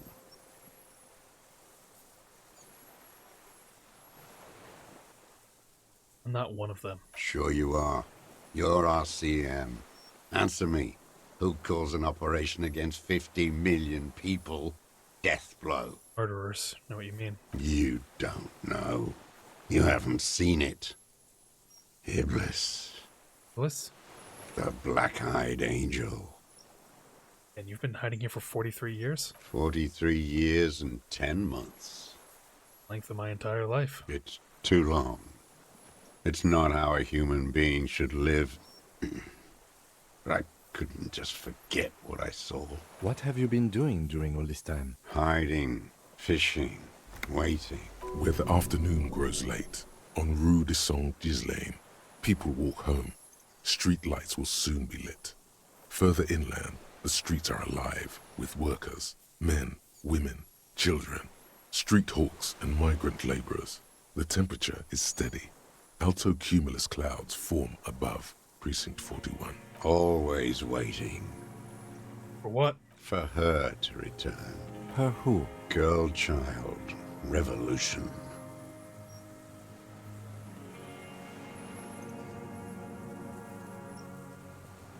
Women will always betray you. Women are more susceptible to bourgeois morals. The material base for an uprising has eroded. The working class has betrayed mankind and themselves. The historic opportunity for a revolution has passed. It will not come back anymore, however hard I try, whatever I do. You said you deserted your unit? I was just 16 years old, 15 when I volunteered. I had a lapse of faith. And of courage, too. Lapse of faith? You could say I misunderstood the historic role of the proletariat and thought Mazovian socioeconomics were fallible. For a second, I doubted the irreducible laws of historic materialism. A second is all it took. For what? For reaction to take hold. What's reaction? Petty bourgeois terror. It's in all men. It's a reaction. You were just afraid. It's the same thing. You haven't seen it. Not really. Not naked. It's impossible not to be afraid. And this was when? May the 13th, 08. 44 years ago. The horizon was black with coalition airships. Their petroleum rose to the sky, and it looked like it formed the clouds. Storm clouds. When they started shelling, it was dark magic. Dark magic? The combined might of international capital. All at once, all the greed and terror in the world tore into Revachol. It lifted streets from the ground and turned houses into ghosts. We were in the flak tower, huddled on the floor. The artillery was 80 kilometers away in Ozon, but I knew the commune would fall. We would all be turned into ash. So I said I was going to the map room. Then? I ran. I climbed the chain link across the water and hid inland, in the bunkers underground, like the weakest of the weak. A mouse, frightened of the ordnance all night, and the sound of the rotors in the morning, whirring.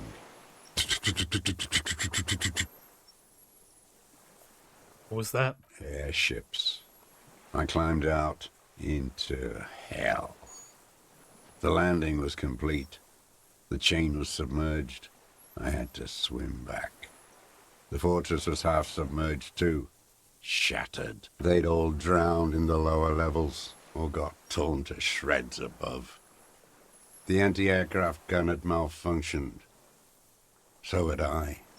I left them without ideological direction. It was real. I'd seen it. I'd seen it in reality. Some kind of great terror. Worse than you've ever seen. Seen what? The mask of humanity fall from capital. It has to take it off to kill everyone, everything you love. All the hope and tenderness in the world. It has to take it off just for 1 second to do the deed. And then you see it as it strangles and beats your friends to death. The sweetest, most courageous people in the world. You see the fear and power in its eyes. Then you know. What? That the bourgeois are not human. Let him finish. I had to. I had to fight it. I had to never stop. How have you survived all this time? How does anyone survive? I steal. You steal? Supplies, vegetables. I collect rainwater. It's the life of a dog, not a human being. How is your health, Mr. Dross? I've been throwing up blood since winter. Red, like beetroot. Been passing it in stool, too. He does seem frail. gaunt for his age, more like 75 than 65. Trouble putting on weight could mean cancer. The RCM can provide medical services. You need to be looked over. I need to die. You don't have medical facilities. You have guns. That's all they give you. Toy guns. You also have Druamine. You have Druamine and other opioid-based painkillers. You must be in pain. I have been running out of that stuff. There's no way he could manage the pain without them. It's safe to say he is addicted to painkillers by now. This is a serious situation. You need to be looked over, and we can do it. There's nothing to look over. The triage is in, and it's black. Administer morphine. Moribund. You like Druamine, don't you? It's the little joys. The dark joke. A sunshiny day. Morphine. How have you coped mentally? I haven't. I have holes in my brain.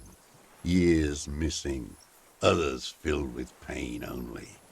A decade of I don't even know what. Inferno? Also have holes in my brain. No wonder. All your minds are rotting from the radio waves. I watched the traitors of this city turn the lights back on. More and more each year. Ruins glittering in the dark like a fucking merry-go-round. It's disgusting. How have you concealed yourself all these years? It was hard in the Thames. I didn't have partisan training. They were searching for stragglers, those bloodhounds. Floodlights on the water at night. There were posters, campaigns. We communards still hoped, and they needed to snuff that hope out. The East capitulated. Martinez and Cold City were turned to dust. But Jamrock, Forburg, even Coron, and Boogie Street, of course. Those fucking kips had Marsov coursing through their veins. And others too. Some cordons of Revachol was still fighting. There were cells. I tried to contact them. Soon they all went silent. The frequency's dead. How'd you get between here and the mainland? At night, I used a dinghy. I only went after dark then. When I got to the city, I stayed underground. Patrols, you lot, the commons too. They'd started snitching. In the city, you move underground? From bunker to bunker. Not anymore. No one cares now. I don't even have to hide. They think I'm another antisocial vagrant. I could walk straight into that town if I wanted. Why don't you just walk there? I don't want to. They're all traitors. Pigs, rabbits, and dogs. Men without ideals are only animals. The weapons cache under Saint Ghislaine Duby, in the basement. Have you been there? So you finally found it. There must have been a small squadron's worth of arms in there. Elmer Graves, right? There were. Useless now. Rusted away. So you've been there? Sleeping. Some nights. Ammo scrounging on others. Those McGraves were shit, even before they corroded.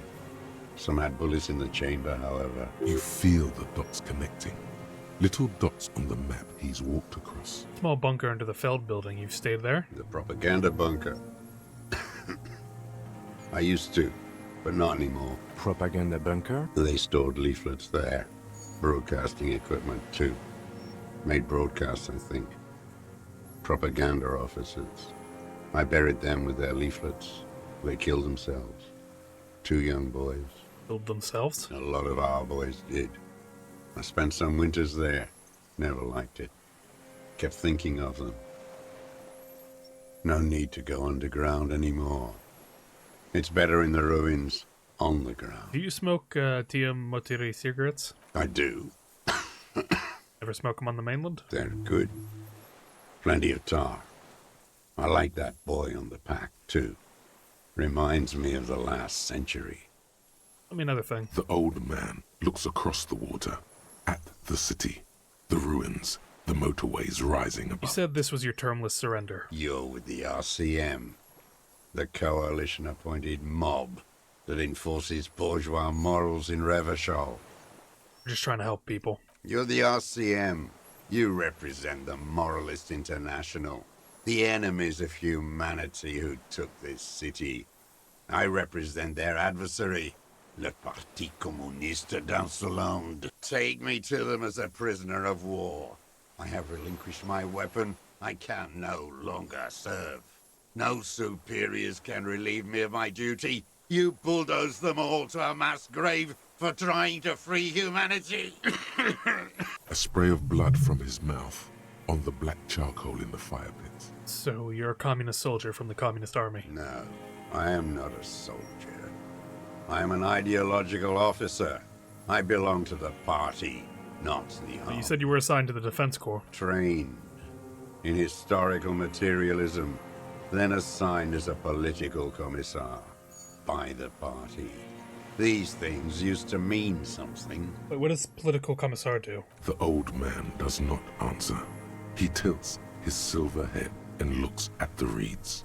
You see a small tremor pass through his legs. His job was to assure the army answers to civilian control and follows the ideology of the commune. Scientific communism. A commissaire politique is a knight philosopher of the revolution. A future human. Awakened from shutdown by the promise of ideology. That means you're trained, right? He nods slowly. Then another tremor.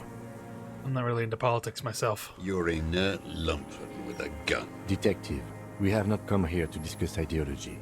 We have come to ask questions regarding a murder investigation. The old man spits into the fire pit. He does not say anything more. A jitter passes his lower body. There's definitely something off with his body.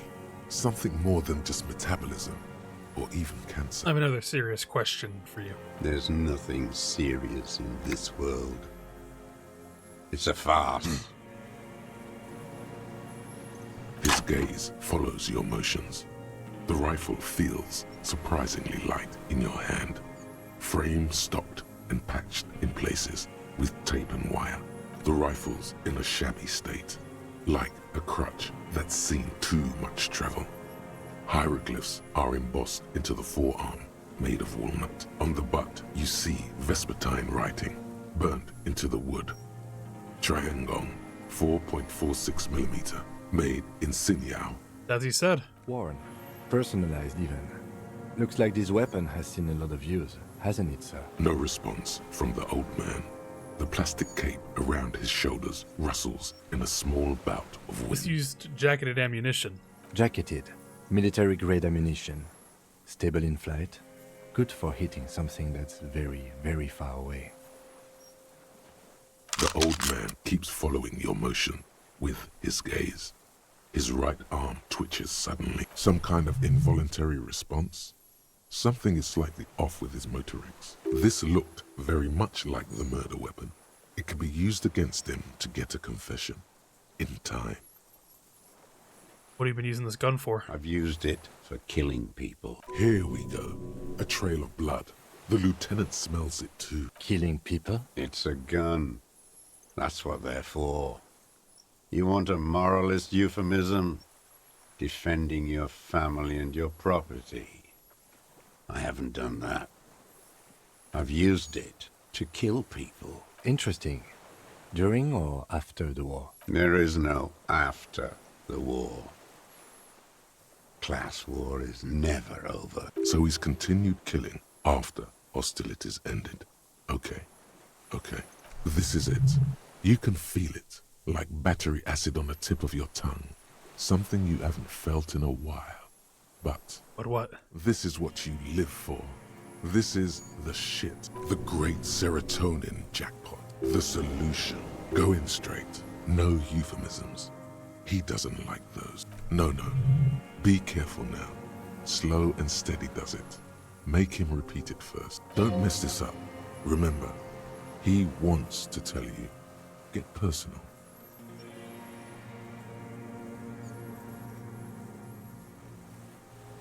Oh, wait.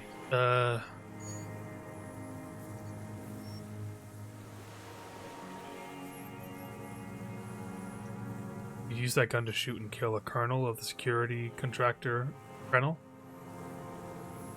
Right.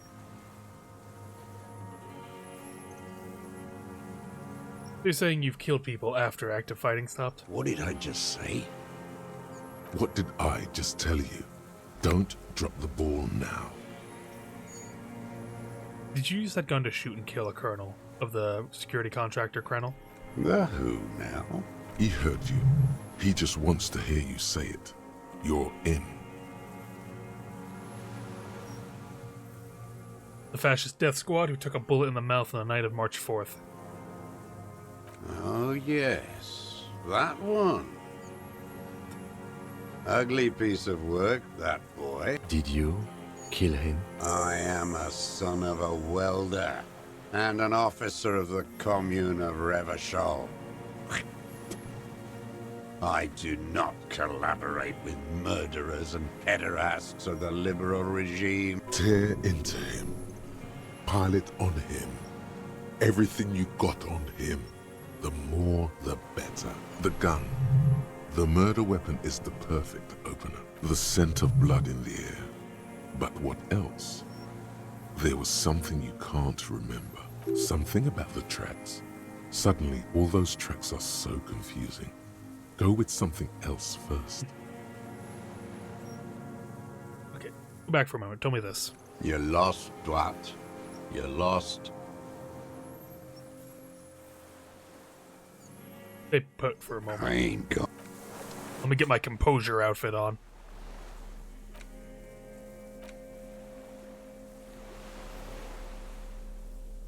Hold on 1 second. I'm gonna be so fucking composed when I talk to you. Ready for this? Actually, give me the parka. Wait, what does this do? Favors, that's fine. Come on, come on. Come on. Gotta have, oh, the shoes. Can't forget the shoes.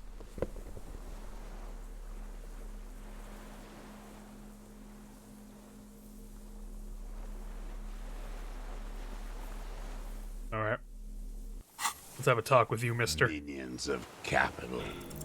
For a 60-year-old man with stomach trouble, who spent his entire life alone on an uninhabited island, he seems surprisingly fit. That's it? He's clearly a drug user of the painkiller sort, prone to erratic hand gestures, God damn it. and malnourished. But that's it. The moment passes, and you say, One more time. We need to talk about you killing him. a drop of blood. Tear into him again. Pile it on him.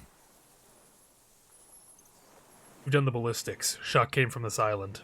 I saw you poking around there, looking for evidence. You're damn diligent when it comes to dead fascies. Did you like the view? You had direct visibility.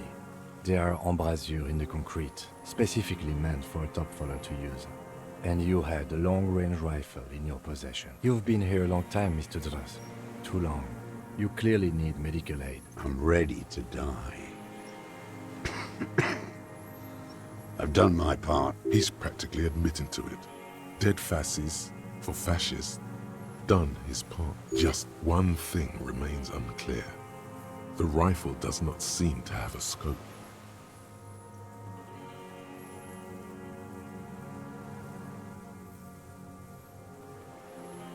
He was perfect with a pair of binoculars I could have seen in the room.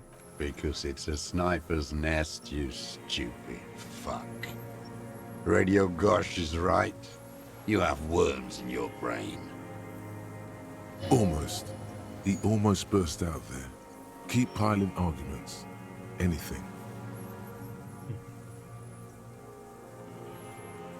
I've got this. Not a lot of guns around that use military-grade ammunition, are there? It's a real gun. Not like your little musketeer pistol. I've seen you prance around with that. Jumping hoops for the liberals. You look like imbeciles. Why don't you ask them to give you real weapons? Going against automatic rifles with these toy guns. Of course you got those boys killed. Damn, he saw you. He's watched it happen. He would have a good view of the tribunal from here. It's not just empty boasting.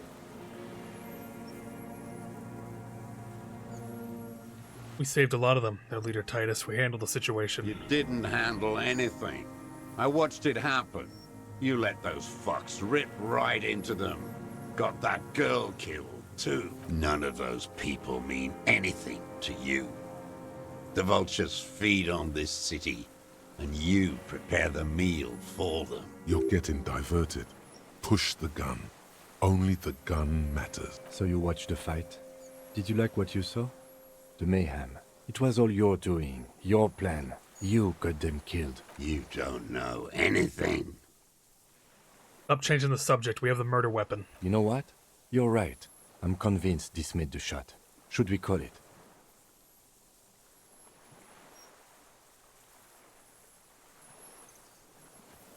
You think we have the murder weapon? 4.46 jacketed ammunition, modified for range. We have it. This is I'm it. calling it. We have the murder weapon. Good. This feels good, doesn't it? Tearing things up like this. When you have the murder weapon, you have the killer. What do I need to upgrade to be able to...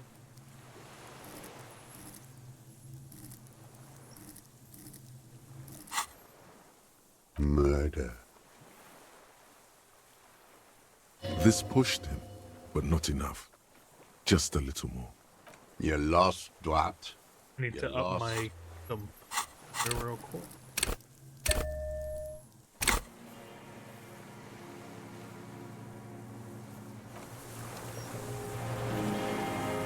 Minions of capital. What do you... Really? Another fail? Come on.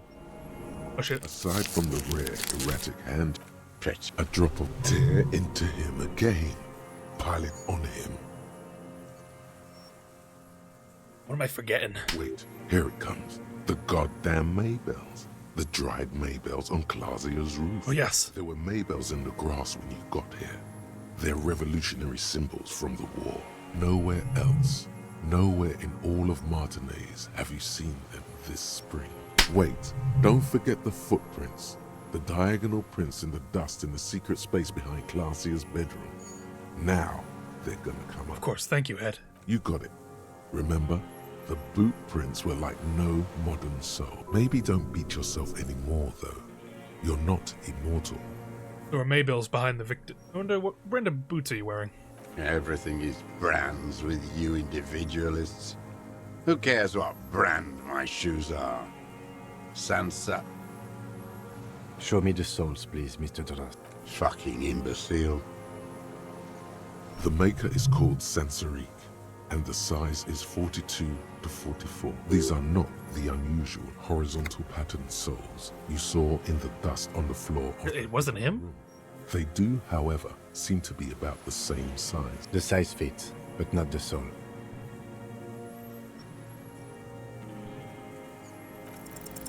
Nice. He doesn't have to be wearing them right now. When people change shoes, it doesn't mean we weren't there, near the room the victim died in, sneaking around. Racking those brains, are you? Desperate to report something back to your masters? They must have really loved that dead fuck. The lieutenant gives you a quick sideways glance and nods to acknowledge. The prints were his. You can see it in those eyes. He can't keep them from flickering, looking for something. The old man stares at his own prints in the ash around the fire. Silent suddenly, some strange process within him. A gush of wind. Seagulls in the distance. You've almost got him. Just the last little push. There were Maybells behind the victim's window. Damn Maybells. The whole island is turning white with them. So many this year, too. The spring is coming. No, it's already here. Wash the filth. I haven't seen these flowers anywhere else in Martinez, only here. They blossom on the islets before. We fertilize them with our blood. Resurrection was snow white in May, before they ruined it. South, the Bay of Martinez is dotted with little freckles of islets, turning green, with white flowers in white snow. The coast, too, before they piled their containers on top of it, filled with broken, useless trash for fat-fingered bourgeois children to play with. You must get around a lot to stay undetected all these years. Do you know any secret paths? Pinball workshops? I may. A woman called Classe. Ring any bells? These dried flowers were right behind your window. Classe. You know her, right? She had an intimate relations with the victim, the mercenary. With the victim. There is a small tremble. Looks like a smile. A crooked smile. Yet isn't quite voluntary. He's about to burst. You know who he was. A coalition-trained murderer. Armored and armed. He wasn't human. The blunt end of a hammer. Dripping with blood. He was a soldier too. He was a man. Beating us to the ground. Moaning with joy. You hounds get so thorough when a company-trained killer dies. I haven't seen you on this coast for 40 years. You know, maybe I should have killed one sooner. Got your attention. Now you stop beating druggies and prostitutes in your basement. Now you come to investigate. Not when they die by the hundreds. This is it. Shot him. Shot him. Say shot him, not killed him. So you shot him.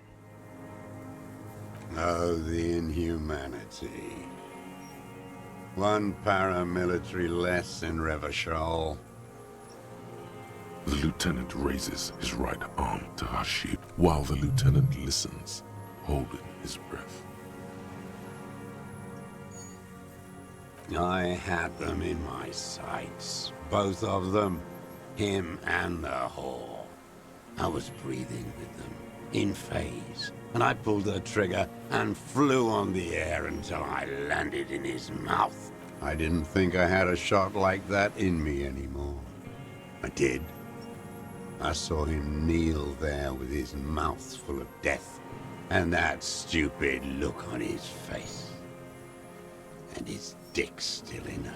Then, a hot flash of rage almost carries the smile away. Some dark peace. Then what? Nothing. I went to sleep. Next morning there were Maybells everywhere. The world was white. Or what's left of it, anyway. My last spring here. I knew the fascists would come to avenge their own. And so they did. Mr. Dross, are you aware you're confessing to murder? Yes. And you were looking at them, the victim and a young woman, having sex, through the scope of your rifle that night, before you shot him? The old man nods. Why? Because that's what they were doing. The motive. This is where the motive is going to come from. You can coax it out of him. The lieutenant's preparing the ground. I don't understand. Do you, detective? I don't understand this part. Why were you looking at them that night? I'm always looking. Are you always looking through the scope of a rifle? I'm just trying to understand. A rifle's scope has the best magnification. Helps him see all the shit. And if you don't like it? Click. It's part of the shit you see. Then you pull the trigger? Yes. Think of it as a form of critique. Surprised we don't have more bodies around the place. You got him going. Connect every little piece now. Wrap this up. What strikes you about this gaunt man is not the stomach pain, or the cough, or the malnutrition. It's precisely what you could not see before. For a man who spent 44 years hidden in the urban wild. He's surprisingly okay. Indeed. He speaks fluidly. His movements are rapid, if erratic. His voice, despite the cough, is there. It is capable of expressing complicated ideas. Above all, he seems animated. Animated by what? It's a mystery. This animation comes at a cost too. Erratic hand gestures, thought processes cut off like threads, as he just stares at the logs or the reeds. He also suffers mood swings, bubbling to the surface, unconstrained by his nervous system. Dementia? You've seen demented people before. This feels similar, yet different. When his thoughts move, they are lucid, keen even, not senile. Is it some kind of substance damage? Like he's addicted to something? Not only the painkillers he's clearly on. Mr. Droz, are you on some kind of psychoactive substance? No. I won't be stuffed full of shit like the rest of this city. You said you take painkillers.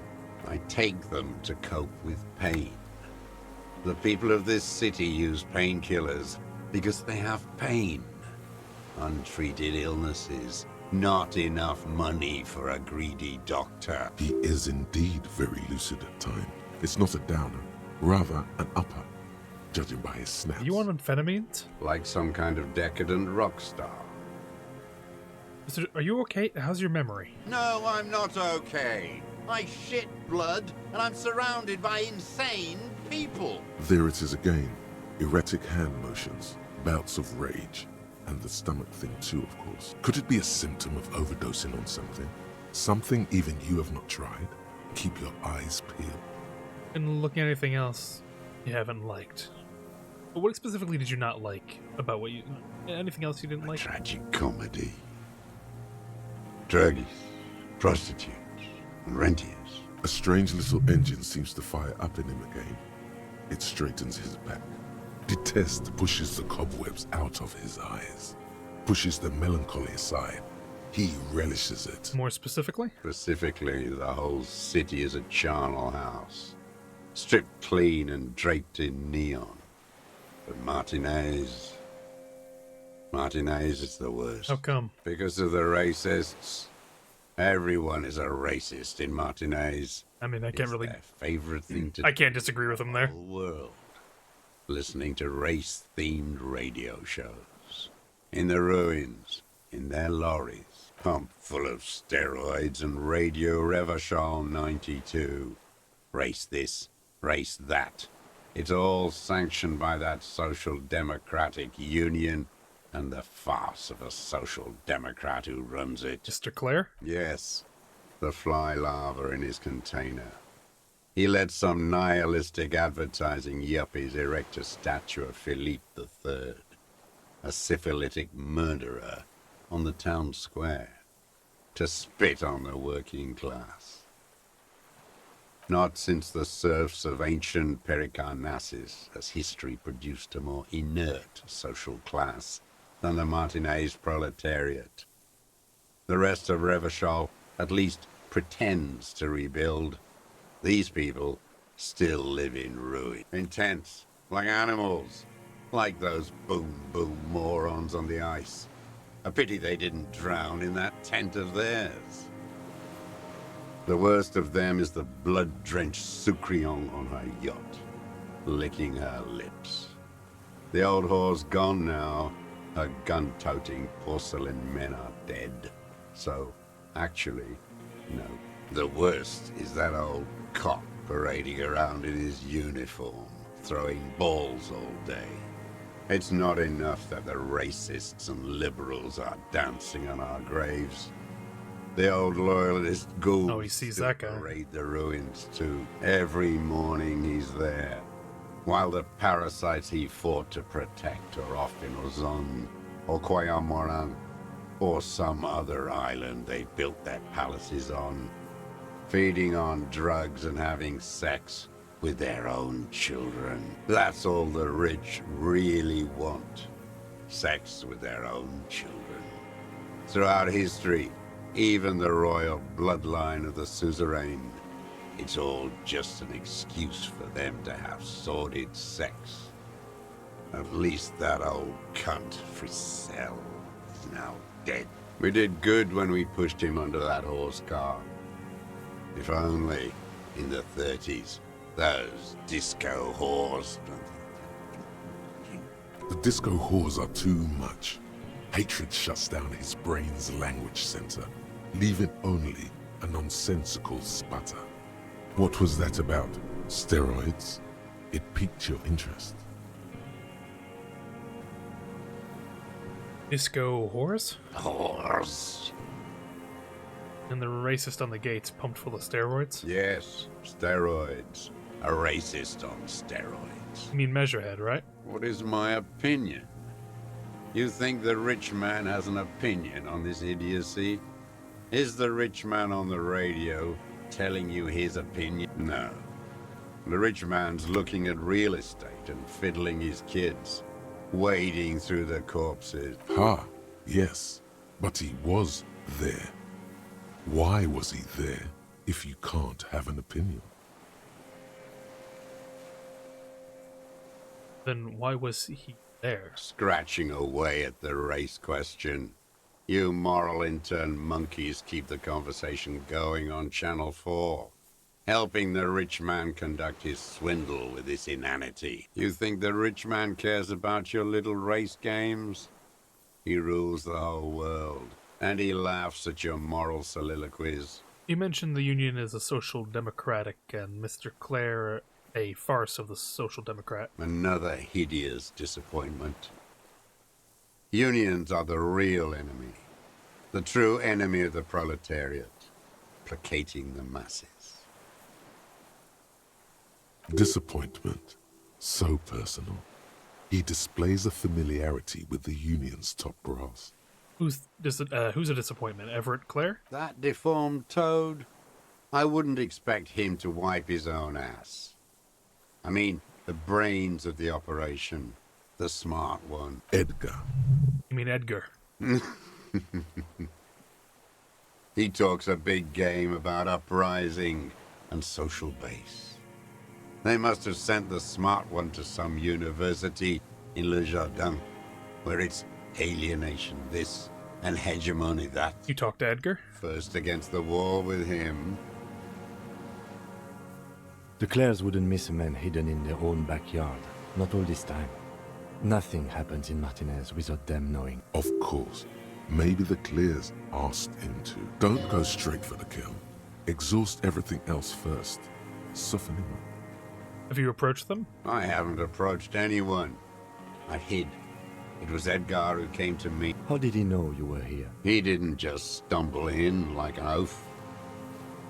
He figured it out. Some kids told him about a monster on the island. I told you, he has brains. Stepped right off the boat and walked down where you came. I even kept the door open for him. Thought he was a man of the left. Wouldn't rat me out. I was right about one of those things. When was this? 20 years ago. Neither of them could walk now, could they? They were less fat then. That's around the time the Clears came to power. What'd you talk about? Edgar did the talking. Oh, did they pay him to assassinate the one political opponent? I say one, probably multiple. About the struggle. Flaunted his pink degree. Even quoted Marzel. Explains how Claire's had a sight on us this whole time. Never trust a social democrat who quotes Marzoff. Oh, and charity, too. They love their charity. Offered me blankets and social housing. I still have the gas cooker he brought. And he let you be here? Let me be here? The ZOC is an unlawful successor of the Commune of Revachol. We took this fortification from the Loyalists. Even the Clares understand this. They let him be here. Understanding was a courtesy. But why such a courtesy? Mr. Dross, did you kill the Krenel mercenary for the Clares to incite a riot? I'm not doing anything for that swine again. Again? What have you done for Edgar before? Tried teaching him some Marzovian socioeconomics. They didn't stick. We parted ways. Okay, he didn't do the hanged man for them. But he's insinuating something. Yeah, I figured. Glad? It's all gone. Get my logic out.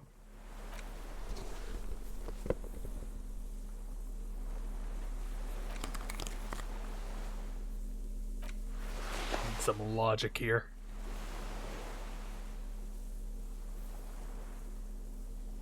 Yes, do you wait? I'm gonna be so fucking logical.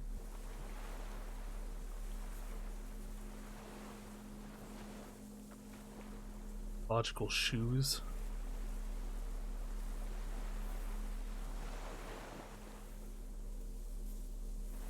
Have anything that enters logic?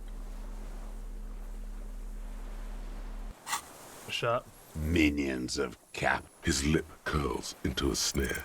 The connection comes to you like a splash of cold water. Dark, cold water. Many years ago, when you met Edgar, the Clares didn't run the Union yet, did they? He acknowledges it. Here we go. A twist behind the dark. Who did? That bourgeois cow. Tiffin Holly was her name.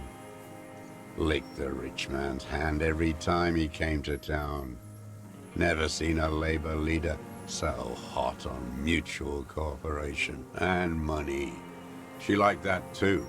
That Holly was a real bridge builder and a deal maker. Bordering on sentimentality, it drips out of him, tempered by something familiar to you. A familiar rage. She was also a woman, wasn't she? She was. And she was real soft on those money men. Had a Barbara Muscova bag over her shoulder that she liked to bring to work. And then she just disappeared. Called in, they say. On the eve of battle. Ran away. Vanished like a piss stain. No, that's not quite it, is it? Did she? They say her daughter called in, not her personally. But that wasn't really her daughter, was it? No, I guess it was not. Edgar had someone make the call. Why is that, Mr. Dross? She couldn't make the call herself. Here it is. The bend in the river. The truth. Why? Because she was dead. How come? Because the cow caught a bullet in her right lung. Fell into the canal, grasping her tit and drowned. Or bled. Hard to say. It was a sloppy job. On a moving target. She was going home. Waddling. Dressed in yellow. Drunk like she often was. The ruins are black around her, and she had a yellow leather bag under her arm. She tried to cross the canal, heading home to Grand Couronne or Betancourt, someplace like that, where they build those new bâtiments for the people who flourish in the hell around her. And the ruins. You shot her. Someone shot her. Or maybe the cow just fell. My memory is full of holes. All I know... Another big spike of rage. Different from the one he has for her. Nothing changed. Not in the material base. Not in the hegemony. There was no uprising. Just words. The Union fizzled. Sogged. Nothing came of it. Nothing. Edgar didn't keep his part of the deal. If you were to testify to this, give the RCM something on Edgar, you could walk. We would strike everything you've done and process you as a POW. You were in a war. You were on assignment. We could even extradite you to the Samaran People's Republic. A degenerate worker state. Go shit. No, thank you. I'm Revacholian. My days are short. I will rot away here, in a moral intern cell.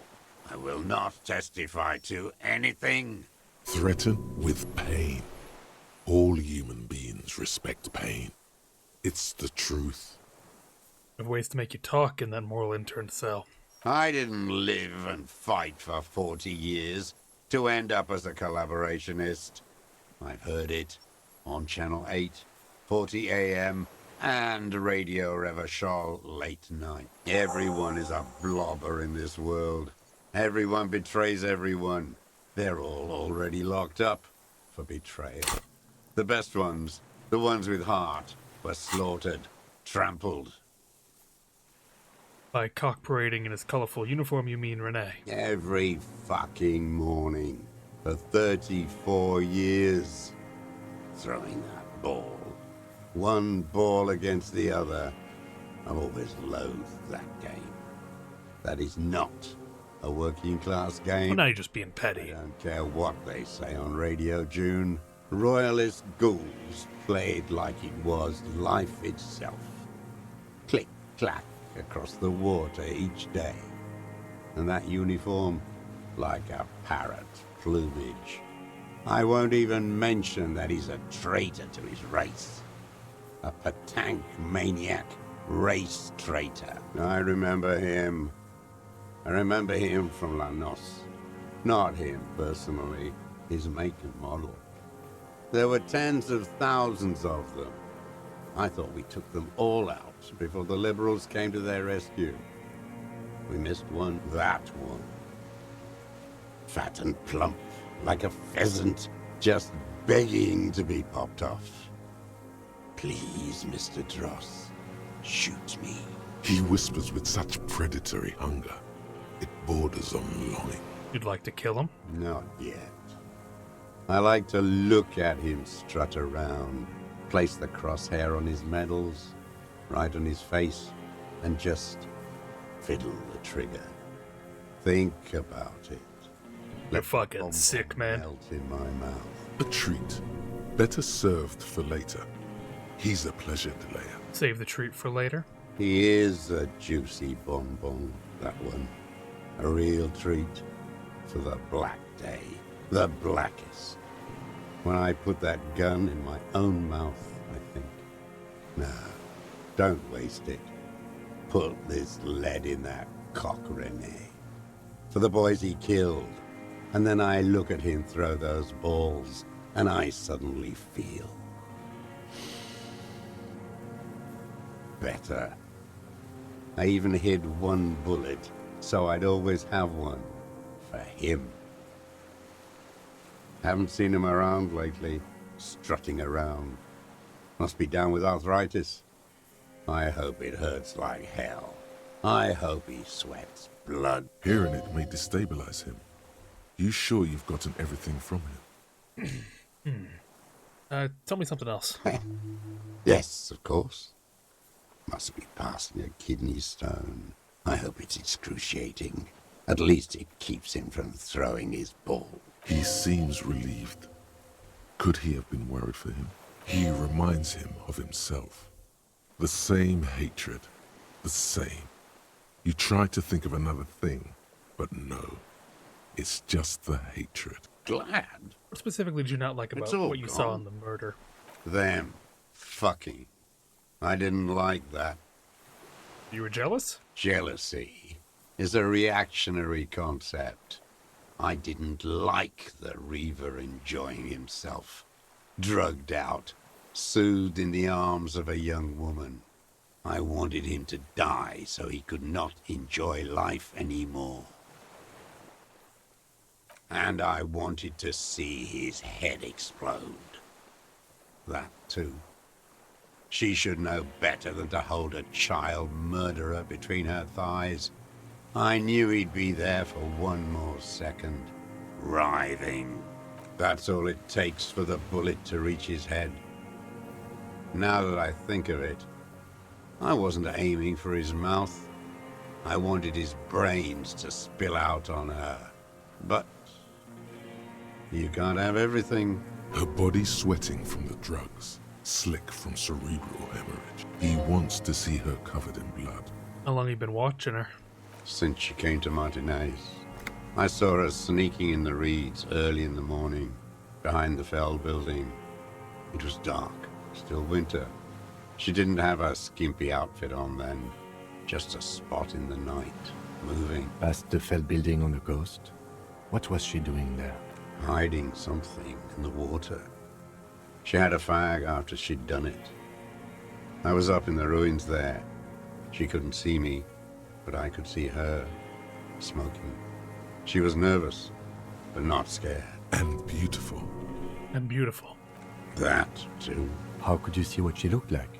You said it was dark. The sun came up. Her hair was like cobwebs.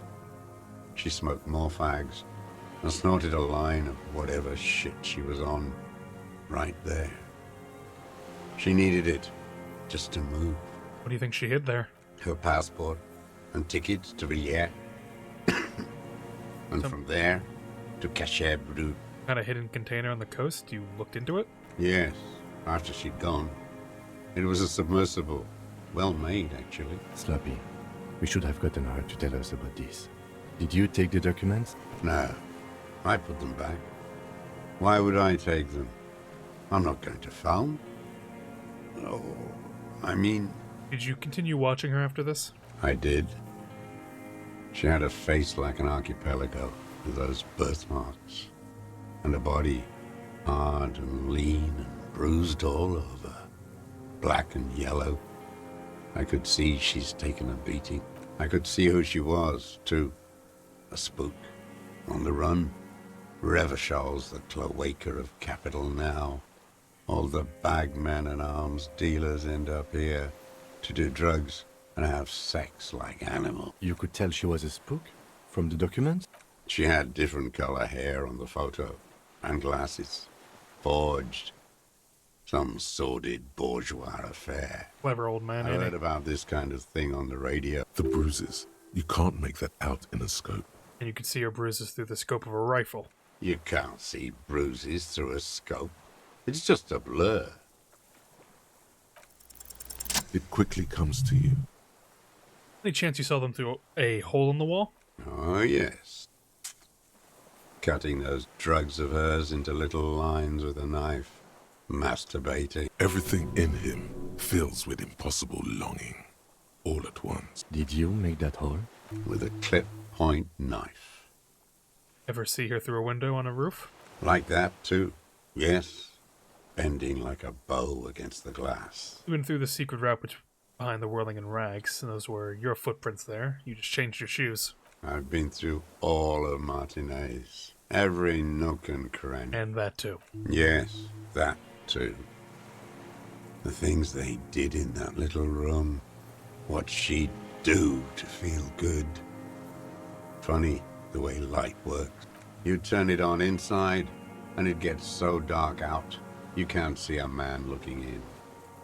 I learned that in the 20s, when they were still hunting me. I've seen people do some shit, but... Those two took the cake. You hear the familiar scribble of the lieutenant's pen. A quick glance at you. How did you get in there? The hidden pinball workshop. I can just walk in there now after a good wash. I told you, they think I'm an antisocial. Closing hour is a good time. The kitchen's empty. You had to open the steel door in the kitchen? How? I got that open a long time ago. Some bourgeois game merchant lived there. I don't know, 15 years ago. He left spare keys all over, and I took one. Then I saw her turn the light on one night in my scope. Andy found use for it. A spare key, like the one hanging behind the Union Box window. He had feelings for that woman. There's nothing to hold on to. Only this. It's not enough. The coals of his eyes glisten suddenly, like stone Fucking hell. water. Is he crying? Man needs to feel something else. In this fight, it helps if you have your eye on something there. It's weakness, I know. There have been others? Yes, over the years. It's not unproletarian to feel something. Was that why you left the dried flowers behind her window? No, Why then? I don't really know.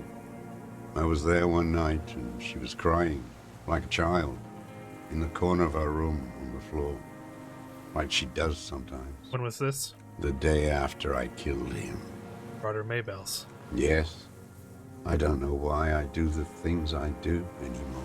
Wanted to console her. Maybe. I told you, I have holes in my brain now. I wouldn't just sit here waiting for you. A sudden pang of rage. If you came 10 years ago, I would have killed you. In the silence, the lieutenant draws a line in his notes, then nods at you once more. So in conclusion, it wasn't about him. About her. Her. The lieutenant nods at you in acknowledgement. Where is she, that Clasier? I haven't seen her there for days. She got away. Let us hear first. She figured out someone was watching her from the sea fort. Gone. I knew it. She kept staring into the scope this last week, at the island, like she knew. She'd look, at night, crying or smoking on the roof, staring right into me. It doesn't matter. Midtown, across the Bay of Revachol, the oceanic wind washes 40-story towers. Above them, Lausanne's central aerodrome, a cocoon suspended in the sky by a web of suspension wiring, encircled by hybrid aircraft. On the platform, a young woman is withdrawing from amphetamines, barbiturates, and alcohol. Yet still, she smiles among the crowd, among the great ghost of the city she's leaving, for another, far south, smaller, distant, hidden, not like the great chandelier she sees sparkle in the night below her. Streetlights, towers, tenements, and water, and across it, a dark strip of ruins, barely visible, if she didn't squint her eyes. He knew she knows. She was looking at the island, figuring it out, day by day, cigarette by cigarette. The old man has fallen silent, staring at your feet. The burnt logs in the fire are moist from the sea air. I'm gonna ask you about the people you don't like. His lip curls into... Yes. Where is he? Renee's dead. I Died of hope old age a couple days ago. Yes. I waited too long. I waited too long and now he's dead? I'm sorry, Mr. Dross. I understand you knew him for a long time. They're all dead now. Fuck him. If he really wanted to kill him so bad, he would have done. There must have been 1,000 black days on these islands. His health ailing. You had 1,000 chances to kill him. And I blew them all. What does it matter now? He's gone. Ancient dust. Heard about him? All human beings care about each other. I cared for seeing his head explode. Now, God damn this world. Sorry. Fuck you. You okay to go on? You think I haven't seen people die?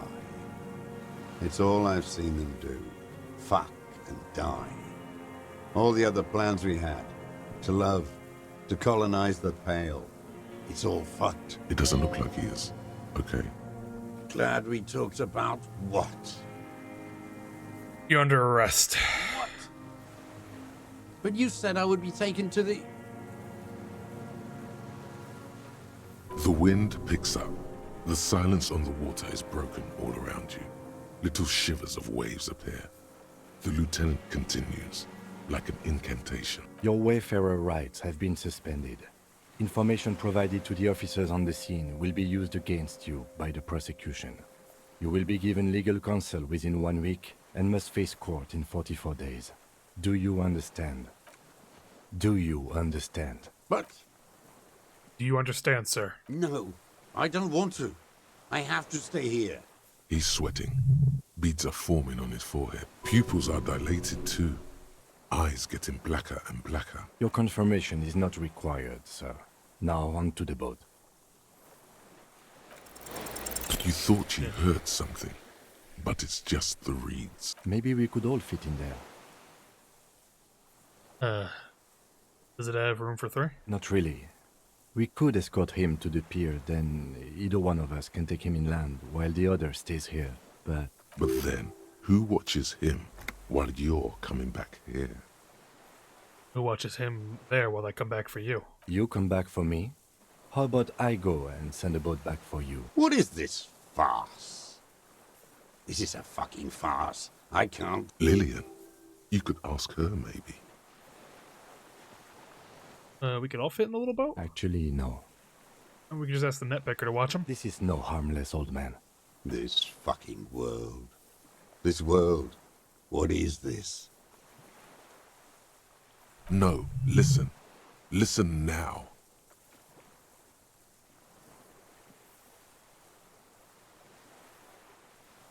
You could come back for me once you've taken him to the precinct. No, it would take a whole day on this island. You go and transport the prisoner. I'll be here.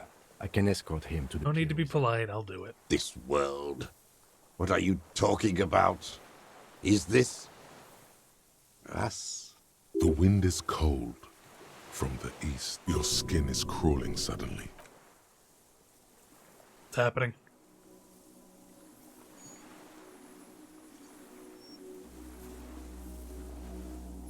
What the fuck is that? Is that the fucking... the Phasmid?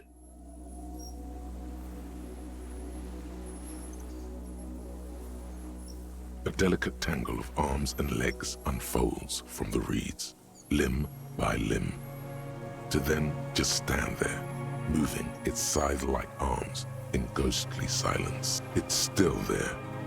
An unfolding mechanism of reed-like chitin hovering in... What is that? What are you talking about? Giant stick insect. There's nothing there. The stick insect is over 3 meters tall. It looks straight at you with its tiny pinprick eyes and its grotesquely small head. You feel your legs shaking under you and your gun hand rise instinctively. There, I see it. Tell me what you see, damn it. I can't make out one small thing in the reed. Kim, can you see it? I can see it. If he can see it too, then you're not totally insane. But that would mean it's really there, spinning slowly, in absolute silence. Its limbs long and slender. Be very, very careful.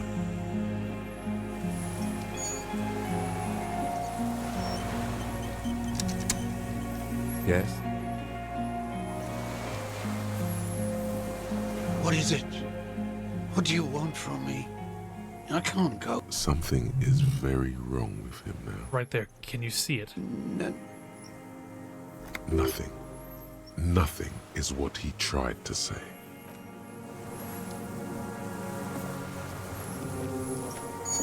The creature stands on long stilt-like legs, antennae hanging from its head like a woman's hair, white and curled at the tips. It is no more than 5 steps away from you. The segmented antennae move with apprehension, searching for something. You, reed-like tufts stick out of its joints. As the insect moves its forearms, it produces a faint hiss. I shaved after pheromones. A reel-to-reel machine spinning after the tape breaks. Slowly, with your breath held, you take 2 small steps toward the phasmid. The creature lets out a series of ultrasonic clicks that swarm around your head like swallows. Sweat drips from your brow, soaking your chest. You reek of it, your chemical. Hissing and clicking, it extends its mandible-like antennae to greet you. You're right below it now, looking up at the colossal chitin of its white limbs. The head of the creature is crowned by reeds, and its eyes are like small droplets of water. The insect stops its stridulation, seeming to observe you. Below its crown of reeds, little pinprick eyes detect motion, glittering. The world stands still around you. Suddenly, there is silence. No, stop. Be afraid. As you do, the invertebrate comes to life. I'm in fucking awe right now. Independent of each other, as if each has a mind of its own. They are white, like stalks of porcelain, knitting above you. Shifting around in the reeds around it, in the muddy water, you notice some of its hind legs apparently standing on the water from time to time. It's that light. Kim takes a picture. Okay. There is no change in the insect's motion while it's being aimed by the camera. It remains fixated on you. In 3. If it moves, you jump back. I'll shoot. Here we go. 3, 2, 1. The shrill flash of the camera cuts the air like the blade of a sword. The phasmid freezes in its bright light. Head turned toward the lieutenant, hypnotized by the flash. Holy shit. It stands frozen before you. The sweat on your arms feels cold as ice, as if you're frozen as well, in the shadow of this great statue of chitinous marble. I got it. Reach out. The antennae hang from a great height. With your hand shaking, you barely touch the tip of the left whisker. On contact, the chitin curls into a spiral, like the tip of a poison ivy. Its touch on your fingertip feels cold, ticklish. The sensation is electrifying, resounding through your body. It is surprisingly delicate, the curly end of the whisker, like a young vine. It's even a bit wet. Looks like someone's got hurt in a fight. This antennae is much smaller than the other one. Be careful, detective. It's moving. You were right. It glistens with some kind of moisture. The creature in front of you stays frozen, Let's pet its scythe-like forearm. The limb before you is incredibly light, like eggshell. It's much lighter than a reed. You feel a soft push could tip the creature over. Its hollow exoskeleton collapsing. Warning! It's about to move. You can sense it.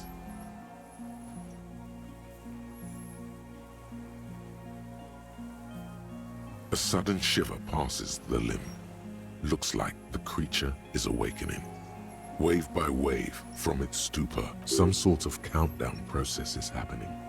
That's all you have time to think. It tastes like sugar, very faint. The anthropod towers above you. Tufts of reeds pointing from limb and head alike. Odorless, mostly comprised of water. Got it. Another shudder pulses through the creature's limbs. It jolts back to life, like a record continuing where it left off, in a swaying, praying motion. Even the small black pearls of its eyes do not stray from you. I am Harry. No reply. A total ancient silence comes from its mouth, along with what appears to be some kind of foam. The stridulations of its limbs continue all around you. Stand on your tiptoes and look more closely. You were right. Little bubbles form on the mouth parts of the creature, on its segmented lower lip. It looks to be foaming, slowly. The foam is white, then yellowish. And it's foaming. Careful. It may be poisonous. The foam slowly turns a darker shade, like burnt caramel, as the insect moves its mouth parts, masticating. The little bubbles begin to burst, one by one. I exist. Oh! I exist too. Tell me what it's like for you. It's wunderbar. Yes, holy is the Lord of hosts, and all the earth is filled with his glory. Now, I will tell you what it's like for me. For me, it is a series of half-lit images, a kind of darkness, being intruded upon, transient, dim, moist. Intruded upon by what? Shapes of plants and animals, and internal sensations. A swarm of sounds, tiny vibrations on the inside of my forearms. All speak of complexities totally beyond my understanding. I am at the end of a narrow funnel, weightless, so light, it only feels like something to be me. In truth, perhaps I'm nothing. I certainly do not have a soul. And if I did, it would never ache. Glad to be me, an incredibly sensitive instrument. Few of us can begin to imagine the horror of you, with all of creation reflected in your forebrain. It must be like the highest of hells, a kaleidoscope of fire and writhing glass. Eternal damnation. Even when you're sleeping, and when you wake, you carry it around on your neck, with eyes open that cannot help but swallow more behind the mirror. I feel great, mute empathy for you. Very disorienting at first, but I'm keeping my shit together. That must be incredibly hard. The arthropods are in silent and meaningless awe of you. Know that we're watching.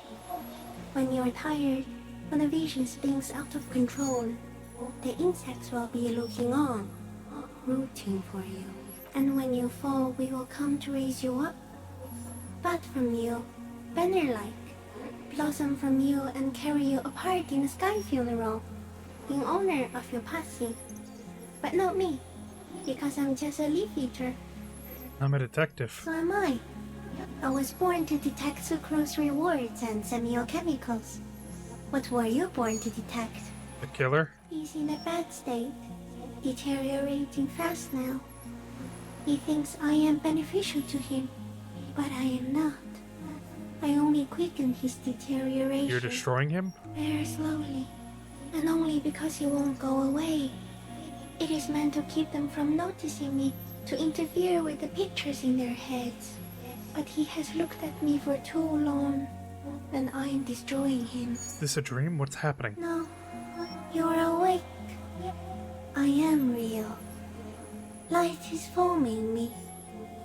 This is real. Where does this all come from? All this around us, the world. Not even the birds know that. Not even the water lily. We can just beat our fists against it day after day, no answer? You can also eat it. If it's a leaf, you can put it in your mouth. Yum yum. Or a reed. Wait, so...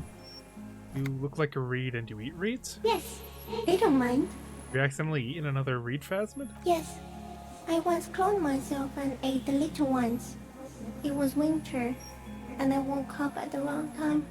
It was an accident. What are you? I am an unknown species of the order Phantasmodia, endemic to the Insulandian Insula. For the last 350 years, I have hidden in plain sight, masquerading as the reeds, molting, cloning myself, unfolding at night to play with trash bins and boys. It may have unknown, dangerous biochemical characteristics that help it maintain its camouflage. No one unnoticed by the first settlers and the land surveyors of the suzerain. Also, by the soldiers of the revolution and the officials of the occupation. Even the Seminese islanders who came here first, but did not stay, have not seen me. I have stayed hidden through 4 forms of government and 2 scientific revolutions, until I was accidentally discovered by a detective of the citizen militia in Revachol, district of Martinez, March 51. You poisonous? Yes. I do not have a starter display, so I use a neurodegenerated element to aid in camouflage. Do not worry. It is only destructive over long periods of time. The deserter. He's been here for a long time. That's insane. No, you are. The moral of our encounter is, I am a relatively median life form, while it is you who are a total extreme madness. A volatile simian nerve system, ominously new to the planet. The Pale too came with you. No one remembers it before you. The Nidarians do not. The radially symmetrics do not.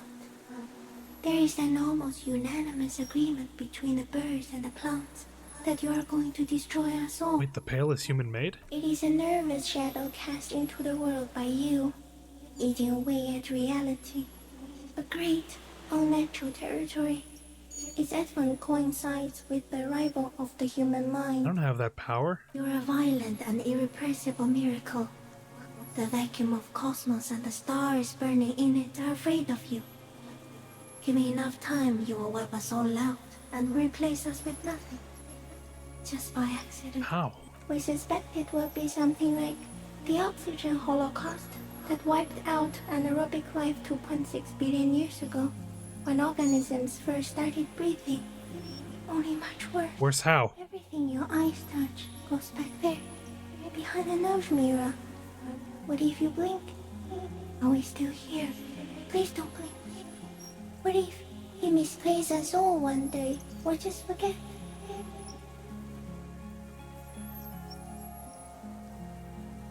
I'll be extra careful not to blink. Don't worry. Please be. Or one day, one of you will close your eyes and sign, and open them to see that none of this ever existed. Kim, am I having a fucking seizure? It doesn't look like that, no. What does it look like? You're just staring at it. I think I'm having a vision about the final fate of mankind. Okay. Is it somehow related to the case? Sorta. I think you should back away from the unstudied species now. I have to say goodbye now. No more thoughts. That was all. No. There is one more. All the creatures I've met, you are the most beautiful. You're the kindest. Thank you. I also have one more thing to say to you before you go. That woman. Turn from the ruin. Turn and go forward. For freedom. Woman. You cannot lie to me. Behind you, it smells of fires. So awfully far you were prepared to go in her presence. And it. I will. She was hell on earth. It doesn't take a 3-meter stick insect to tell you that. As you're turning away, the phasmid mirrors your movements, stepping on the water, the long limbs carrying its feather weight without breaking its surface.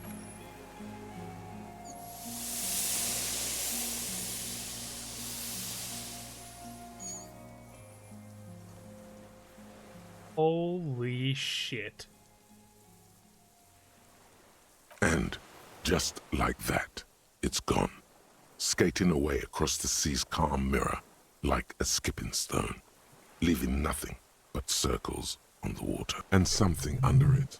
In the place it stood, bobbing there, among the reeds, a collection of items. It's gone. Walk on water? Apparently, yes. Like a water strider.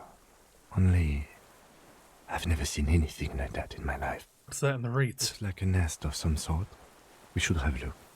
What now? Our suspect is not looking so good. We need to check on him.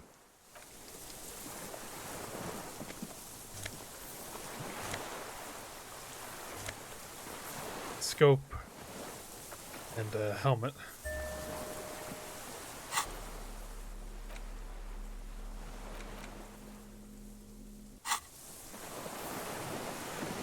Yes? Nothing, I'm just... Damn. What is it? How could you not see the phasmid? Mr. Dora? The man does not respond. He keeps staring, black eyes glazed over and bulging from their sockets. His gap-toothed mouth shaking like an addict of some terrible substance. A light shiver passes him, followed by nothing. His hands are trembling, and he breathes slowly. He's going into some kind of Oh shit, I just fucking hit the fuck out of my mic, I'm sorry. This solves our transportation problem, doesn't it, Mr. Doras? Oh. The trembling mouth appears to sigh. Between this and the broken tire he's used for a boat, I think it's safe to leave him here, while we go and get help. It will need to be medical first, I'm afraid. What happened to this man? Old age and shock. I think it's the phasmid. Yes, the arrest and the appearance of the phasmid, the combined stress. But you think it's something more than that, don't you? Quite a few things about that health check you did on him make sense now. You couldn't see it, Kim. It's just the read for him. That could be part of the shock. But you're right, something is off here. No response. That's how the phasmid stayed hidden all these years. Then how did we see it? Oh, you mean, whatever does this, does it over time? Teenagers, kids, drunks, sightings are brief, and hence not credible. But anyone who spends a long time with it... Yeah, you forget it's there. Mr. Dross, have you ever seen a stick insect pretending to be the reed? The doctors will have to look at this. I hope your station has better medical personnel than 57. This is a little advanced for a nurse. Well, before when I evaluated his state, he seemed strangely animated. He was energetic and articulate. After all these years alone, with little hygiene or medication, I would expect worse. Perhaps this animation's induced by something in the phasmid. It does not seem to be animated now it's left. Honestly, I'm ready to believe anything at this point. Maybe it is psychoactive. I mean, why not? It's 3 meters tall. I think he's addicted to that thing. Like a drug? Well, he has displayed addict behavior, and not just to painkillers. His pupils appear to be dilated. They still are. Maybe there's something hormonal in his relationship to the phasmid. You mean pheromonal? He seemed a little off for a man his age, Randy. The scope? Knowing of her bruises? His disposition toward Miss Orania? I see what you mean. I talked to the phasmid. Said it's destroying him. You should be more careful, detective. Are you sure it wasn't having an effect on you? Maybe. Anyway, it's only trying to remain unseen. The degradation is a side effect. A valid hunch. Long-term exposure to something like that could be neurodegenerative. Also, please be careful when approaching unknown species in the future, detective. He's been here for a long time. Who knows how much of its company is in it? He did seem distressed when it finally came to arresting him. Like he didn't want to leave this place. And the insect, maybe. I have absolutely forgotten to take notes. I hope I remember all of this. This will be one hell of a report. Thank God we have the photo. Found some things in the Phasmid's nest, Mr. Dross. He stares into the reeds. Your words don't stir anything in him. Perhaps you should... Ceramic helmet? Nothing. Just dull staring. Not even rage left. Wherever he is, the last embers have gone out. The war is... What about the scope? I lost... You lost it? He turns his eyes to the reeds again, as he's done so many times. Beige and white stripes. He lost the scope. Then it somehow made its way over there, with the help of a magpie Phasmid. This sight is a T9, Mr. Dross. Was it attached to the rifle when you made the shot? Silence. Not even a sigh. I'm gonna let you rest now, Mr. Dross. The plastic cape flaps around his face in a gust of wind. His back is slouched, and his mouth open. The strength has all gone out of him. Just frail old bones in a sack of tracksuit trousers and a windbreaker. Hang tight. We should think about getting back to the mainland. To get help. He'll be safe here, if we don't take too long. Fucking hell. Well, you know, when I said that this was going to be the best episode, I guess I wasn't fucking kidding. But that's where I'm going to end it off for today. Thank you all for watching. I hope you enjoyed. I hope you had a great time. We got a lot of big shit that happened this episode, and this was easily the best one. So I'm just going to end it off here. No fanfare or anything. It's late. So, maybe I should. Maybe you find someone I can throw it over to. Give me 1 second. A great stream. I think it deserves.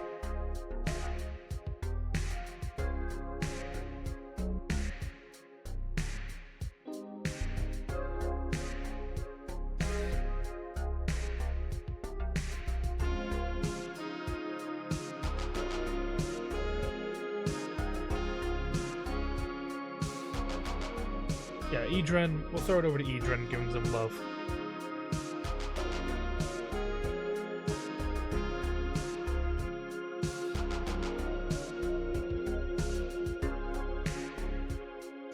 We'll send it over to them, give them some love. I mean, I'm the only one here, I don't know who I'm talking to, but still. Farewell.